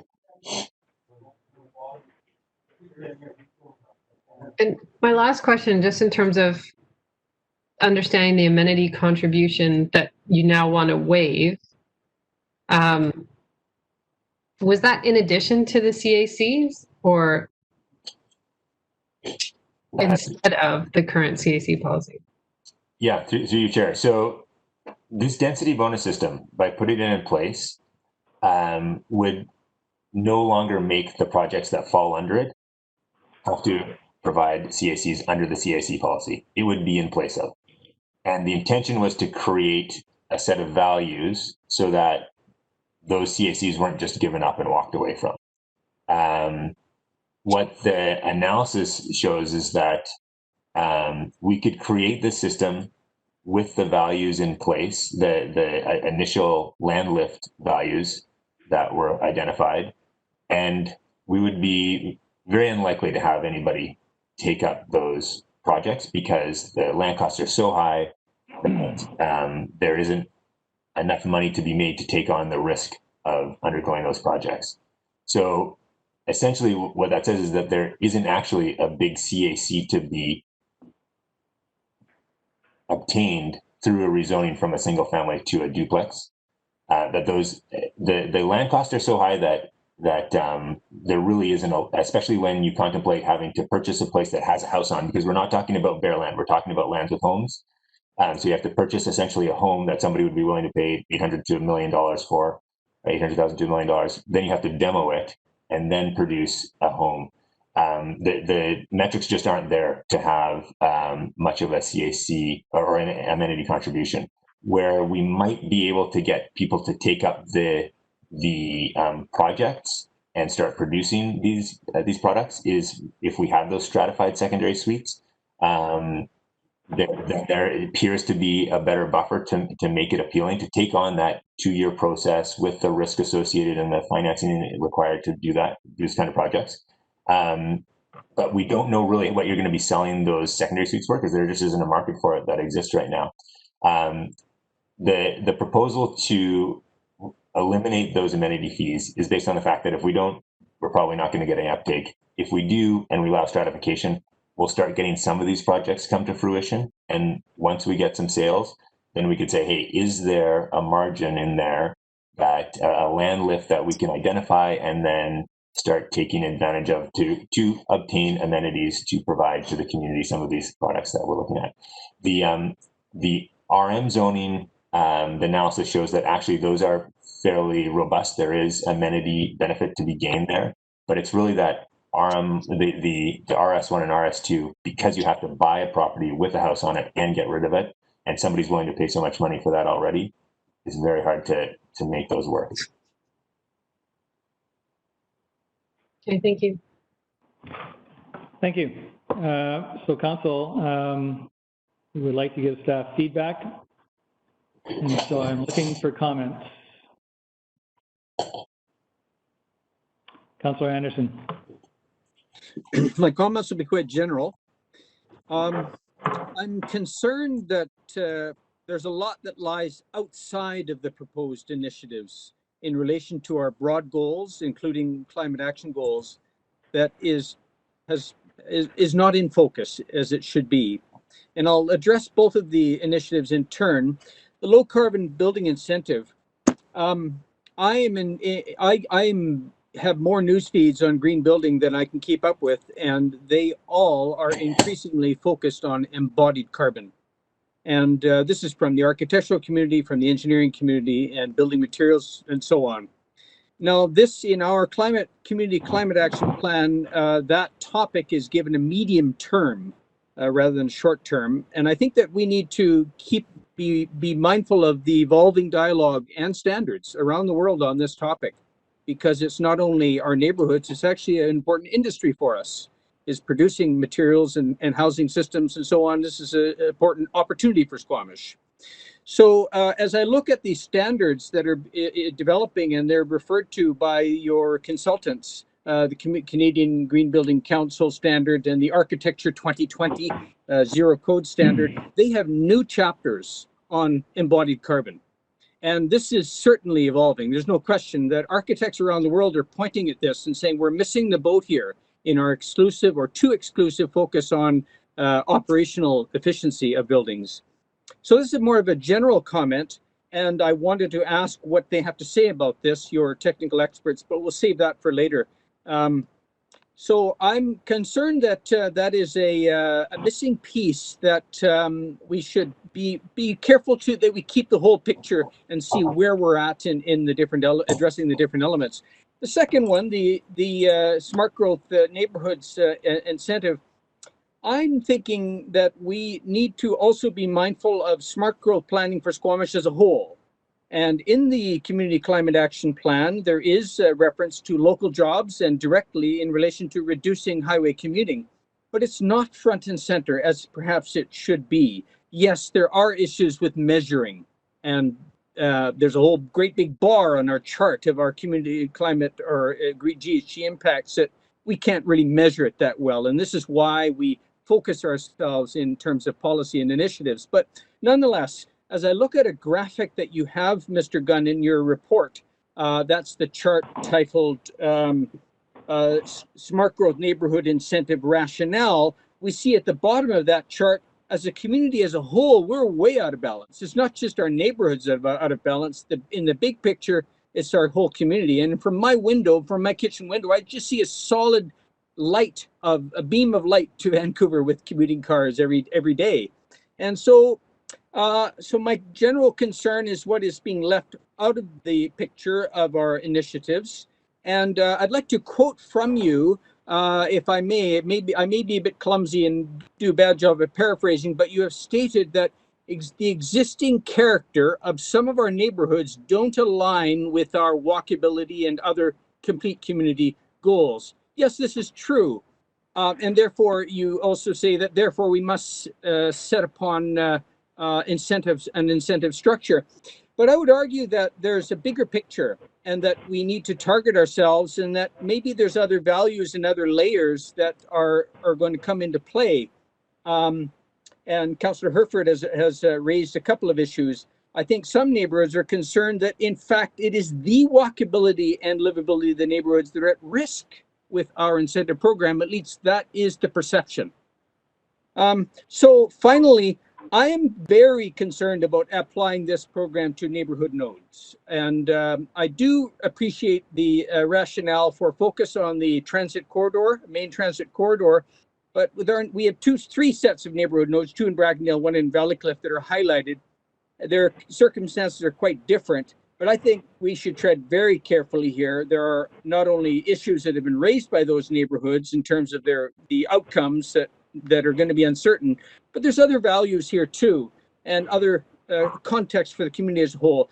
Finally, Mr. Gunn, I do appreciate your reference to being technology agnostic. This is what some of the developer correspondents have advocated, and I think this is a good approach that you're taking on this particular issue, to focus on being performance-based rather than prescriptive, because technology and realizations about where we're at in the world of climate action do evolve.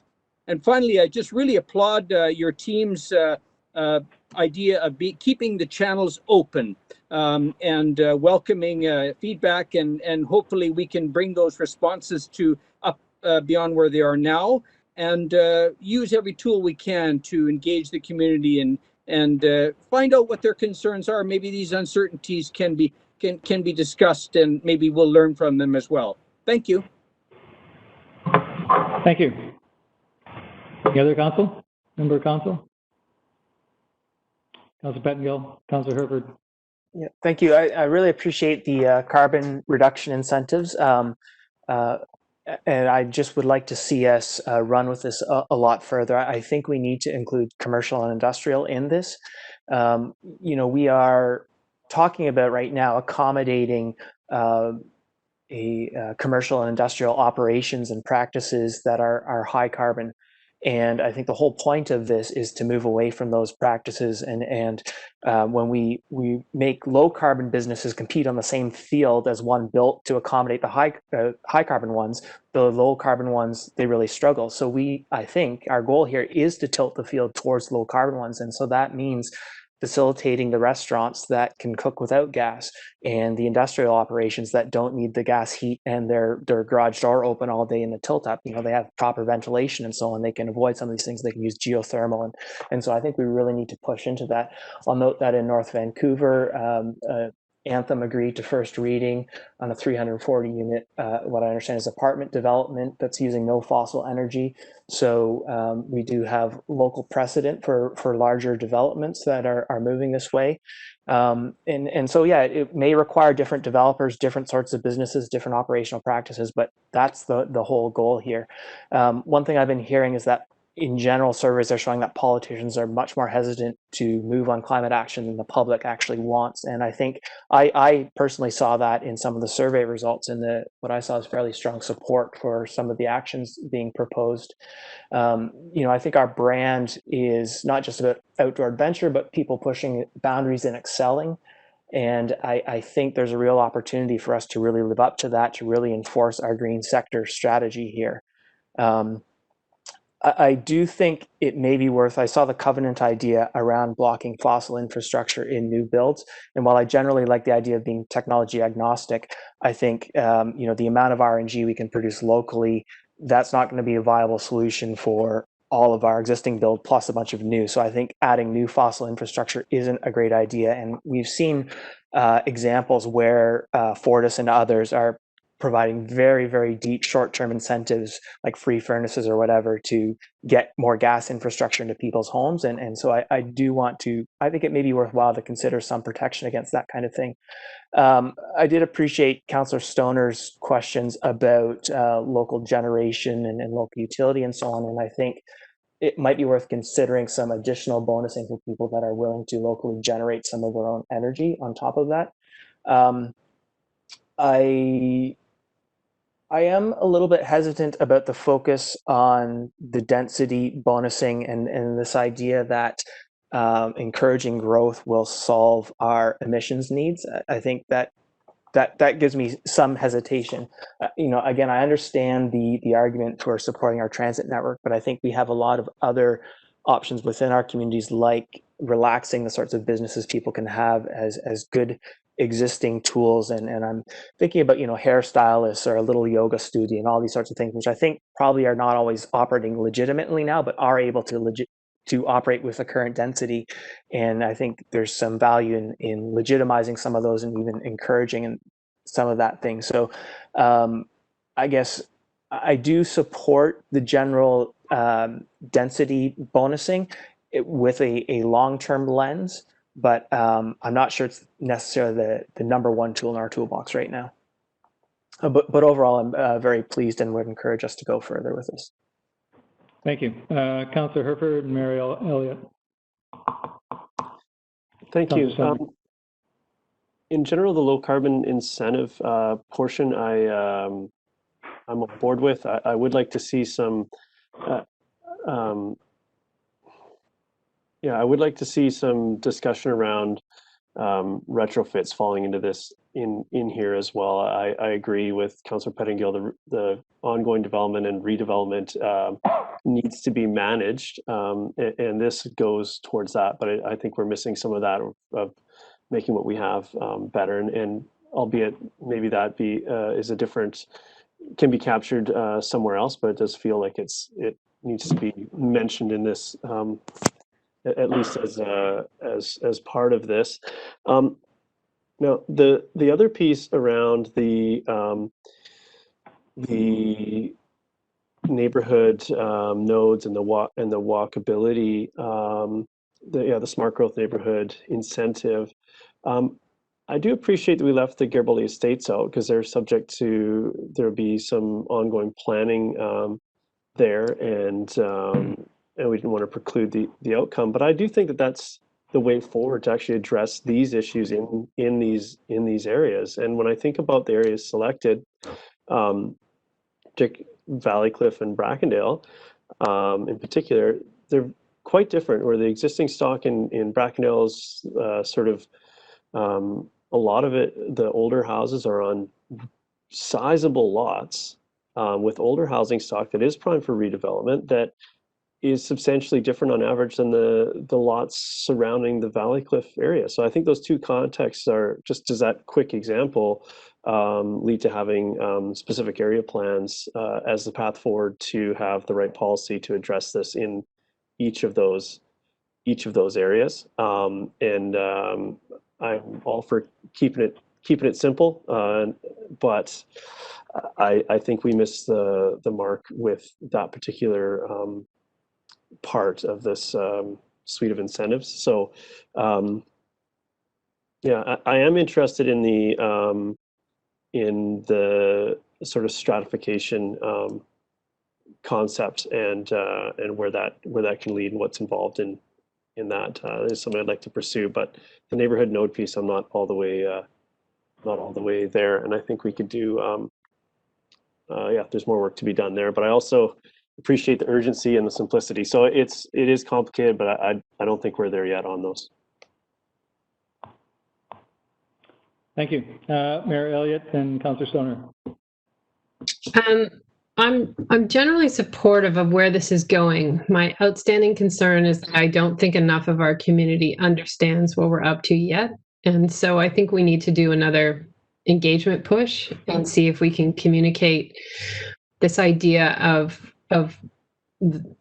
both density programs and what it means for livability, walkability, sustainability, and looking at it from a number of different lenses, not just more people in the same footprint.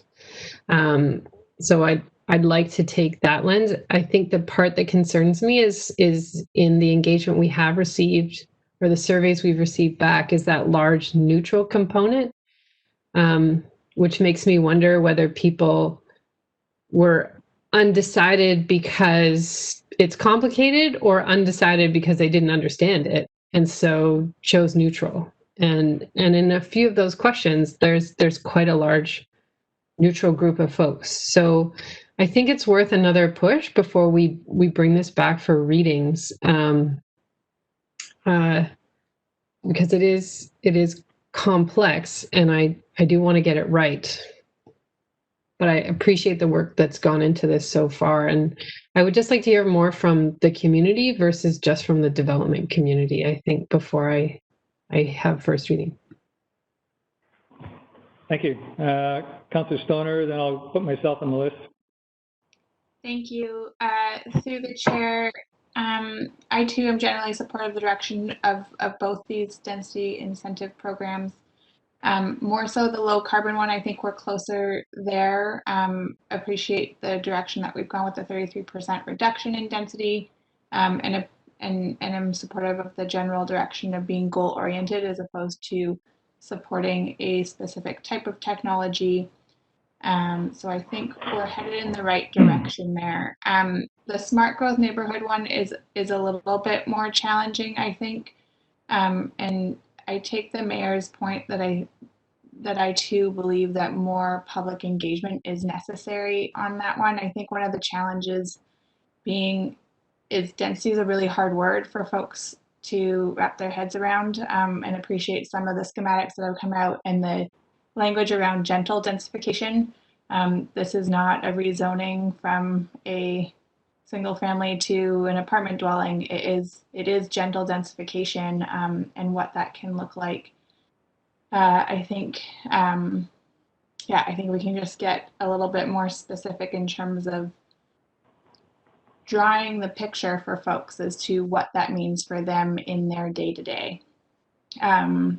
Similarly, it wasn't so much the neutral responses in the surveys, it was the high percentage of incomplete surveys that I think we got back. I think only 60% or so were fully complete, and so that was also a flag to me in the community engagement survey. I am really interested to learn a little bit more about the potential implications of stratification of suites and what that can mean for kind of jump-starting our affordable housing ownership model. And so I would also be curious to hear from staff if and when this comes back on the scope of work that would entail, and feasibility of incorporating that into work plans going forward. Thank you. For myself, when I first considered this, and we in the report had talked about the previous discussion we had, I think back in April, and I generally aligned with these initiatives. What I did not anticipate was the impact they would have on existing housing. I was thinking of the next subdivision or development, because the problem I see with the low carbon initiatives is they apply to somebody that already, for example, owns a single family lot, hasn't yet built anything on it, and therefore would be losing rights that person has today. And that to me is not an incentive, that to me is a penalty. And so if we insist on going that route, then I think it's important for transparency that we call it what it is, and that is a penalty and not an incentive. I think there's some issues with the transit routes and so forth, and the building scheme. I take Mr. Belanishka's comments. There is legislation that allows a judge to set aside a building scheme if it's obsolete, but that's a very high test and can never be assumed, notwithstanding the fact that it's 40, 50 years old, and I've seen litigation on that, and that can be a source of a lot of really bad neighborhood conflict. And so I think if we are going that route, and I think, for example, if somebody wanted to start putting 3-floor dwellings or 4-floor dwellings up the boulevard, for example, in the Highlands, it would be very important to engage the neighborhood, because those are the people who are the parties to the building schemes, and any one of them could sue to stop it. And what really happens is a bunch of them gang up on you to split the legal costs and take a run at it. So that cannot be underestimated, notwithstanding the fact that it's not zoning and it's not put aside by zoning and it doesn't bind the district in zoning practices. In reality, on the ground in the neighborhood, that can cause a lot of friction. And the other issue with respect to re-engineering neighborhoods like that, as the mayor pointed out, is, you know, do we have the facilities for a re-engineered neighborhood?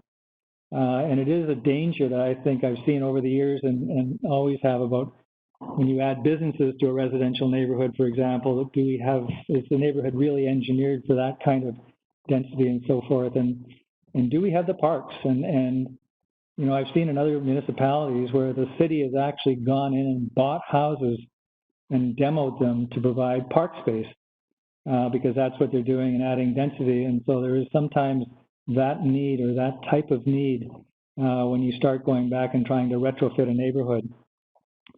The strata suites, all I can tell you is if I was advising a homeowner, I would advise them not to do it. That is a minefield. And I think, you know, if we're serious about splitting ownership like that, we might be better off to consider coach houses, which can be actually subdivided so you have 2 fee simple properties, as opposed to trying to sell a strata suite, because fundamental to that process is now the owner of that larger house has 1 vote, and the person who owns the smaller suite also has 1 vote. There's a huge loss of control, and there's a whole bunch of things that flow from that. So it is fraught with difficulty. We'd have to be very careful about going that route. Whereas a clean subdivision where there's separate access basically just creates 2 smaller lots, and that's a little easier sometimes to deal with. So I'll leave it at that. Is there anybody else that wants to make a comment? Councillor French. Yeah, because we're almost 45 minutes behind schedule, I'll keep it super concise. I support the direction. I support the direction that this is headed. And I agree with the sentiment that a little more education, or maybe even a lot more education and knowledge for our residents is required around this, because I agree that there's a significant amount of uncertainty and lack of understanding of what we're up to with this. Thanks. Thank you. So in the hope that we have consensus in these, Mr. Gunn, can you just rattle off what you've heard, and we'll see if there's anybody in council that objects to any of those points? Ms. McJanet, that's your job this time? That's my job this time. Thank you so much. Sarah McJanet here. So overall, in terms of the comments and the consensus and level of support, I heard and recorded that there was overall a general level of support for both the incentive programs, however, more support for the low carbon incentive. There were some concerns and additional pieces that a number of speakers noted as needing a little bit more clarity, a little bit more focus, and those included a piece around embodied carbon, a piece around retrofits, also a piece around basically, sorry, just one moment.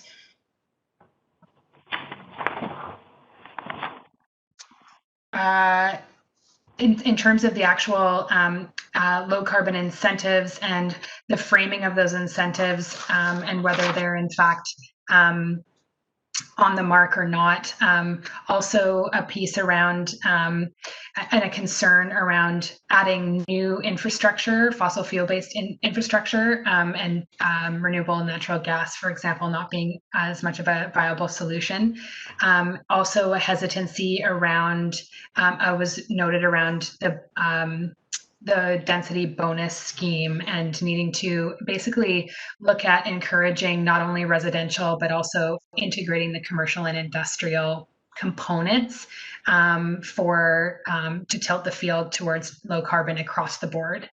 There was consensus around wanting to see more engagement, more and more education, and to frame that discussion with the community. And also support for the stratification overall around taking a closer look at the stratification piece, notwithstanding Councillor Race's cautions at the end, just around some of the challenges, the tricky challenges around stratification. I think also I heard a piece around the transit network and looking at a little bit further at the transit network and the nodes as well. Thank you. So let me try and deal with that as one. Are there any members of council that have concerns with any of those points being taken by staff as feedback? Nope. There's your answer, Ms. McJanet. So what I'm going to suggest is, if you look at the staff recommendation, there's 2, but I'm going to suggest separating them. that Council received the October 13, 2020 report from Community Planning on a low carbon and smart growth neighborhood incentive program and provide feedback as noted by staff. And without detailing it, we have it now on video. And the second, and consider this as a separate motion, staff prepare bylaws for low carbon and smart growth neighborhood incentive programs based on feedback received at the October 13, 2020 special meeting and bring forward for first reading consideration. And I separate that out because there was one or two comments about more engagement and whether this is the moment to direct staff to go and prepare first reading. So I'll deal with the first one. Is there somebody prepared to move the first, first resolution? Moved by Councillor Anderson, second by Councillor Stoner. Is there further discussion? I'll call the question. All in favor? Opposed? Motion carries unanimously. The second one is staff prepared, or council prepared to move what I read that it go to first reading, or would you like some other resolution of this at this time? Further engagement, come back to committee of the whole, those are the other options.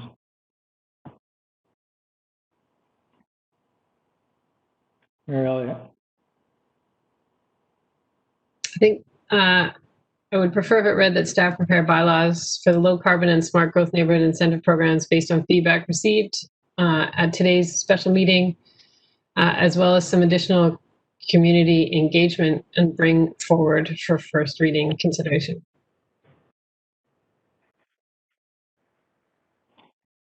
So you're moving that? Councillor Stoner, are you seconding? Yes. Is there any further discussion on that? I'll call the question. All in favor? Opposed? Motion carries unanimously. Thank you.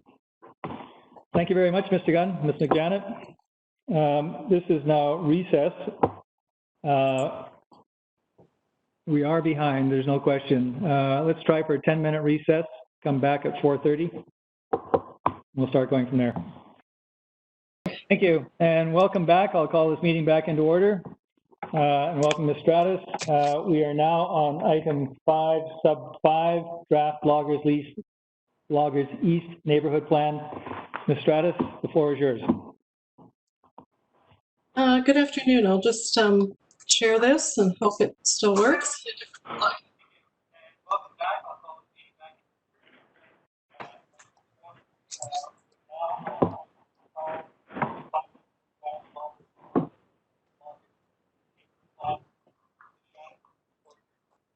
Yeah, thank you. Good afternoon.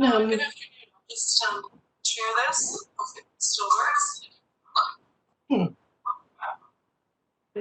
We've got some video feedback or audio feedback.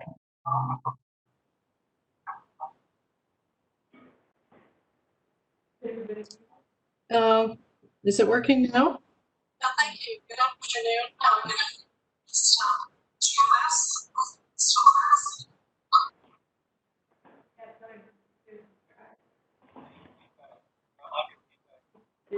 Everybody's muted. Shows is coming from yours, Susan. Do you have a window open where you've been watching the live stream of the meeting? Yes, that's my fault. I'll close the window. Sorry about that. Had the website window open. Okay, sorry about the technology there. Good afternoon again, Mayor and Council. Our purpose today is to look at the first compilation of the Loggers East Neighborhood Plan and to obtain feedback from Council before proceeding with the next stage of public engagement on this plan. And I should mention that this is very much a first draft. We've worked to put this undercover to try and create a complete document, but there are certainly potential changes to be made and additions to be made to this document.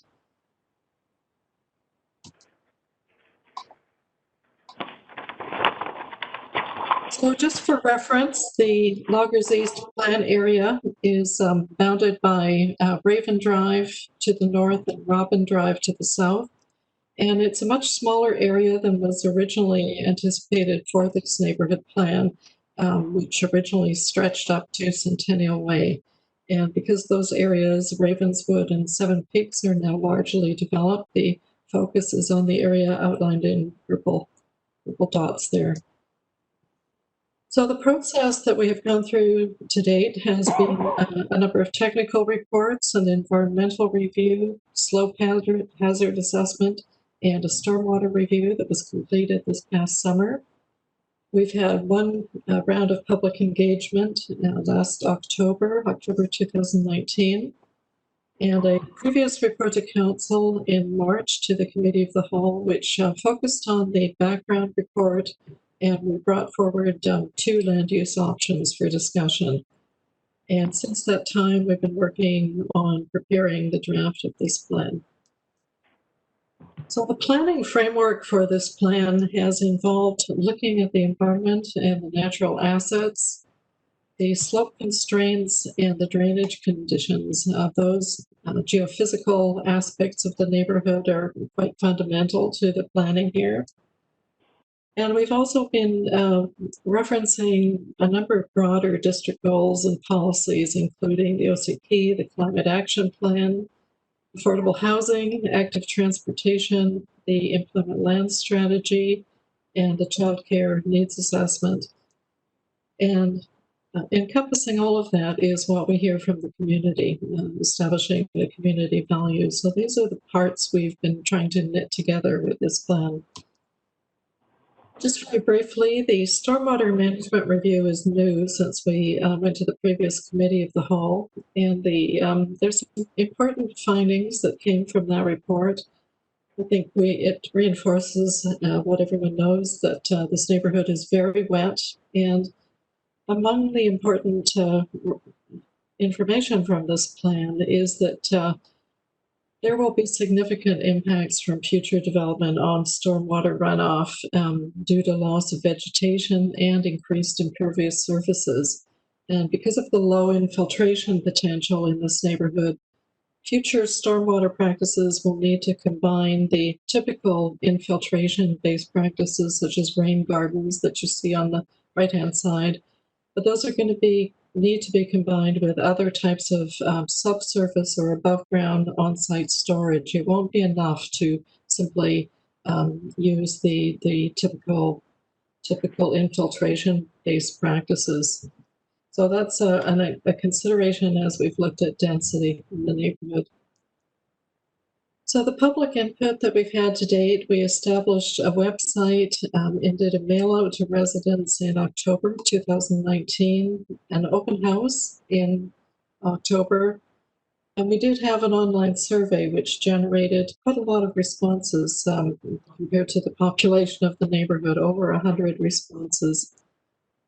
And the main issues that we heard were the importance of the green space and the environmental conditions in the neighborhood, keeping it rural, keeping opportunity for equestrian uses, and an appreciation of the current diversification in the neighborhood that provides quite a mix of uses. There wasn't a lot of support for densification from many residents, and they prefer that to be near Loggers Lane. Definitely people were looking for improvements in the neighborhood and amenities in the future. Concerns were expressed about the Fortis pipeline upgrade. And some residents and property owners did indicate support for new development because the area is close to downtown and indicated that it should have more density. So we had quite a mix of development comments there. At the COW meeting, the Committee of the Whole in March, Council reiterated the support for a balance of rural and residential and employment uses and preserving that sense of ruralness and including agriculture. The neighborhood should not be primarily residential. Residential was one thing we heard. That the natural assets and the connectivity of the ESA's environmentally sensitive areas is very important here. So I won't read through these, but Council's comments somewhat reinforced the comments we heard from the public. So we did take the Council and public comments as we're working through the plan policies. So the beginning of the plan is establishing a neighborhood vision, which we have prepared on the left-hand side, which is really focused on continuing to be a mixed-use neighborhood that protects the natural assets and provides for the uses I just listed. And the guiding principles, again, in the draft plan are a reflection of the main issues that we heard both from public and from council. So moving on to the proposed land use plan, this is a bit of a version of the two options that we worked through with council at the previous committee meeting. And what this has done is simplified it into 5 different land uses. The conservation areas that are in the green typeface, sort of shown in green and white, encompass all of the streams and the upland environmentally sensitive areas that are shown in the environmental review. The hillside housing is an area that will encompass a mix of housing types on lands generally up to 40% slope. And these will be multifamily housing forms.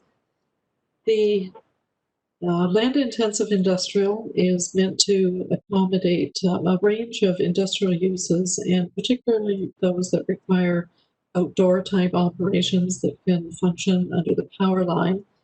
And the power line is shown running diagonally through the neighborhood close to Loggers Lane there. And that does affect many of the properties in this neighborhood. The darker purple mixed-use development, I think council is probably familiar with developments under that category, that would include a mix of light industrial and business uses, local commercial, with upper story residential. And the rural multifamily, I'll move to another slide to look at that in more detail, but it's the, I guess, the area that encompasses a number of 2-acre lots, where we expect to see both a mix of rural agricultural uses and multifamily uses. So very briefly, the environmental policies are really a cornerstone of this plan, and the areas shown in red encompass the riparian areas around Loggers Creek and all of the tributaries, all of which are important fish-bearing streams. And the orange crosshatch areas are areas of recommended preservation areas where there's red and blue listed ecological communities and an abundance of environmentally valuable resources. And sensitive design areas shown in green are areas where development is permitted, but there are guidelines recommended so that the portions that are sensitive there are retained and enhanced. So those are not a total prohibition on development. The environment policies include the development guidelines recommended in the environmental review. Just looking a bit further at the residential policies, both for the rural multifamily, which in short form we're calling agri-hood, and the hillside housing, both of these areas are oriented toward somewhat of the missing middle that's circled in red there, ranging from duplexes, triplexes, townhouses, and small apartment buildings. And when you get into the mixed-use development area, the types of buildings might in fact be higher and more dense looking toward the range that's circled in the yellow dotted lines there. The what did I want to mention here? We're not looking to accommodate additional single-family development here, and I know there have been a number of pre-applications proposing single-family use, so the plan policies don't support that.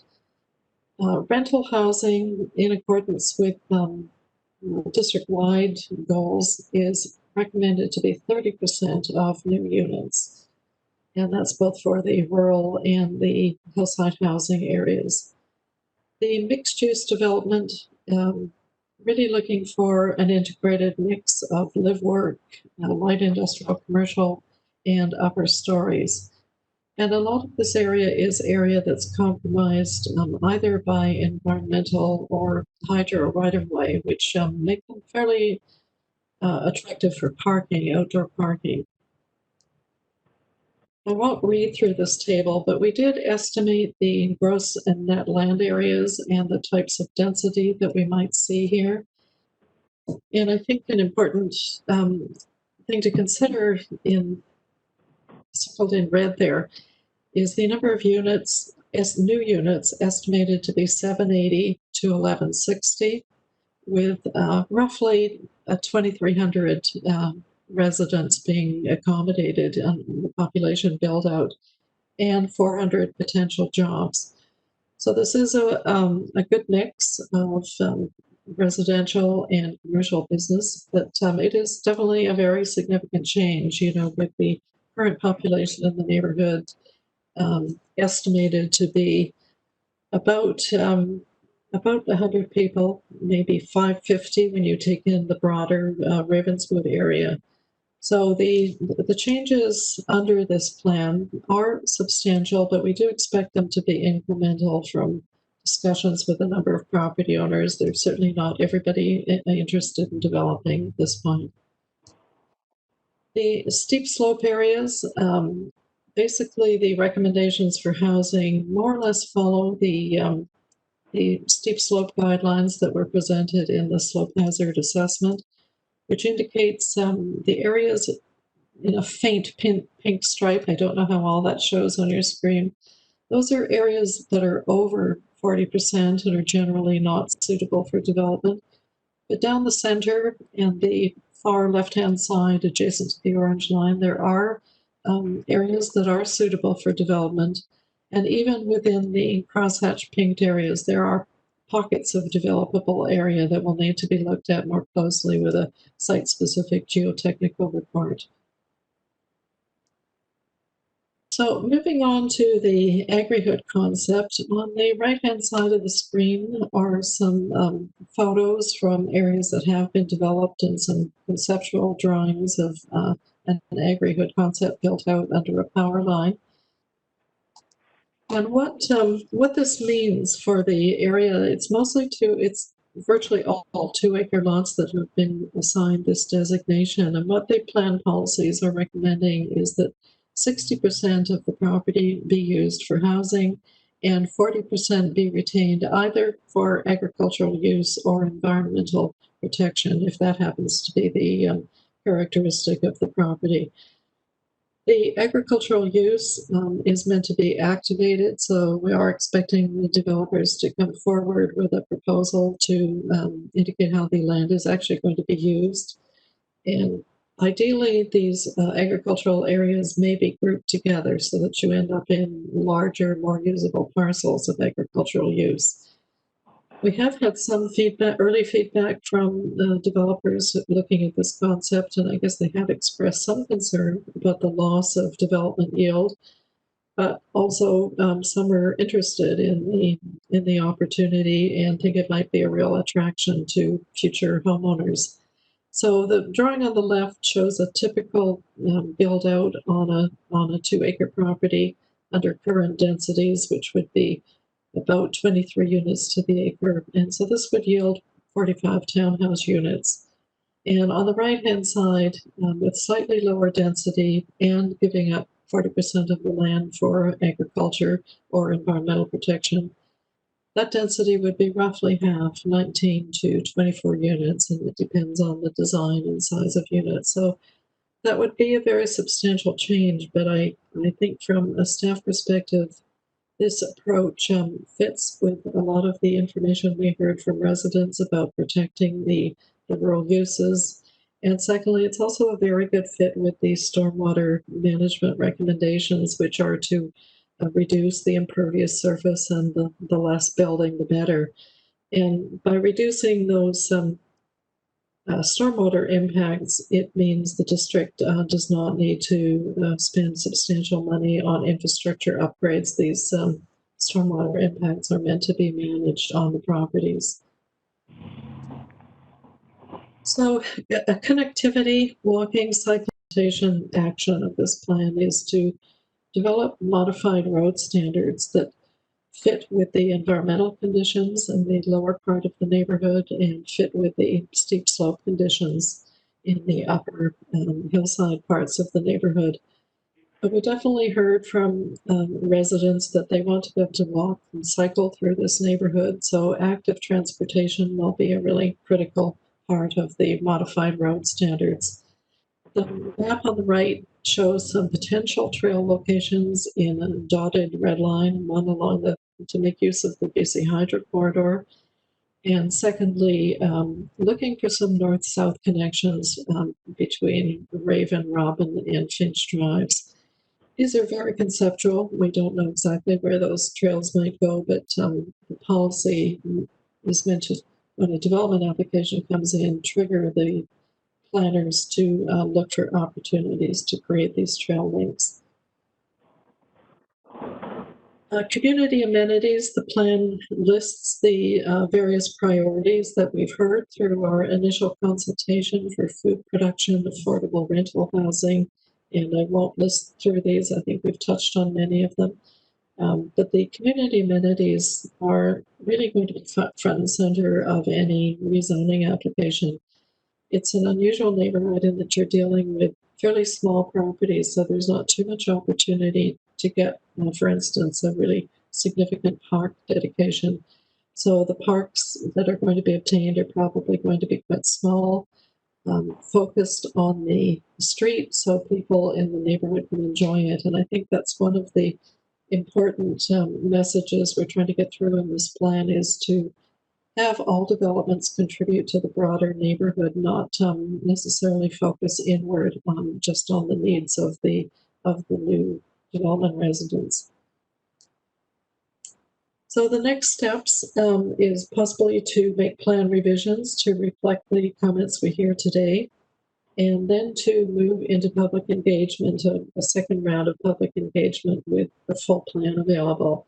So we would prepare, update the web page or new story maps page, do a mail out to residents and have an online open house. And we haven't figured out exactly how that will be structured, but I think there's been some experience now with doing that. And a second survey, having people respond to the draft policies. After those steps, we would then revise the plan late in the year, and aiming, if possible, to get first and second reading sometime in December, or more likely January, because I understand the agendas are quite full. And looking for public hearing early in 2021. Then again, if plan revisions are required, and then moving to third reading and adoption in the early spring. And that's my brief presentation. Thank you. Now I have a slightly different format. Now I have on the big screen, I've got everybody's face. And so, well, now I've got them both places. So council, if you want, you can go and on your other computer, put up a map or something. So we'll keep the PowerPoint off for the time being. So we're at the question phase. Who would like to ask questions? Nobody? Oh, Councilor Anderson. Yes, I'm looking at the transportation section of the plan, where there's the reference to the proposed in the OCP, a second access to Valleycliff, if you like. And I'll just read from it. The feasibility and routing of these potential roads, including that Valleycliff access road, will need to be considered as part of any future development plans for lands in the eastern portion of the area. My question is, or my assumption that I would put to you, is it the case that we couldn't take further planning of this road routing within the context of this neighborhood plan? And if so, if this is as far as we could take it and explore potential routing, what are the next steps, and under whose auspices will that planning be undertaken, or assessment?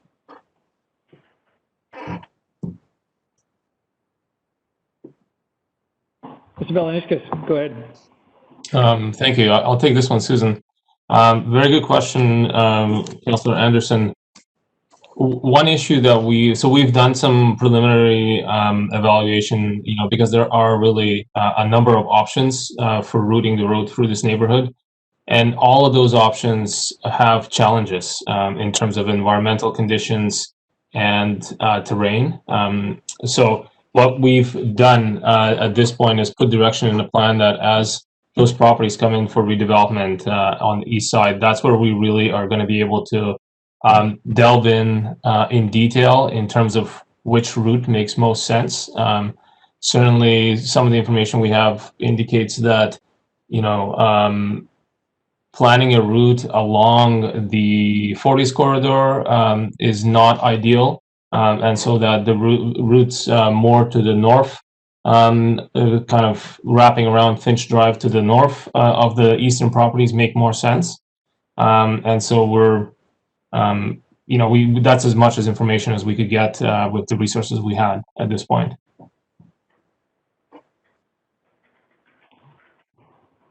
Anybody else? Councilor Pettengill.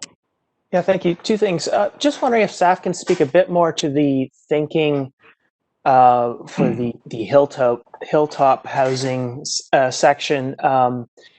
Because when I think about it in the context of everything else we've been talking about, it seems like you've got these apartments kind of far away from any commercial, any other development, any other transit. It's kind of really quite isolated, and I understand we have a need or desire for different forms and so on, but it does seem a little bit contrary to some of the other things we've been talking about without more commercial employment walkable right there. Through the chair, am I on, is my video working? Yes, go ahead. Yeah, okay. Through the chair, you know, that's a really good question. It is just the layout of the neighborhood, and you know, there's no question that those large parcels of slope land are some distance away from where we expect the commercial to be on Loggers Lane. The commercial use is proposed to extend in the mixed-use development partway down Finch Drive, so they're not too far away from where there is going to be some commercial nearby. You know, I think the corner of Finch and Loggers Lane will be a bit of a neighborhood node for commercial use. But, you know, it's not a perfect scenario, you know, having density that's not a quick walk to where commercial would be, but it's just the reality of the lay of the land here, those large parcels. And, you know, I don't know exactly how many apartments might be built there, whether they're all going to be ground oriented or there will be some apartment development. The slope lands lend themselves to stacked townhouse development. And, you know, really, we don't know at this point what the preference is going to be from those owners in terms of housing form. Okay, thank you. I think I just, to add to Susan, thank you. We're looking at this as an area that's within our growth management boundary. And then, yes, in some ways, it's getting further away from the transit, potential future transit network and the commercial services, but it's also, you know, we're getting away from the flood hazard that is present and the stormwater management issues lower down. So the density that's proposed is in apartment form, but it's still limited by that 3 to 4 story density provisions.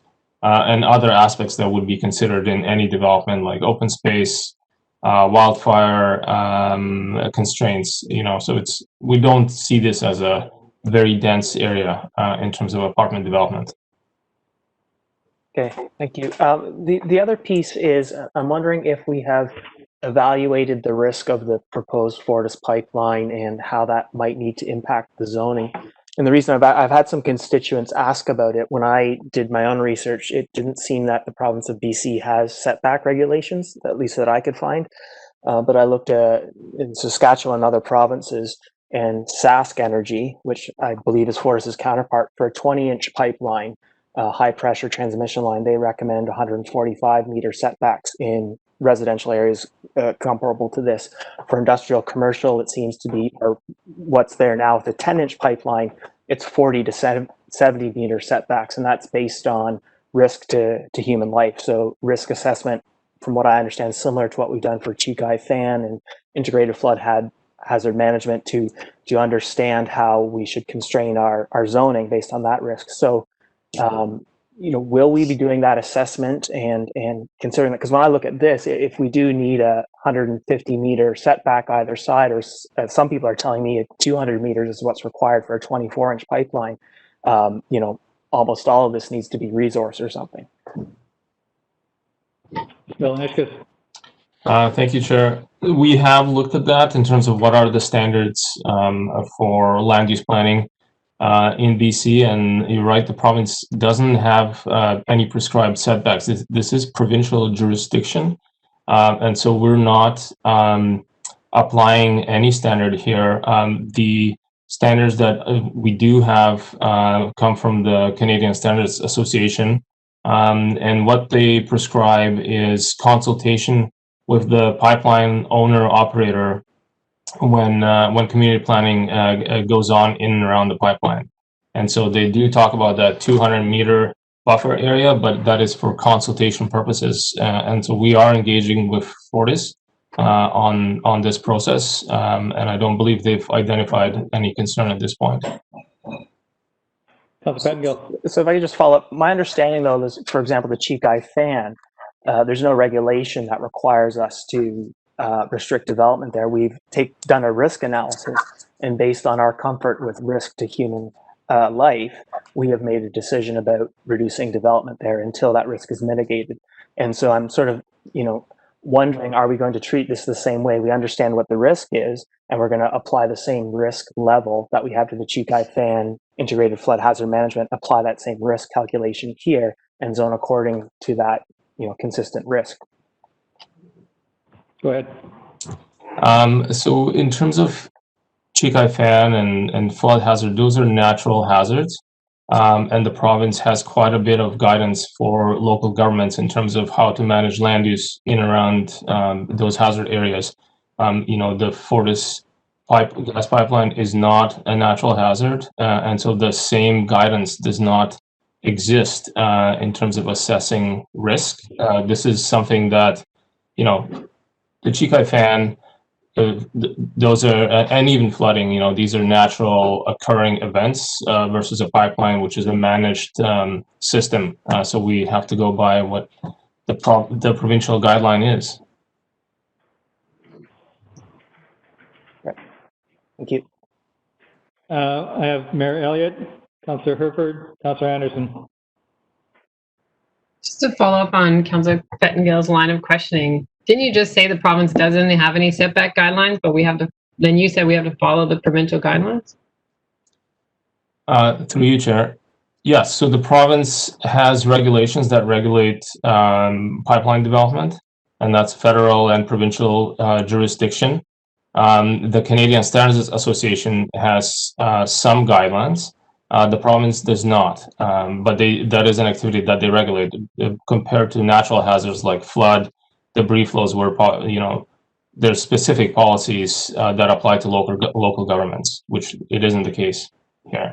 So given that we've spent the better part of the last 2 years thinking about this neighborhood, are we telling Fortis where we would like them to put their pipeline rather than jamming it through a neighborhood that we are actively planning around? So are we pushing them to go somewhere else, or are we just waiting for them to tell us where the pipeline's going? Ms. Stratis, you have your hand up? Yes. If I could just add to this discussion, we have flagged to Fortis very early on when Fortis started their environmental assessment in their amendment application, pardon me. We have flagged the concerns in this neighborhood, both the residential neighborhood and as it moves through the industrial park, and they're well aware of the district concerns. They recently went through an exercise internally of looking again at options for the location of this pipeline, and they looked at a couple of optional routings. And their conclusion from that exercise was that the existing route is the optimal location. And, they were looking at things like the terrain and the soil conditions, et cetera. Unfortunately, with no provincial guidelines to fall back on, similar to what Saskatchewan or other jurisdictions have, we don't have authority to demand anything different. We don't have we just don't have that jurisdiction. They are permitted to do this under the provincial guidelines. We have strongly recommended to them that this not be located down Finch Drive. Okay, I'll change tax here.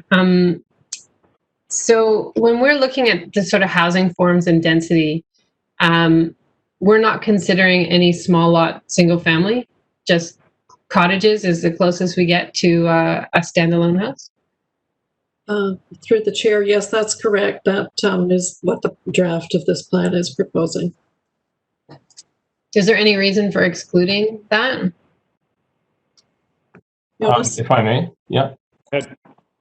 So we are considering, although the plan itself focuses on the immediate area where the larger lots are, we are considering the fact that there is a very healthy amount of single-family, fairly small lot residential in and around that area. So the plan really supports smaller forms of housing and then a more dense multifamily. In the agri-hood, it talks about agriculture and food production, and item 11 says accessory structures for food processing, equipment storage and gathering should be provided in each agricultural area. And I was wondering if this meant on each lot, or could there be shared facilities these will be, if there is agricultural happening there, it will be on a smaller scale. So can we anticipate that folks would share if they have adjacent uses?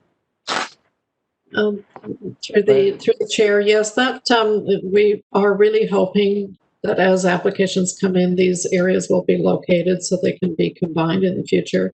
Ideally, larger agricultural uses and shared facilities would be possible once these are combined.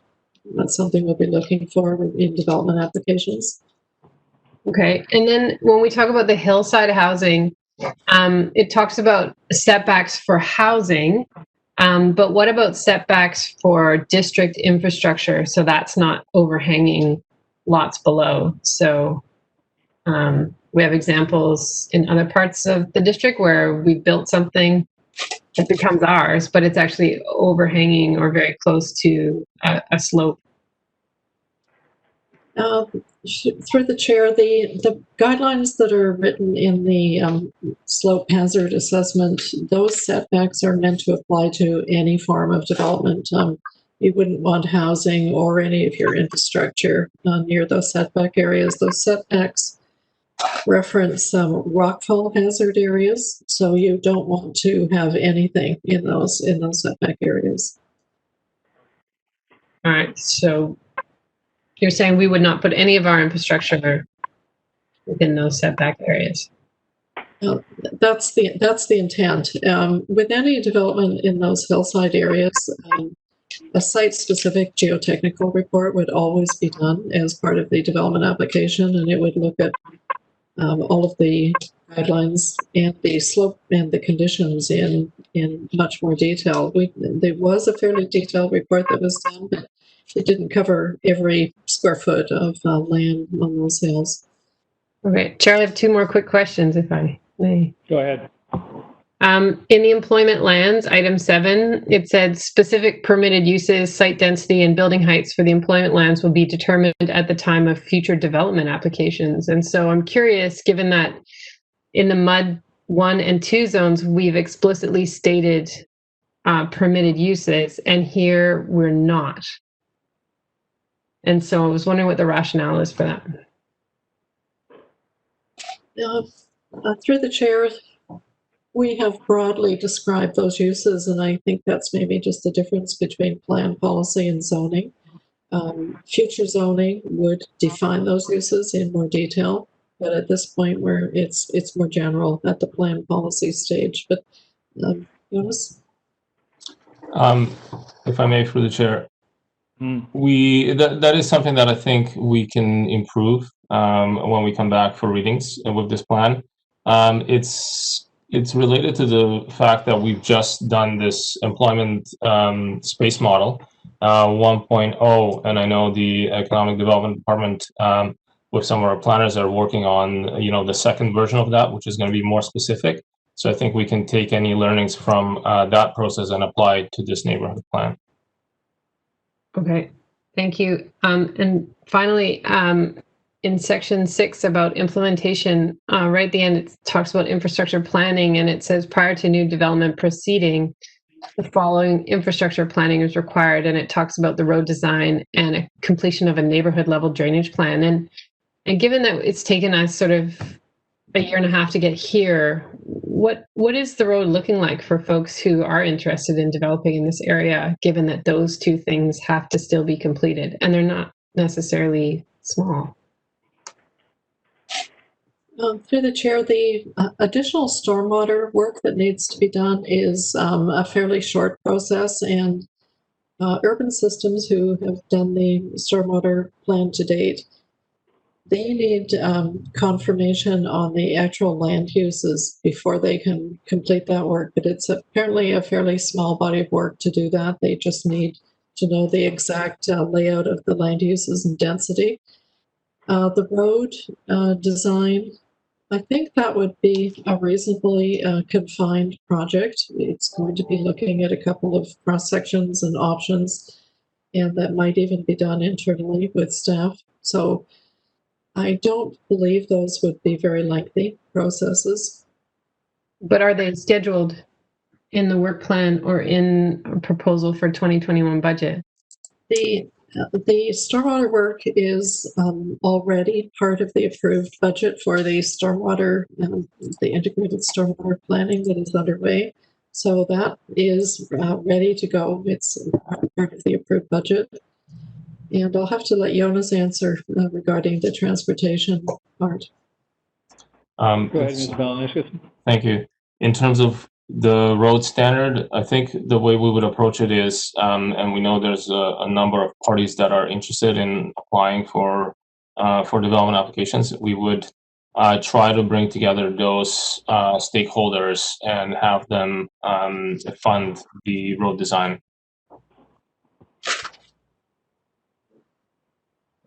Thank you.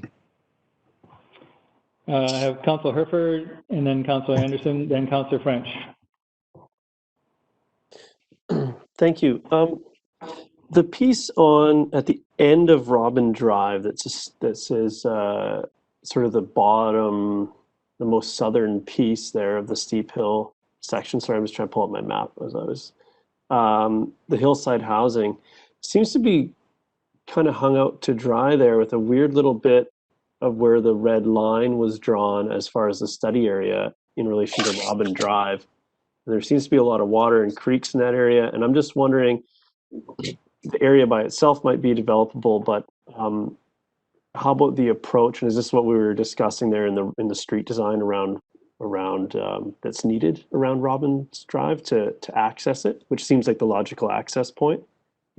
And then at what point, if the piece is technically buildable but can't get there through riparian zone, do we just set the whole piece aside? That little island doesn't quite make sense to me. Can someone speak to that? Yes, through the chair, that is very definitely an island of property, and it's just a function of the geography.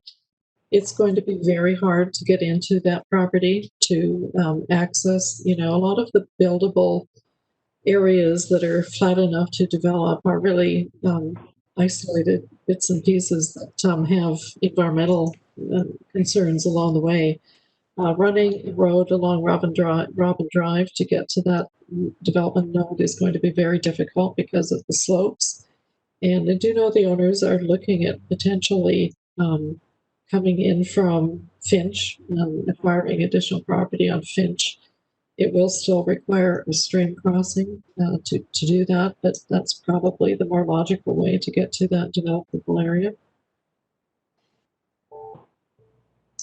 Okay, so there are some options there. I just want to make sure that we're not sort of giving some endorsement to some development that just is inaccessible when you run through the other requirements. But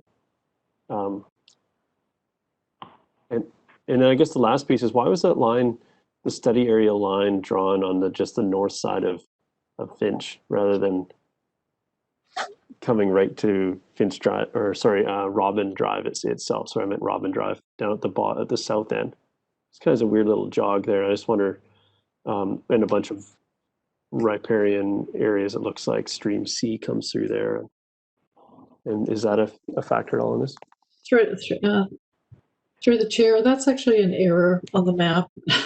I think the piece map here was borrowed from the environmental assessment, and I forgot to fix that part. So it actually runs straight across the parcel line there. That little jog is a bit of an error, so we'll fix that on the next round.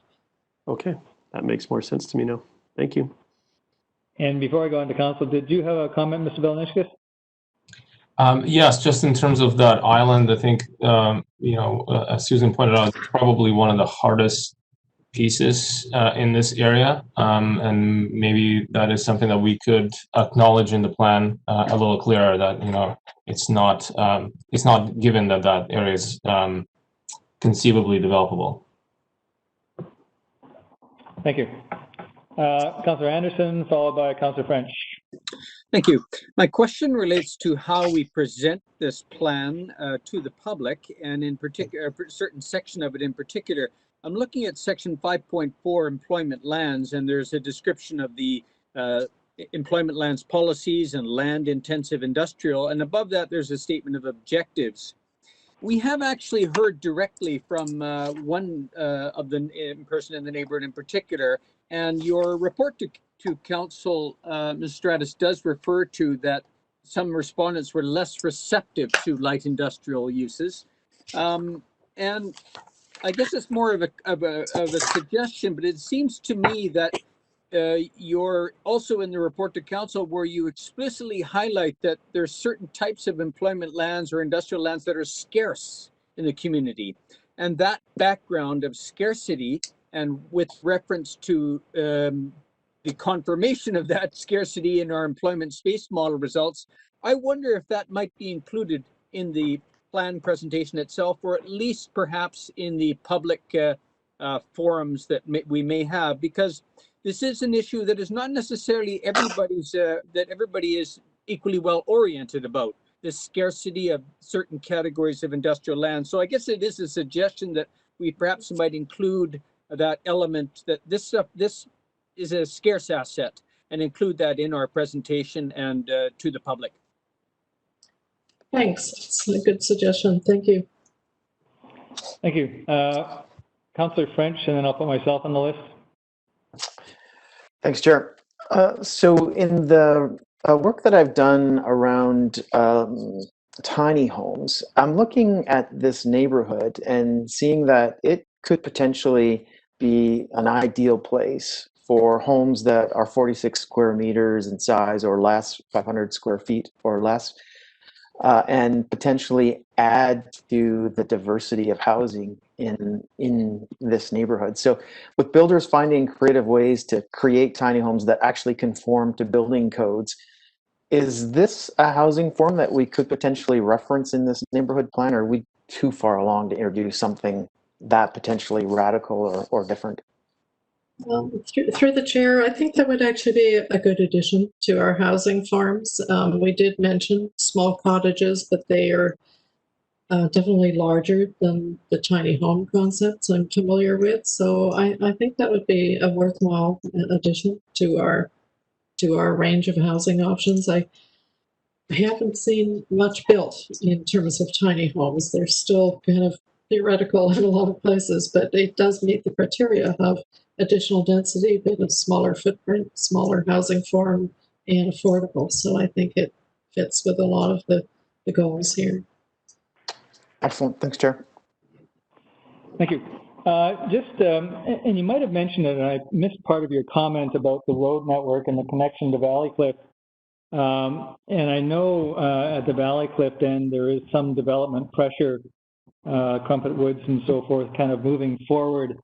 And so while timing is not clear, I think, there's a thought that eventually that will connect with this area and perhaps Finch Drive. But I think it's something And I'm just wondering, is this the time that we would consider making Finch Drive, for example, if that was the preferred route, a little bit wider, to contemplate that it might become a major connector road to Loggers Lane and the rest of the district, and perhaps have transit stops and whatever else other infrastructure might be required or preferable along that area, at least the part of Finch Drive that is sort of contemplated in the near term, not beyond that into the woods, of course, but providing for those types of things at this point in contemplation of that sometime in the future. Yes.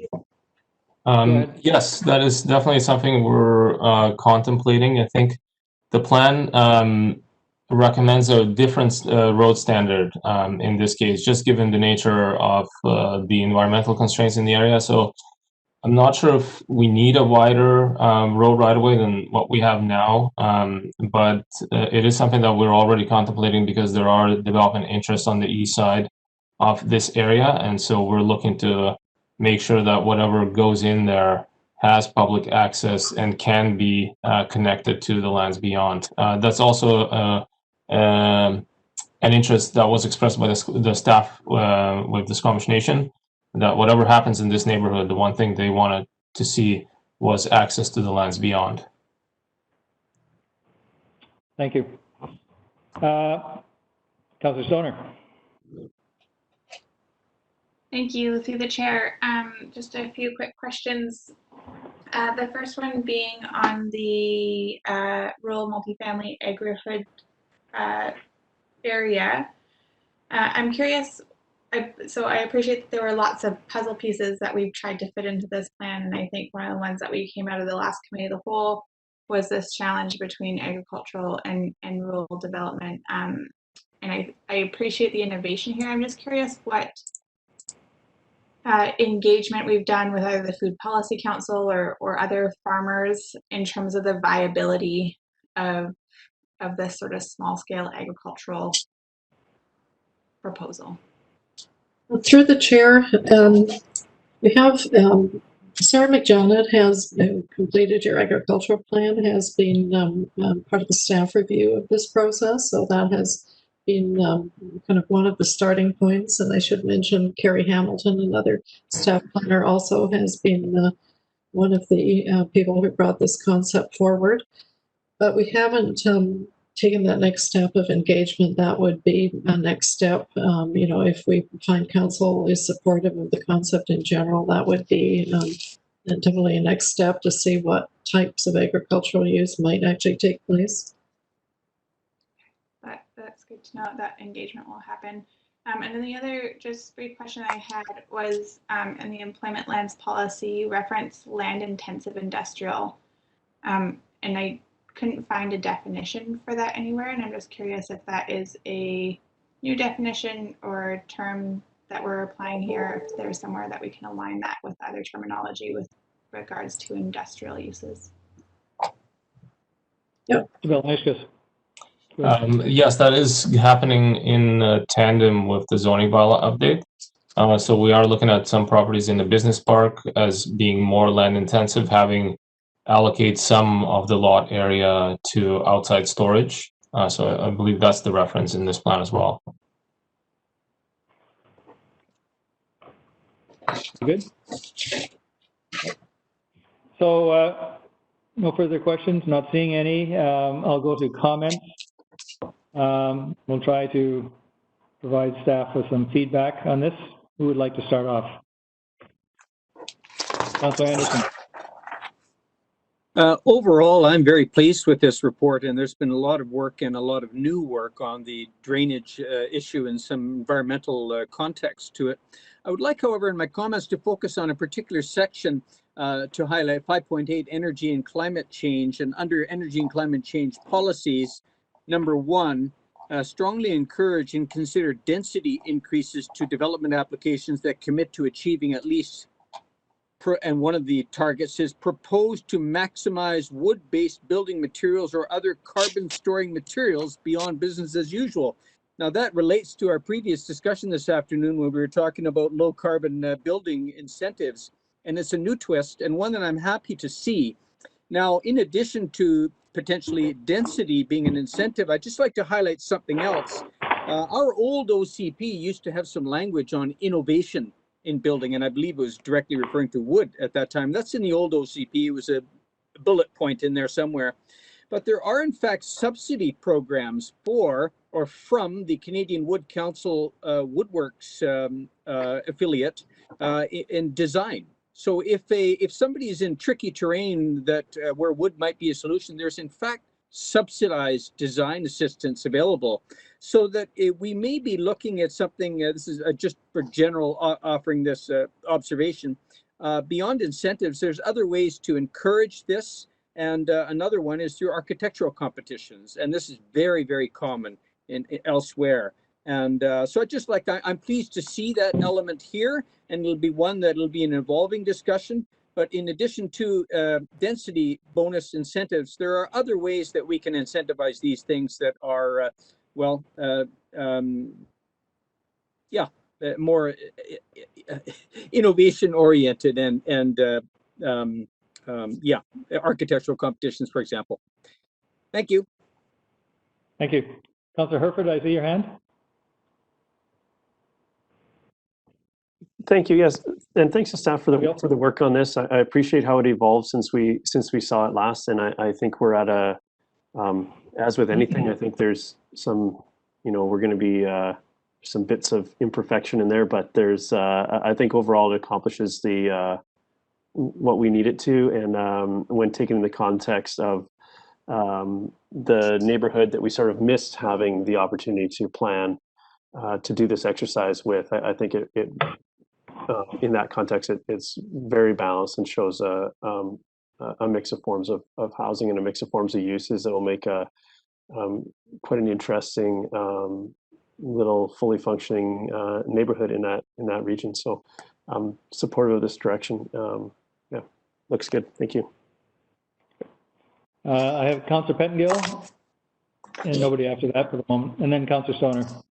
Yes, thank you. I think for me, it's just similar to my questions. I have concerns about thinking about density on hillside in the context of the rest of the plan. In general, I think density can be helpful, but here I think lower density makes a lot more sense. And I'm not necessarily thinking McMansions. This might be the place where we look at very efficient tiny homes off grid or something. But it just doesn't make sense to me to put density there. I drove up there and would be challenged walking there very often, or up and down there. It's a fairly steep hill. The other piece, I mean, I looked at the Kerwood-Lydell report just now in the Cheek-Eye Fan, and I understand there's all kinds of regulations around natural hazards, but I believe at the end of the day, it was at council's discretion, and we made the decision, or council, I believe, that the risk threshold we were comfortable with was 1 in 100,000 chance of a fatality per year due to the hazard. And that decision was at council's discretion. I believe a similar risk threshold was applied to the diking and so on. And I think if I'm going to get killed, I don't really care if it's from a rock slide or exploding gas line or whatever. I just think, we have a risk threshold that we're comfortable with, and we design our zones appropriately, and I think we should plan to do that here. And if we're comfortable with a higher risk threshold, I mean, if that's our decision, then maybe we should look at allowing some of the Cheek-Eye Fan and some of the stuff along the dike to develop if we are comfortable with putting people at higher risk. And so I think we, from my perspective, we need some consistency there. Thank you. Councillor Stoner and Councillor French. Thank you. Through the chair, I very much appreciate the overlaid map of the environmental protection areas with the general overlay of the different proposed zones. I think that was one of the pieces that we had a hard time wrapping our head around the last time this came forward. So just wanted to call out that overlaid map was very helpful to me. So thanks for pulling that together. I too am supportive of the general direction that this is going. I'm very curious to hear feedback from our community on this draft plan. And I think that this is definitely robust enough to go out for public consultation. Specifically, as I mentioned in my questions, curious to hear about the feasibility of that agri-hood zone, and what will the actual feasibility of that agricultural component be. and how can we try and maximize that. I'm also curious about Councillor Pettingill's comments of the hillside housing. I originally was fairly supportive of higher density there, but I think opening it up perhaps to some of those tiny homes could also be an interesting approach. I do think generally, based off of one of the tables that was in Mestradis's presentation of the long-term housing and employment estimates, we are going in the right direction. The population to jobs ratio is going in the correct direction, so that was encouraging to see. So I think as a neighborhood plan and looking at it kind of globally as a whole, that is the kind of metric that I think I'm more concerned about, looking at it as a neighborhood as opposed to site-by-site development. So yeah, I think I'll leave it at that, but curious to see what our community comes back with. Thank you. Thank you. Councillor French, then I'll put myself on the list. Thank you. Yeah, I think staff has done some really great work on this and really brought a draft report that really doesn't need a lot of work to get to the next stage. And I support the direction that we're going with this. Thanks. Thank you. For myself, and then I'll go to Mary Elliott in a sec. Also generally supportive of the direction, and just reinforce the comment that I think we have to look at connectivity to lands to the east. There are some significant land holdings there actually, and I hadn't even thought of some of the Squamish Nation lands. So clearly the future holds for some kind of pressure from that area. Also the comment about the agri-hood, and it has to be workable to be effective. I tend to agree with Councillor Stoner on that, and so something to keep in mind as we try to figure out whether we somehow bring these agri areas together somehow, notwithstanding that they're under separate ownership, or however we do it, but to end up with something that is workable and not too small to be functional. Apart from that, quite satisfied with the direction this is going. Thank you. And Mary Elliott. Thank you. Considering this is a draft plan, I thought it looked really good and read really well, and so appreciate the effort that's gone into this. I think all of the feedback that you've received has been well incorporated, and I think this is an improvement for sure on the last time we saw it.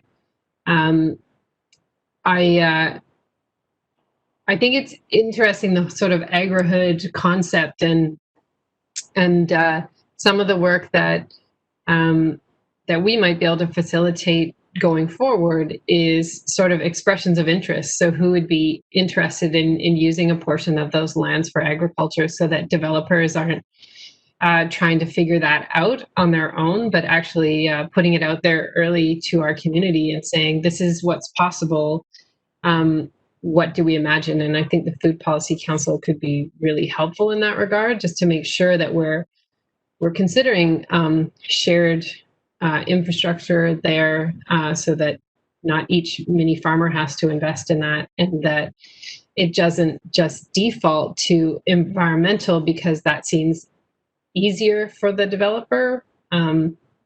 Because part of what this neighborhood has said is they want to keep that agricultural sort of feel and that rural feel, and I think that farming helps to do that. So I think that would be interesting.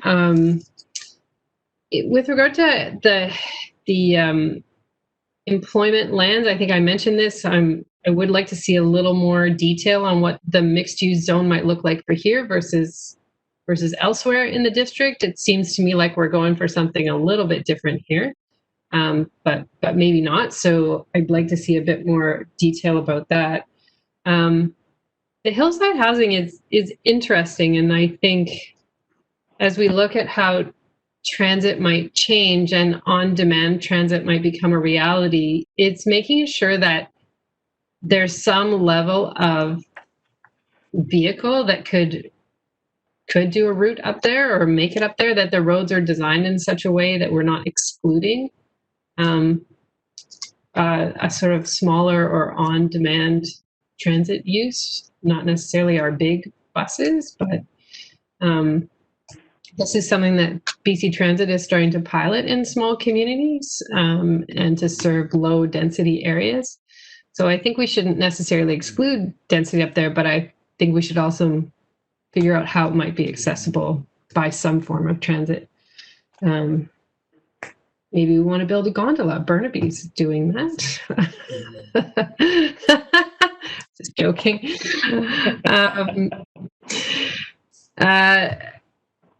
Otherwise, I think this is, getting really close to what we want. And I know that Fortis will be on our agenda in the next little while. And it's a great opportunity for us to talk to them about hazards and higher density community and where pipelines belong and where our wishes actually are, since we've given them that feedback already. It's our opportunity as a council to reiterate it when they're in the room. So appreciate staff's work in that regard.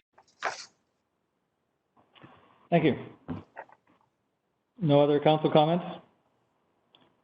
Mr. Belanishkas, do you want to summarize feedback? Yes. Let's see if I got it right. Some of the feedback I took also from the question period, and I'll include it in here. District infrastructure, making sure that it is subject to the same geotechnical setbacks as the rest. More specific employment uses, especially for the mixed use areas when we come back for the readings. Hillside property on Robin Drive, make that a bit more explicit that it's likely a difficult property to develop. Scarcity of employment lands when it comes to industrial needs to be identified in consultation and in the plan when it comes back. Tiny homes should be mentioned and recognized in the plan, including the hillside areas. Making sure that Finch can operate as a connector to Valcliffe in the future. Engagement with the Food Policy Council and ensuring feasibility of the agricultural as well as shared agricultural facilities to be recognized in the plan. I think that's about it. Did I miss something? I'll go to council. So council, any comment missed that you can think of? And from what you heard, Council Pettengill. Well, I'll try. I don't know if I'll get support, but I think the zoning should be consistent on a risk basis with the other zonings we're doing throughout the community, whether that means allowing more development elsewhere or, if the pipeline goes ahead, or at least having a plan B or if it goes ahead to align the risk to the zoning. Well rather than, would it be fair to say that there's some work to do determining risk factors related to the pipeline? Sure, that's fair. I think at the moment it's a bit of an open question. Yeah. Seems to me. So are you happy with that? Yes, I am. Thank you. Okay, and keeping that in mind, do staff have any comments about what Mr. Belanishkas? Yes, I think that if that is part of the scope of this project is trying to figure out develop some sort of a hazard criteria, I think that really expands the scope. And I'm not, we'd have to see what the impact on the project that would have if we're trying to come up with a standard for hazards. Let's put that one aside for a second then, and go back to council with just focus for the moment on the ones that Mr. Belanishkas read out. Are there any issues with those? We're comfortable with staff having that feedback? Okay, and so then going back to Councillor Pettengill's point, can you maybe be more specific about what you're looking for, Councillor Pettengill? Are you looking for, acceptable setbacks or? Well, I think it's one of two issues. If the pipeline doesn't go ahead, it's a non-issue, and I think we're generally in agreement. It's what's our plan B if the pipeline does actually proceed. I feel we need to address it at that point somehow in terms of managing risk, and so we can kick the can down the road and sort of wait and see what happens there, or we can develop a plan B. Now, I'm happy to wait and see if we feel, because I don't sense there's huge urgency here, but I just don't want that piece to get lost. Can we maybe leave it at that for now? We're going to be talking to Fortis in 2 weeks, which may give us more information about that issue. They'll be talking to us, actually. Is everybody content with that? Ms. Stratus, are you okay? Any other outstanding matters? You're muted, sorry.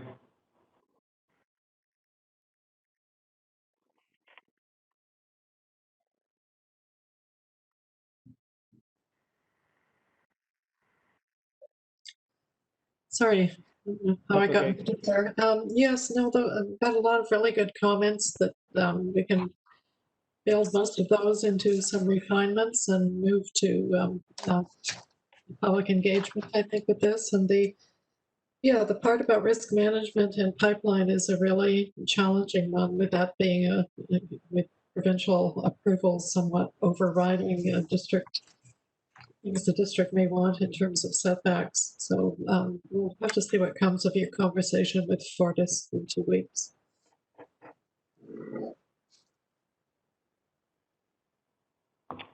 Okay. Thank you very much for the presentation. Thank you. And our final item is Community Planning 2020 Projects and Work Plan. Mr. Velanishkas, is that yours? Yes. Thank you, Chair. So as usual, I think we do this for now. The council has the list of active development projects as of early this month. The priority projects are highlighted in yellow. The rest of the projects are non-priority. And at the end of that spreadsheet, there's also active priority projects, just a summary, and then past priority projects. Not a lot of change since the last time we spoke in here. And then attached to that is also a list of planning projects that the planning department is working on and estimated timelines associated with it. Again, there's been some progress in here, and a lot of things are still on track. I don't have any specific development project or planning project that I want to highlight, but I'm here to answer any council's questions as best as I can. Okay, and before I go to council, I'm going to go back to the previous item because once again, I forgot the resolution. And recommendation is that council receive the draft Loggers East Neighborhood Plan report dated October 13th, 2020 from Community Planning for information and provide comments as follows. And I'm going to suggest that the wording be provide comments as noted by staff. Is there a mover? Councillor French. Second, Councillor Herford. Comment? All in favor? Opposed? Motion carries. Thank you very much. So back to where we were. Council, do you have comments or questions with respect to the work plan? And I have one, and I was just with respect to number 20, District Lot 509 and 510. And I'm just curious about what number we are working with for population, because I've seen different numbers, and I'm just curious where planning staff thinks we are when they're looking at this application. Yes, that's a really good question. So there were those initial numbers posted by the province, I think it was earlier this year, showing a decrease in population in Squamish. Now those numbers have since been corrected. So the numbers that we're looking at are close to the 22,500. I think we were 100 or so below the 22,500 from the numbers that we have. Thank you. Council, any other comments or questions with respect to that? Councillor Anderson.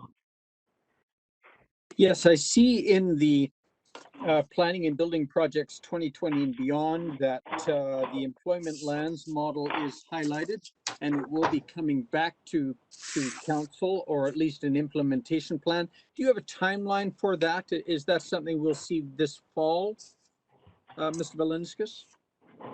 Yes, my hope is that it's this fall. I know there's more work currently going on with the model and refining the model and then running it again. So it's somewhat dependent on the timeline. So I can't guarantee that it will be this year, but we're on the staff, we will definitely want to get to the same understanding with council in terms of how we're implementing the employment lines model results. And so if it's possible, we will bring it later this year.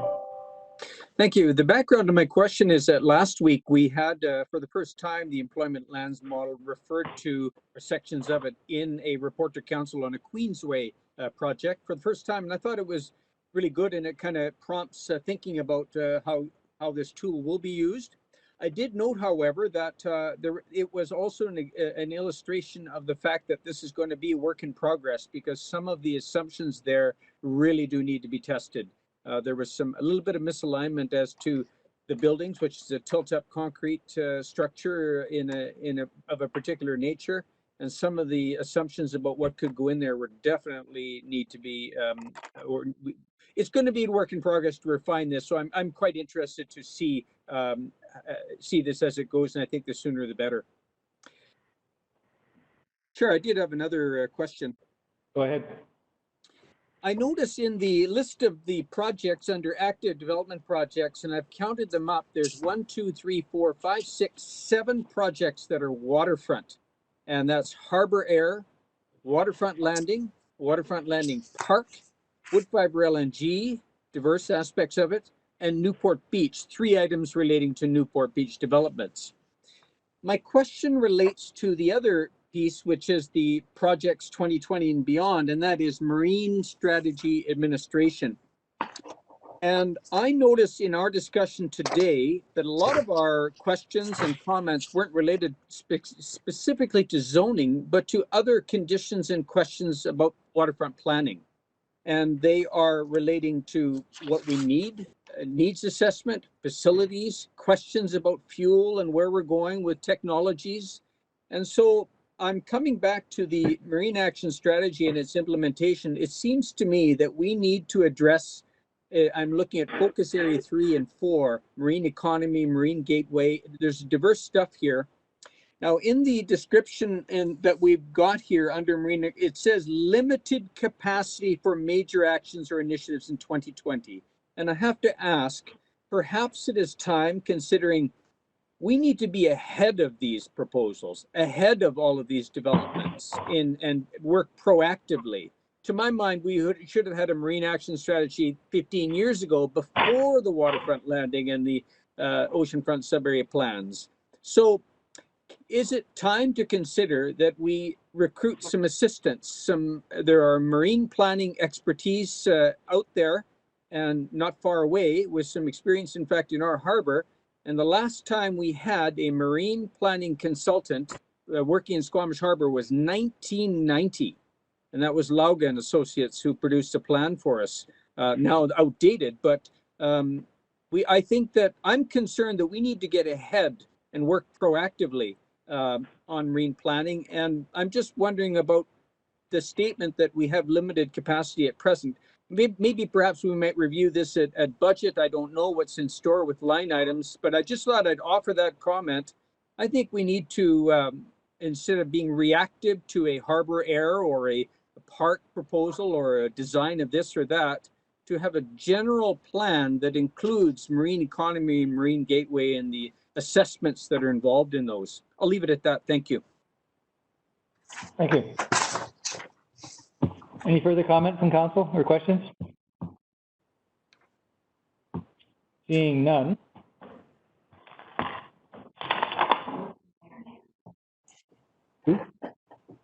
Oh, I beg your pardon. Go ahead, Mary Elliott. I'm just wondering if we're tracking the timeline for our priority projects and how fast we're getting them across the line to building permit from application. Through you, Chair, we're not actively tracking it. We are periodically checking in on those priority projects. I think that we are at the point where we've had quite a few of them now that we could look at statistics of how long, each one of those take. I think, as I mentioned before, it's hard to apply a standard because what we can do is get back to the proponents quickly enough, and then it's in their court. So that timeline is always going to be varied. We're not going to be able to come up with a timeline that we can guarantee that the project will get to a building permit stage. But what we can guarantee is how fast we get back to them. So maybe perhaps at the next check-in with council, I could bring back some of that data. It would be interesting to start to benchmark and what each phase is taking the developers, and just so that we are tracking that, and how it differs or not from other projects in the pipeline. Because we won't know whether we're actually speeding these projects up and learning from the process unless we can say to developers, here's what's slowing down the process. When we put people through the accelerated process, here's what slows them down. And I think at some point we should be able to convey that information and also check on ourselves to make sure that we're providing a process that is easy to follow and that enables developers to submit complete documents at each stage. So it's something that I'm really curious about and I would like to see us starting to track. Councilor Stoner. Thank you, through the chair. I was just curious on the planning and building projects list. There's an item around fee bylaw update, and I was just reminded recently of, I think we were in the process of trying to update our fees for construction that is using parking sites and or road space, particularly downtown. And is that where we'll expect to see that come back to council? Yes, I believe so. Thank you. Okay. Everybody good? Councilor Anderson. I'd like to highlight one of the projects in the development projects list, and that is number 54, Scott Crescent. And had we more time, I would take more time, but I'll try to be brief. The Scott Crescent proposal for my neighborhood became a part of our lives already back in 2005 when the property was purchased and the district got involved in the development applications. And so that's 15 years of consistent advocacy on the part of my neighborhood and Ballycliffe and Plateau Drive for solutions for east-west connectivity over to and over the highway. And to date, we still don't have a solution. It's not in the last package that was presented to council a couple of months back. I believe that was June. I just want to express frustration. And we've been at this for 15 years, and we seem to have been, from the outside, the situation could be described as a neighborhood or a couple of neighborhoods of over 1,000 households being held hostage by the simple fact of geography that this development is sitting on top of our connectivity routes.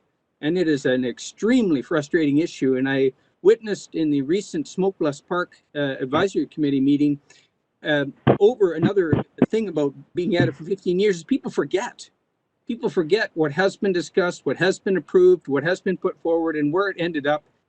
That's a long time for a project, a major one, to be in development process. And the impact is that we lose track. And so I just like to if you like, Mr. Valiniscus, I'm just throwing up my hands in frustration at the state of affairs for our addressing these trails connectivity issues, and that includes the footbridge proposal and the alignment issue there. There really does need to be more attention to that. And I know that staff has us in their hearts. And there's been progress made. Matt Simmons, Kerry Hamilton, they've made progress for us. Beth Herford, who's the only planner, by the way, who's ever visited the site with the neighborhood representatives. But I just want to flag it now because it's going to come forward and it has to have attention. We have to have a solution after 15 years. Thank you. Okay. And with that, I'm looking for a motion to terminate. By Councillor Stoner, seconded by Councillor Herford, who's a little slow off the mark. Call the question, all in favor? Opposed? Motion carries unanimously. So